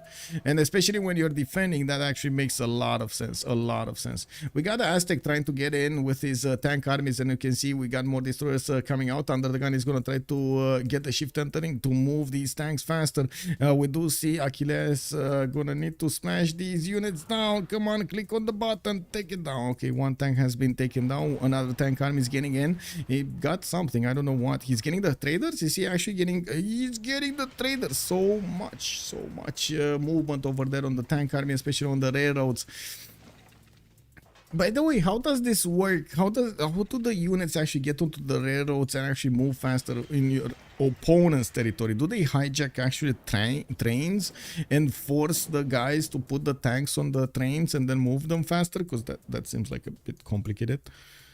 Anyway, allez la pub, Clown, calling it out. Allez, let's go to the pub. Wow, to the pub? I mean, it's Tuesday, bro. I guess it's Tuesday. Yeah, it is what it is. So, you know, you need to get through Monday, not, you know, get a bit of R&R, and then starting Tuesday, boom, hit the clubs, you know, until the Sunday. Is Diplo visibility merchant anytime soon? I don't think anybody picked it, but let me check. So Rome did manage to get Albert Einstein. That's pretty good. I didn't see the extra diplomatic visibility, but maybe I missed it. So let me double check. Mary Catherine Goddard, right? Mary, where are you, Mary? Mary, no. This is another Marie. Marie Catherine Dolnoy. Okay. No. This seems like it's a bit too far in history to have Mary over here. Mary. Where is Mary? There's no Mary. I'm sorry. There's no Mary. What do we have here? John Rockefeller, the next one, and well, I guess he's gonna get some oil there. We do have Rome also. Oh, scientist. No. Oh, Gold got it. Gold actually got the Diplo one. I mean, does it matter actually? I don't think it matters, does it? Because if he's not gonna get this one, he's just gonna get the other one. And with the amount of Diplo favor they have on their bank, I'm pretty sure they're gonna win all of the 5 options in the next World Congress. No, I mean, I guess 5 points. 3 from the last one and another 2 from the other 2.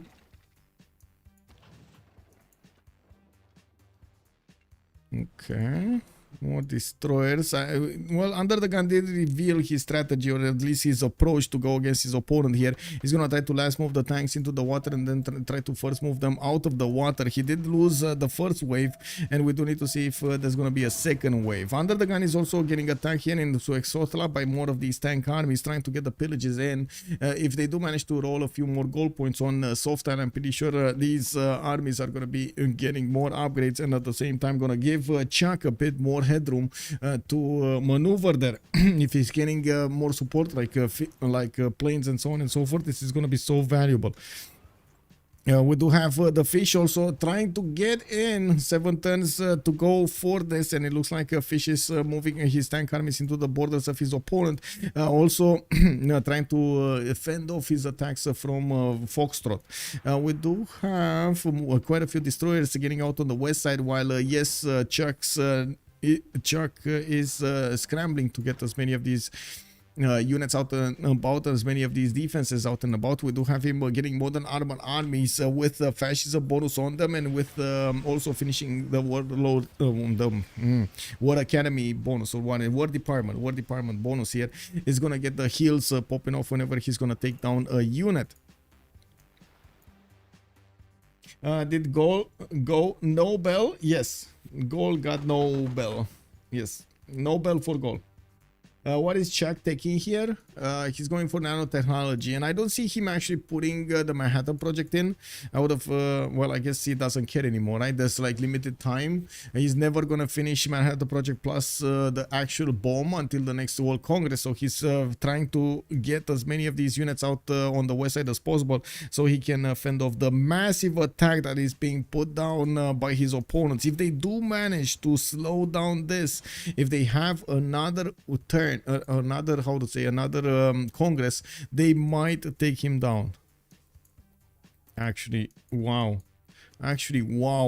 Big effort coming up from both UnderTheGun and TaskForceFish to go against their opponent at the same time. Looking at the yields tab here, we do have them with minus economy at the moment. UnderTheGun is minus 85, TaskForceFish is on 30. Well, we do have on the other side a massive economy, actually 300 points plus. We're going to need to see how things will develop in the next 7 turns, but I guess I just find it extremely doubtful they're actually going to get to Rome. Did he lose his destroyers? There were like 2 destroyers here in Ravenna. Where did they go? Did they die to artilleries? No, it's not that fast. I don't know, where did it go? Anyway, it is what it is. Destroy the fleet. The 4 turns Manhattan Project. Oh, okay. I mean, he's putting Manhattan Project. I would have expected him to actually get another modern armor to help him fend off the Fishian tanks over here from the east of Arpinum. Well, I do see him going for the airports for those aluminium points. We do have him targeting out these artilleries away from Aztec land, so he can slow down the attack. The artilleries are the ones pushing into the city centers and dealing the massive damage. Okay, fish. Okay, he got in with a tank, and he lost his general. He got pushed back, and then ChucK closed the door. Okay, I guess ChucK closed the door. We still have a Fishian tank that's getting a few pillages on the traders, and I do see ChucK getting C-stats in 3. His C-stats in 3. He's getting it. Oh my god, he's so close. It looks like he's gonna get it before the next World Congress. He's 15 out of 20 points. He's going to be 16 out of 20. Just needs 4 more points, and I'm pretty sure he should be able to get another 5.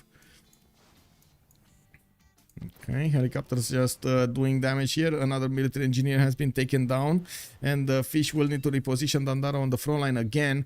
His city of Foxtrot is actually getting, how to say, left alone here.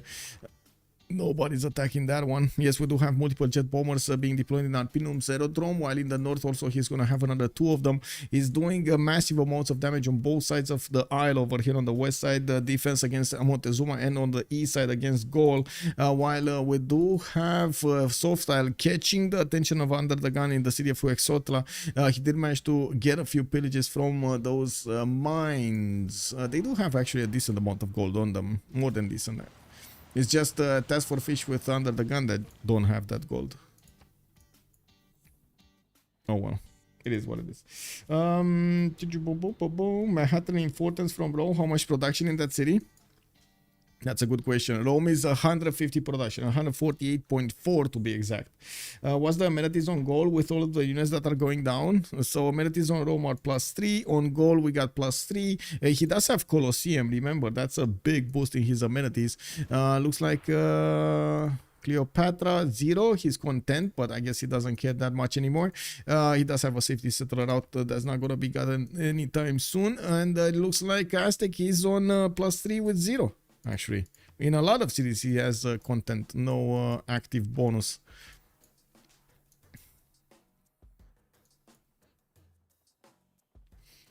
It just doesn't make sense why BBG allowed to trade influence points between players. Player with negative rate can get to a Diplo victory. This does not suit to what developers went in with this mechanic. Not wrong. We're not wrong. Mikado is calling out the big Diplo win. Yeah, it's coming. The big Diplo win is coming. Oh my god, ChucK's destroyers. Oh, this is what happened to the destroyers. The artillery armies are just taking them down one by one. There are still 6 more turns until the next World Congress. And yes, ChucK actually needs to survive until that time. We do have him with a modern armor coming up from Kume, with more armies coming up from the other cities. He does need to put these destroyers also in the city centers, probably, to try to defend himself, or try to get more fighters to close off the chokes and pathways for these under-the-gun tanks to walk into his territory. And there are only 3 units here, by the looks of it, that are available. 4 units that are available to attack into Rome cities and maybe take them out. We do have a few tanks also getting into the borders of Velitre. This is probably more for the pillaging than anything else. These are just normal tanks, not armies or corps. Now we do have a few more attacks being done in the south. TaskForceFish did manage to do some damage. I'm pretty sure one of the helicopters did die, or something died over here on the banana. Okay, Velitre about to go. Is this city even important? I guess it did have an aerodrome, but is it that important? I don't think it is important. The modern armor army is more important than that city center.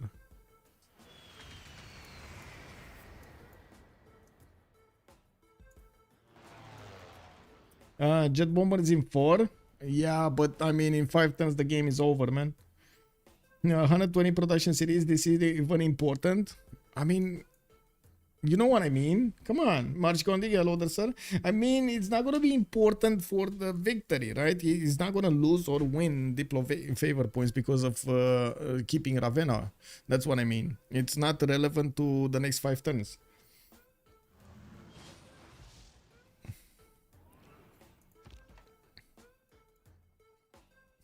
Aztec got some new lucks with his new city. That's a very good question. I don't think so. No. No, the only way he could get lucks if he would have settled this city over here. Like, this city, taking out Vatican City, first of all, should have been a priority. And also getting a city over here instead of Vatican City for the coffee, for the incense, for the cotton tile would have given him an extra +3. And I'm pretty sure with an extra +3, he would have not only overwhelmed Egypt, but he would have killed him a long time ago. We do have a bit of a problem for these Egyptian tanks to hold off the Aztec armies, but he was preparing for this. Like, remember, he's just actually keeping UnderTheGun busy rather than anything else. Instead of sending those tank armies towards the lands of Rome, UnderTheGun is going to need to fend off Cleopatra, and well, he's going to need to do as much damage as he can in the next 5 turns. Also, I do see the fighters of Rome are slowly cleaning up house here. They're doing so much damage to his opponent's units, taking them down. Uh-oh, modern armor core. That Ravenna city might die here. That city of Ravenna might die. Wait, is that a battering ram? Okay, I guess he's putting the hamburger in the water, man. This is what it is. What, you don't like hamburgers in water? Whoa. Dude.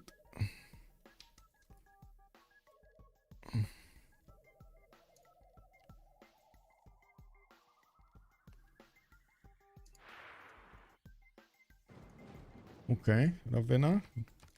4 more turns, 4 more turns. Battering ram against destroyers. Yeah, I mean, you know, hamburgers versus hot dogs. It is what it is. Though they look like hot dog to you, look, the destroyer looks like a hot dog. It is a hot dog. It just needs a little bit of sauce in the middle. Okay. Under the gun, getting airports, aquatic center, more helicopter armies. Okay, he's resupplying very quickly. Like if he does want to get helicopters here in the northeast, I'm pretty sure he can one turn move them. In the southeast, doesn't like TaskForceFish is gonna breach the defenses of Arpino, but he's still trying to enter the borders of his opponent and maybe try to get to Rome. Even in that case, of course, they still can vote in the Congress. They will need to totally take over one of the players of their opponents, ChucK or SoftStyle. Either one works to take this down. And I gotta say, it's interesting that they didn't actually go against Egypt. It would have been much easier and faster, but I guess they wouldn't have stopped Rome from attacking. That's why they didn't.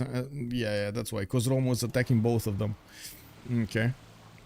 Seastes next turn from ChucK. He's gonna get his 16 out of 20, and I'm pretty sure he's gonna get the extra 4 points from the next World Congress. We do have a few more turns to go while we're watching how UnderTheGun is gonna try to fend off his attackers. We do have the jet bombers of Rome attacking as many of these units as possible that he can get his hoofs on, his skids on, or his I guess wheels on. Yeah, wheels on, bombs on. Yeah, I guess one of those. Nowhere near the Egyptian capital. Yeah, he's nowhere near, man. Rakedet is here. He can snipe Rome before the nuke finishes. Snipe Rome? You mean, I mean, the game is gonna finish.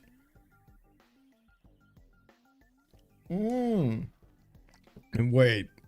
Okay, I see what you mean. You mean he's gonna mass upgrade bombers into attacking Rome? No. He would need like 4 bombers if he actually wants to attack Rome and take it out in one turn. 4 jet bombers. It's not happening.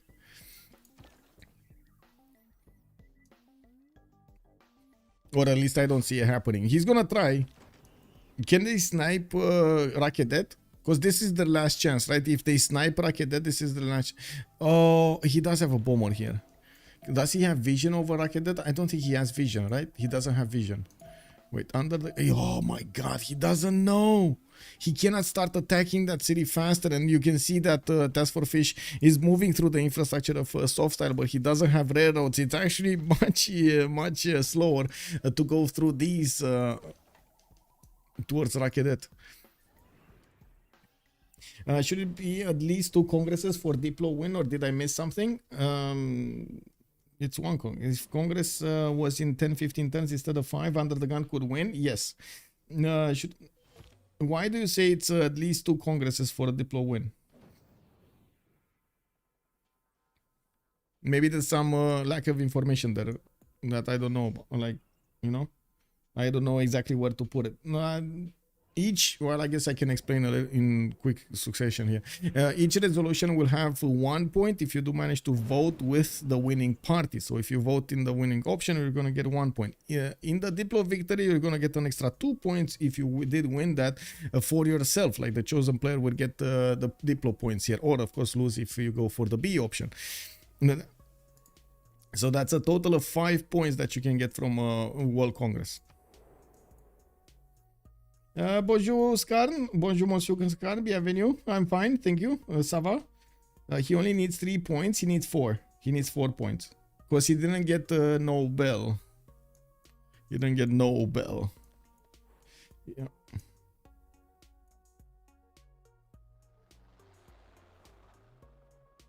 Helicopter army is coming out from Cleopatra. We do have Foxtrot repairing his walls, and I do see Ravenna is well, very close to dying. We will probably have... Oh, where did the planes go? Oh, here. Okay, we got the 2 bombers here. Advanced flight from SoftStyle in 2 turns, while UnderTheGun is gonna get his stealth bombers next turn. He's gonna be only 1 turn from attacking Rome, right? He's gonna upgrade in 2 turns away and then have the attack 1 turn away, and that's all he wrote. That's all he can get. Can he get the bomber attack here?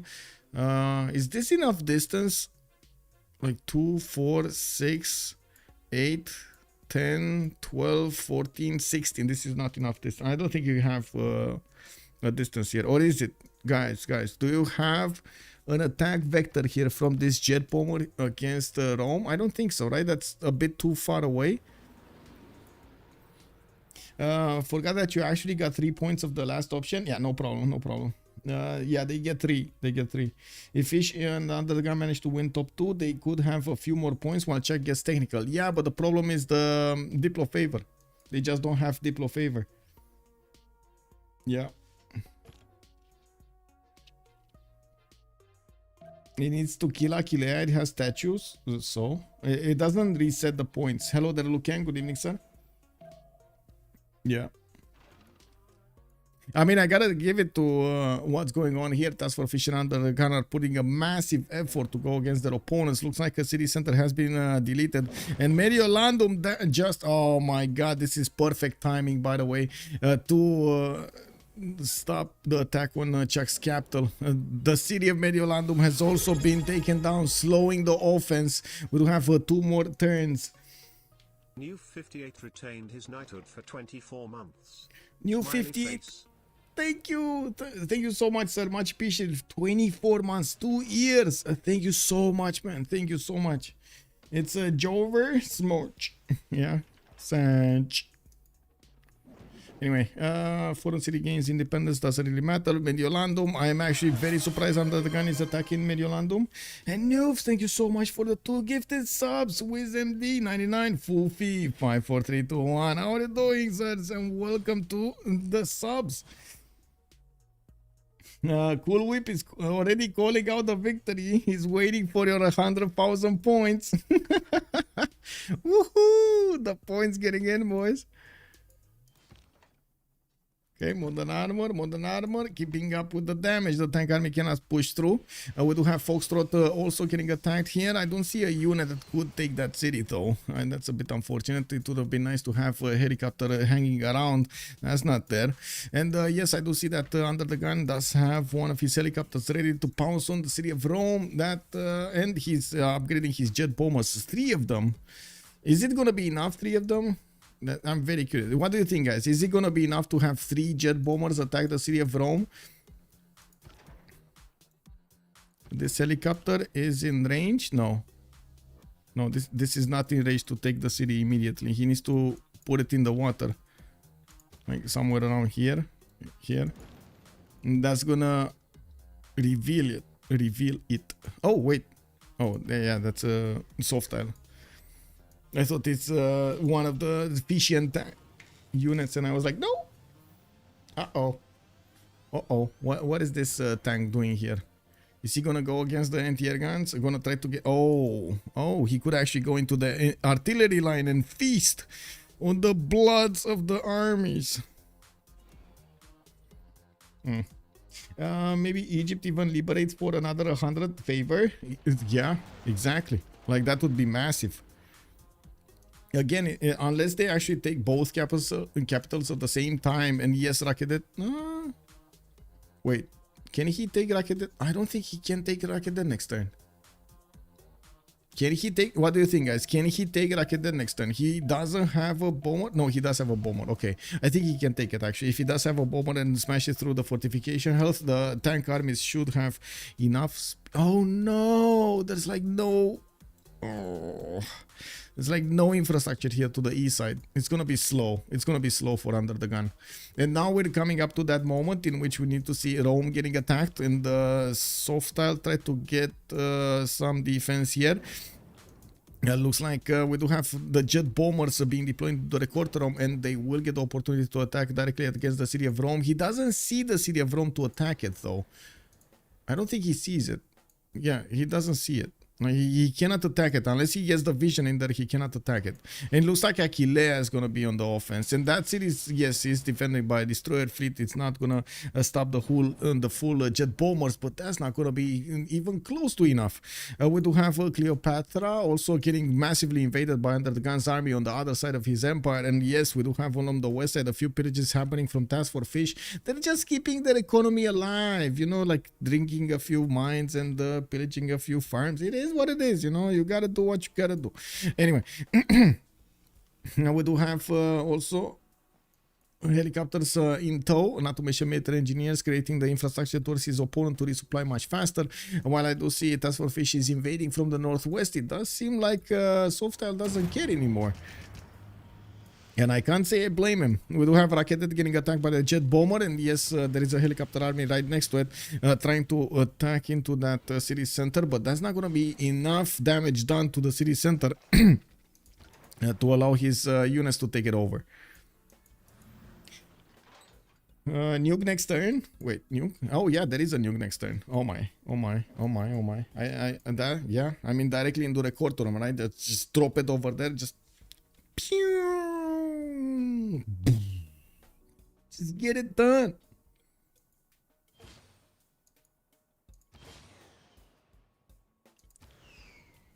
Ooh, ooh, the jet fighters. These are basically F-35s, right? These are like P-51s and stuff like that, and Spitfires, and these are F-35s. I don't think, are they? I don't know. One of those. But anyway. Rocket Death plus Rome is a victory for them. Yes, that is a victory for them. That is a domination victory if they manage to take over both of their opponent's capitals. Or I guess all of their opponent's capitals. Yeah, they don't have enough turns. Yeah, it's like they needed 2 more turns. 2 more turns and they would have gone to maybe Rome. No, I don't think that would have gone to Rome because of the nukes. But at least over here to Rocket Death. And there we have it, ladies and gentlemen. The last World Congress, or is it going to be the second to last? Let's go for gold. Me.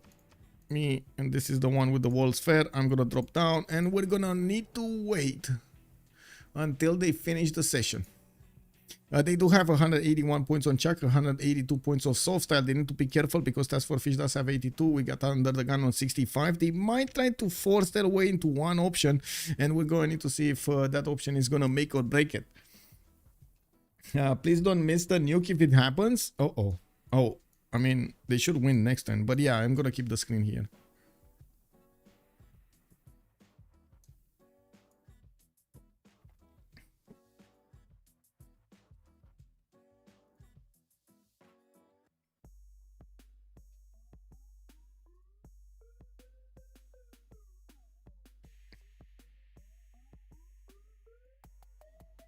Okay, we're still waiting.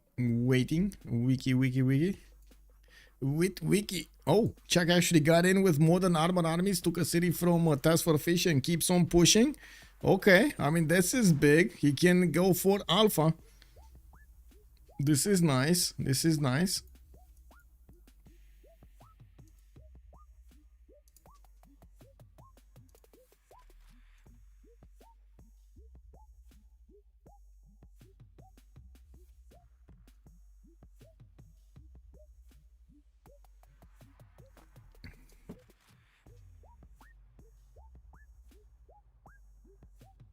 Tick tock, tick tock, tick tock, tick tock, tick tock, tick tock. Oh my god, I'm feeling like the button on the car, in the car that actually makes a left turn or a right turn. Tick tock, tick tock, tick tock. Anyway, tick tick tick tick tick tick. We gotta wait. It looks like ChucK and SoftStyle did make their votes, and we do have them doing as much as possible. 1 and 2 remaining Diplo favor on both of them. And while on the other side, TaskForceFish and UnderTheGun are still thinking how to approach this. Oh man, I gotta say anyway, it is what it is. I said it earlier. It is what it is.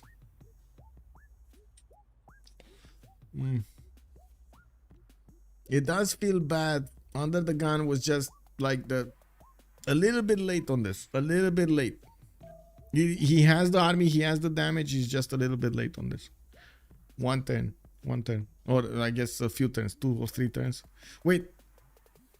Is the victory starting now or not now? I think the victory is starting now. GG, well played. We do know who's gonna go forward to play against Pompey and Elark in the next wave. It looks like it will be ChucK and SoftStyle going forward. Fish and UnderTheGun did lose in the second game of this best of 3 series in the lower bracket of the CivFR 2 versus 2s. We're gonna also need to go into their lobby right here and see exactly what's going on over there with the chat to have a bit of post game. Incredible actually performance from all 4 of them. I gotta say they had a lot of challenges in their game and they did manage to successfully overcome them. I would say that science and of course the goal difference made quite a bit of an impact. Let me see where they are because I don't see them in the... Oh, I see them. Okay, I see them. Let's go.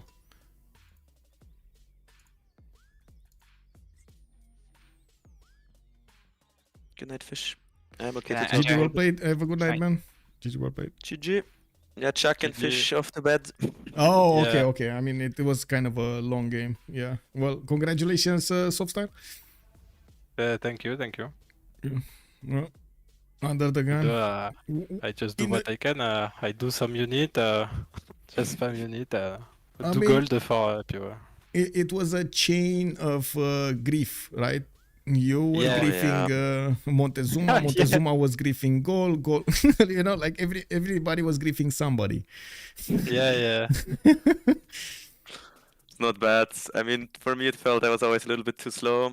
I moved in from one side, I defend one side, I moved in from the other side, so I always get pillages left and right. Yeah. I was a bit frustrated with the settler as well.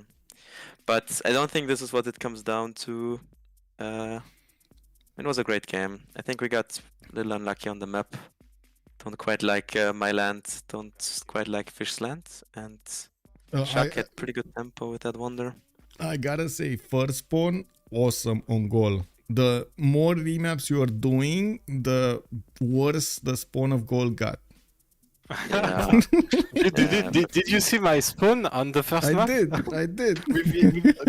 What If you were Putolmek, it would have been amazing, yeah. Dude, no tutu. I am just what the fuck. Yeah. Man, we might have been better off playing with that pop loss, because that map was actually quite decent. Yeah. But here, I mean, my cap is basically in Tundra, and there's no tutus, so there's just nothing. So it took a lot of work, a lot of Magnus trading, and that results in being always a little bit behind the players, being behind ChucK, who had such crazy tempo. Probably also played a really great game. Yeah. So he could, you know, snatch the wonders, make the proactive plays, I mean, and in the end, well executed. Did you see his land? All of his land? Oh my god, man. Imagine second settle on Cliffs of Dover with an amber tile next to it and a banana. We saw and that a turtle. Like and a turtle, bro. We see this guy's 9 touch. I'm like, yeah, like, and then he to the north he has that I-Fi Yokul, the freaking Tundra volcanic wonder that gives you all of that extra culture. And oh my god, so much, man. Yeah. To be fair, he was like stuck on a small island, but I mean, I guess the great wonders and the tempo makes up for it. And it was kind of fair, like both teams couldn't trade with each other. Yeah. So everyone was really low on gold and was really a pain to get GPT online and upgrade units. Like, there would have been so much more action, so much more plays if we could upgrade. Like at one point I had like 10-15 Corsairs ready to become cavalries, but we realized we have 50 gold and 0 GPT, so I can upgrade 1. Not the best. Yeah, we have with Egypt. Yeah, we have more gold than you during all the game. Yeah, but do you trade with City State, or how do you make the gold? All the game with Rapa Nui. Yep.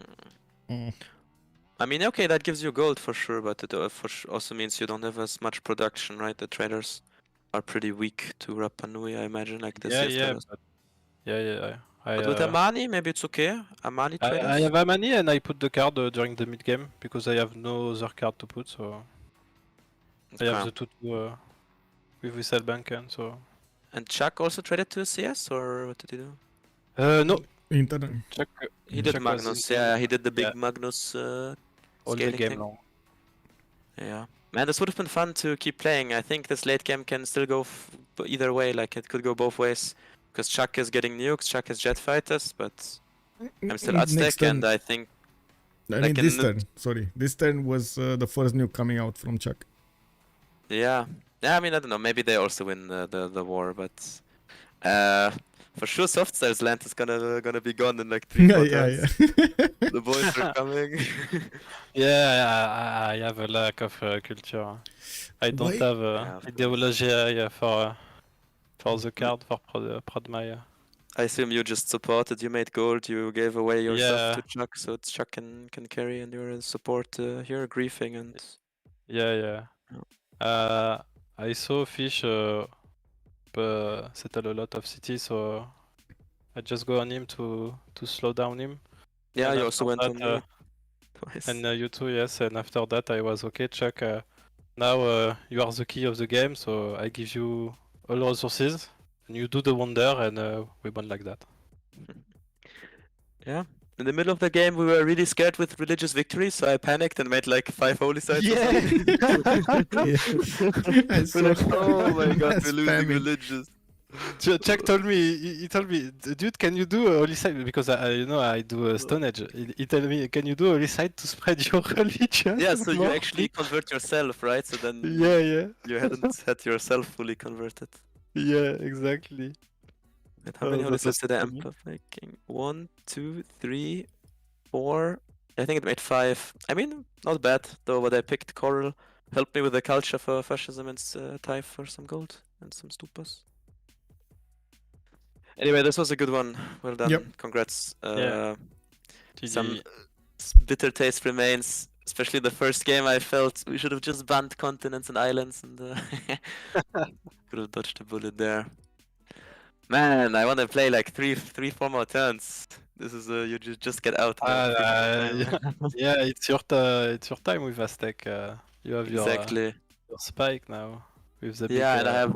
how many do you have? +4, +5? I don't +4. know. I'm only You never, +4. you never Okay. settled the other continent. You have continent next to you. Not really next to you, but like in Vatican City, right? Yeah, I didn't. One There was city, just too much going on. 3 Maybe one amenities. city with the coffee. You get the other two as well. The cotton and the what is it? Incense. Incense. I Yeah. mean, I already killed the city state. I can't kill Vatican. Raise it. Huh? Raise it. And then You're settle not there. allowed? Yeah. Raise it Yeah, and of settle. course. Yeah, I could raise it. That also would have been good for denying some Diplo favor, I Yeah. suppose. But So that to be could, fair to you, by help. the time you could have gotten against Vatican City, like you got the cities closer, he already had a lot of walls and strength. Like Yeah, it was a pretty pain. strong. Yeah. And then when the war began, I was just focused on fighting ChucK. Yep. Of course.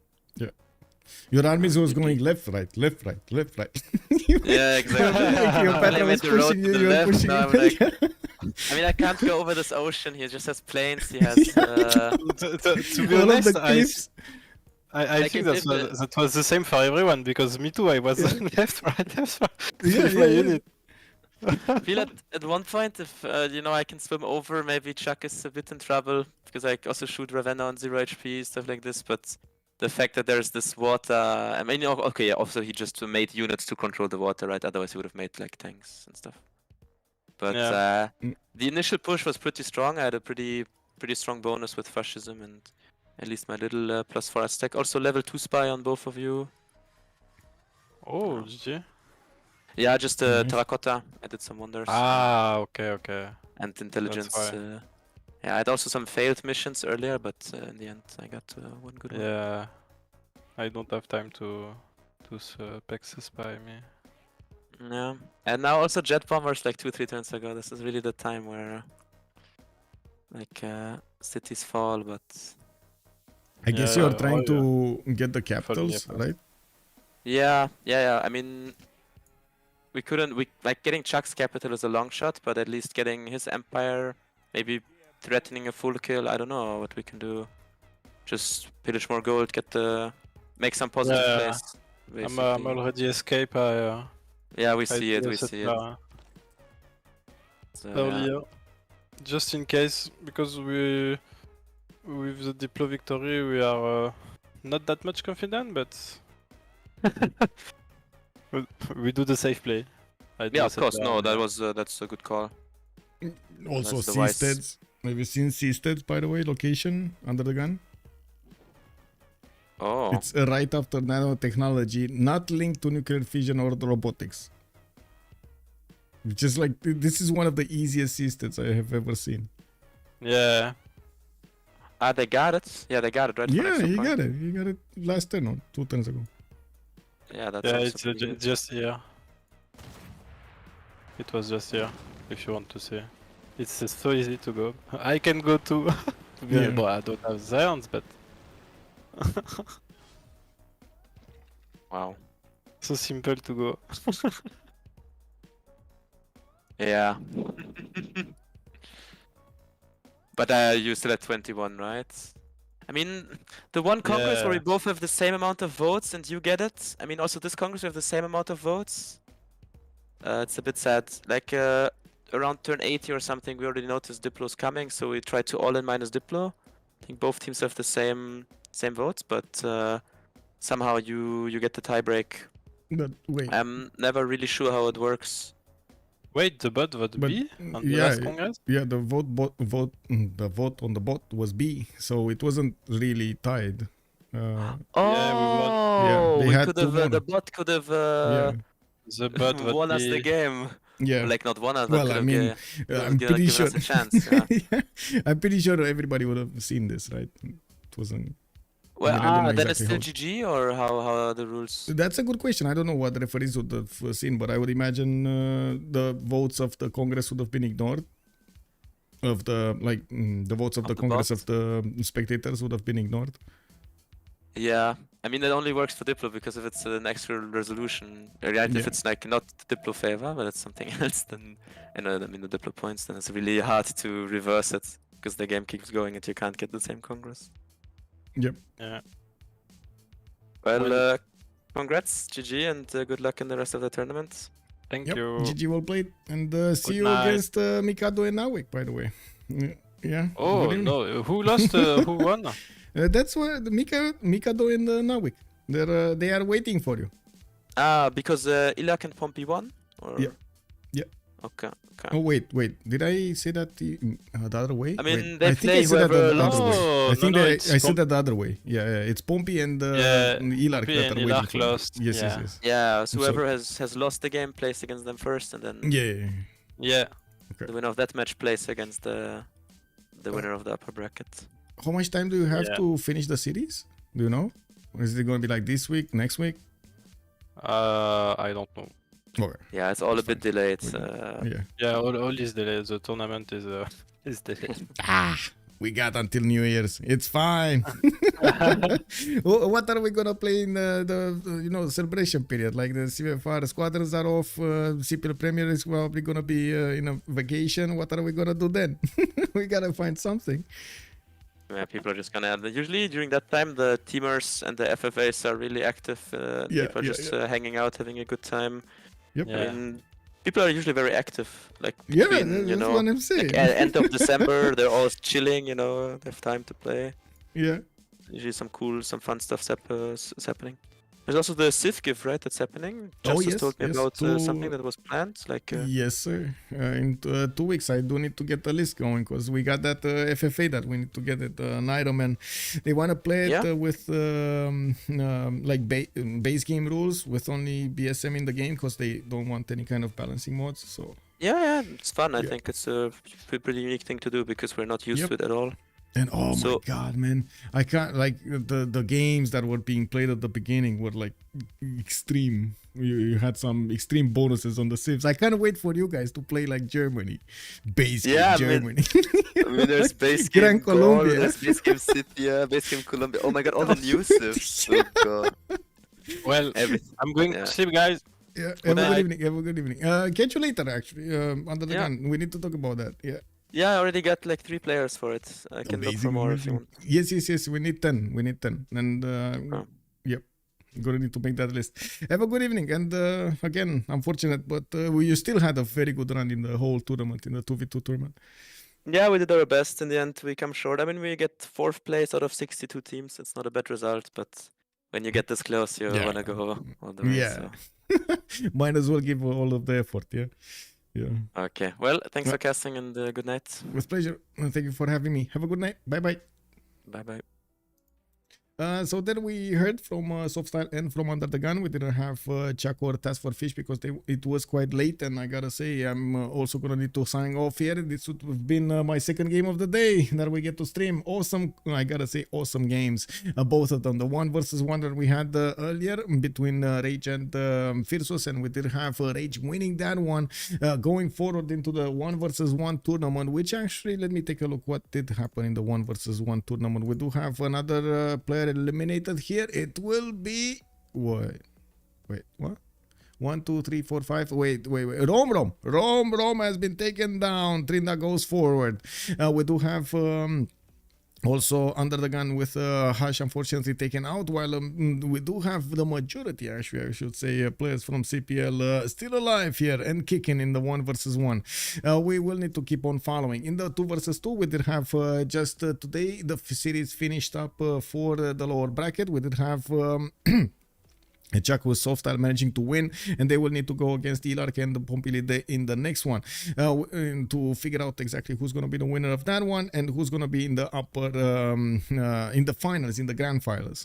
Thank you so much everybody for everything. Much appreciated for the follows, for the subs, much appreciated for the support of the stream, and I do hope we're going to see each other in the next one. I do have to mention, I do not know exactly right now when the next one will be, tomorrow or the day after tomorrow. I'm trying to figure out my schedule, and also need to put some work into that CS2 video, the Cities Skylines video that I actually want to get going. I'm at the editing phase, and hopefully in the next few days I'm gonna get that going. I do need like a bit of how to say, chaining hours over there. Thank you so much again. Hit that follow and the subscribe button to know exactly when I'm gonna be up, and of course live on the channel. If you do want to take a look at my Discord, I do put the first news that I get about new games over here in my upcoming games channel, so you do know exactly what's going to happen on a weekly basis. I do name the weeks over here. It's quite easy to understand what's going on here with multiple tournaments going on at the same time. I'm going to try to diversify as much as I can over here. The content, 4v4s, 2 versus 2s, we got a 1v1s. This is actually quite amazing to have as an ending of the year. And you've heard we still have quite a few events that are going to need to happen, including the Civ Give and I guess some events that are going to happen in the New Year's period. We're going to need to see. Anyway, have a good evening. Bye-bye YouTube, bye-bye Twitch, and we're going to see each other in the next ones. Have some fun with some Civilization 6 games. Bye-bye-bye.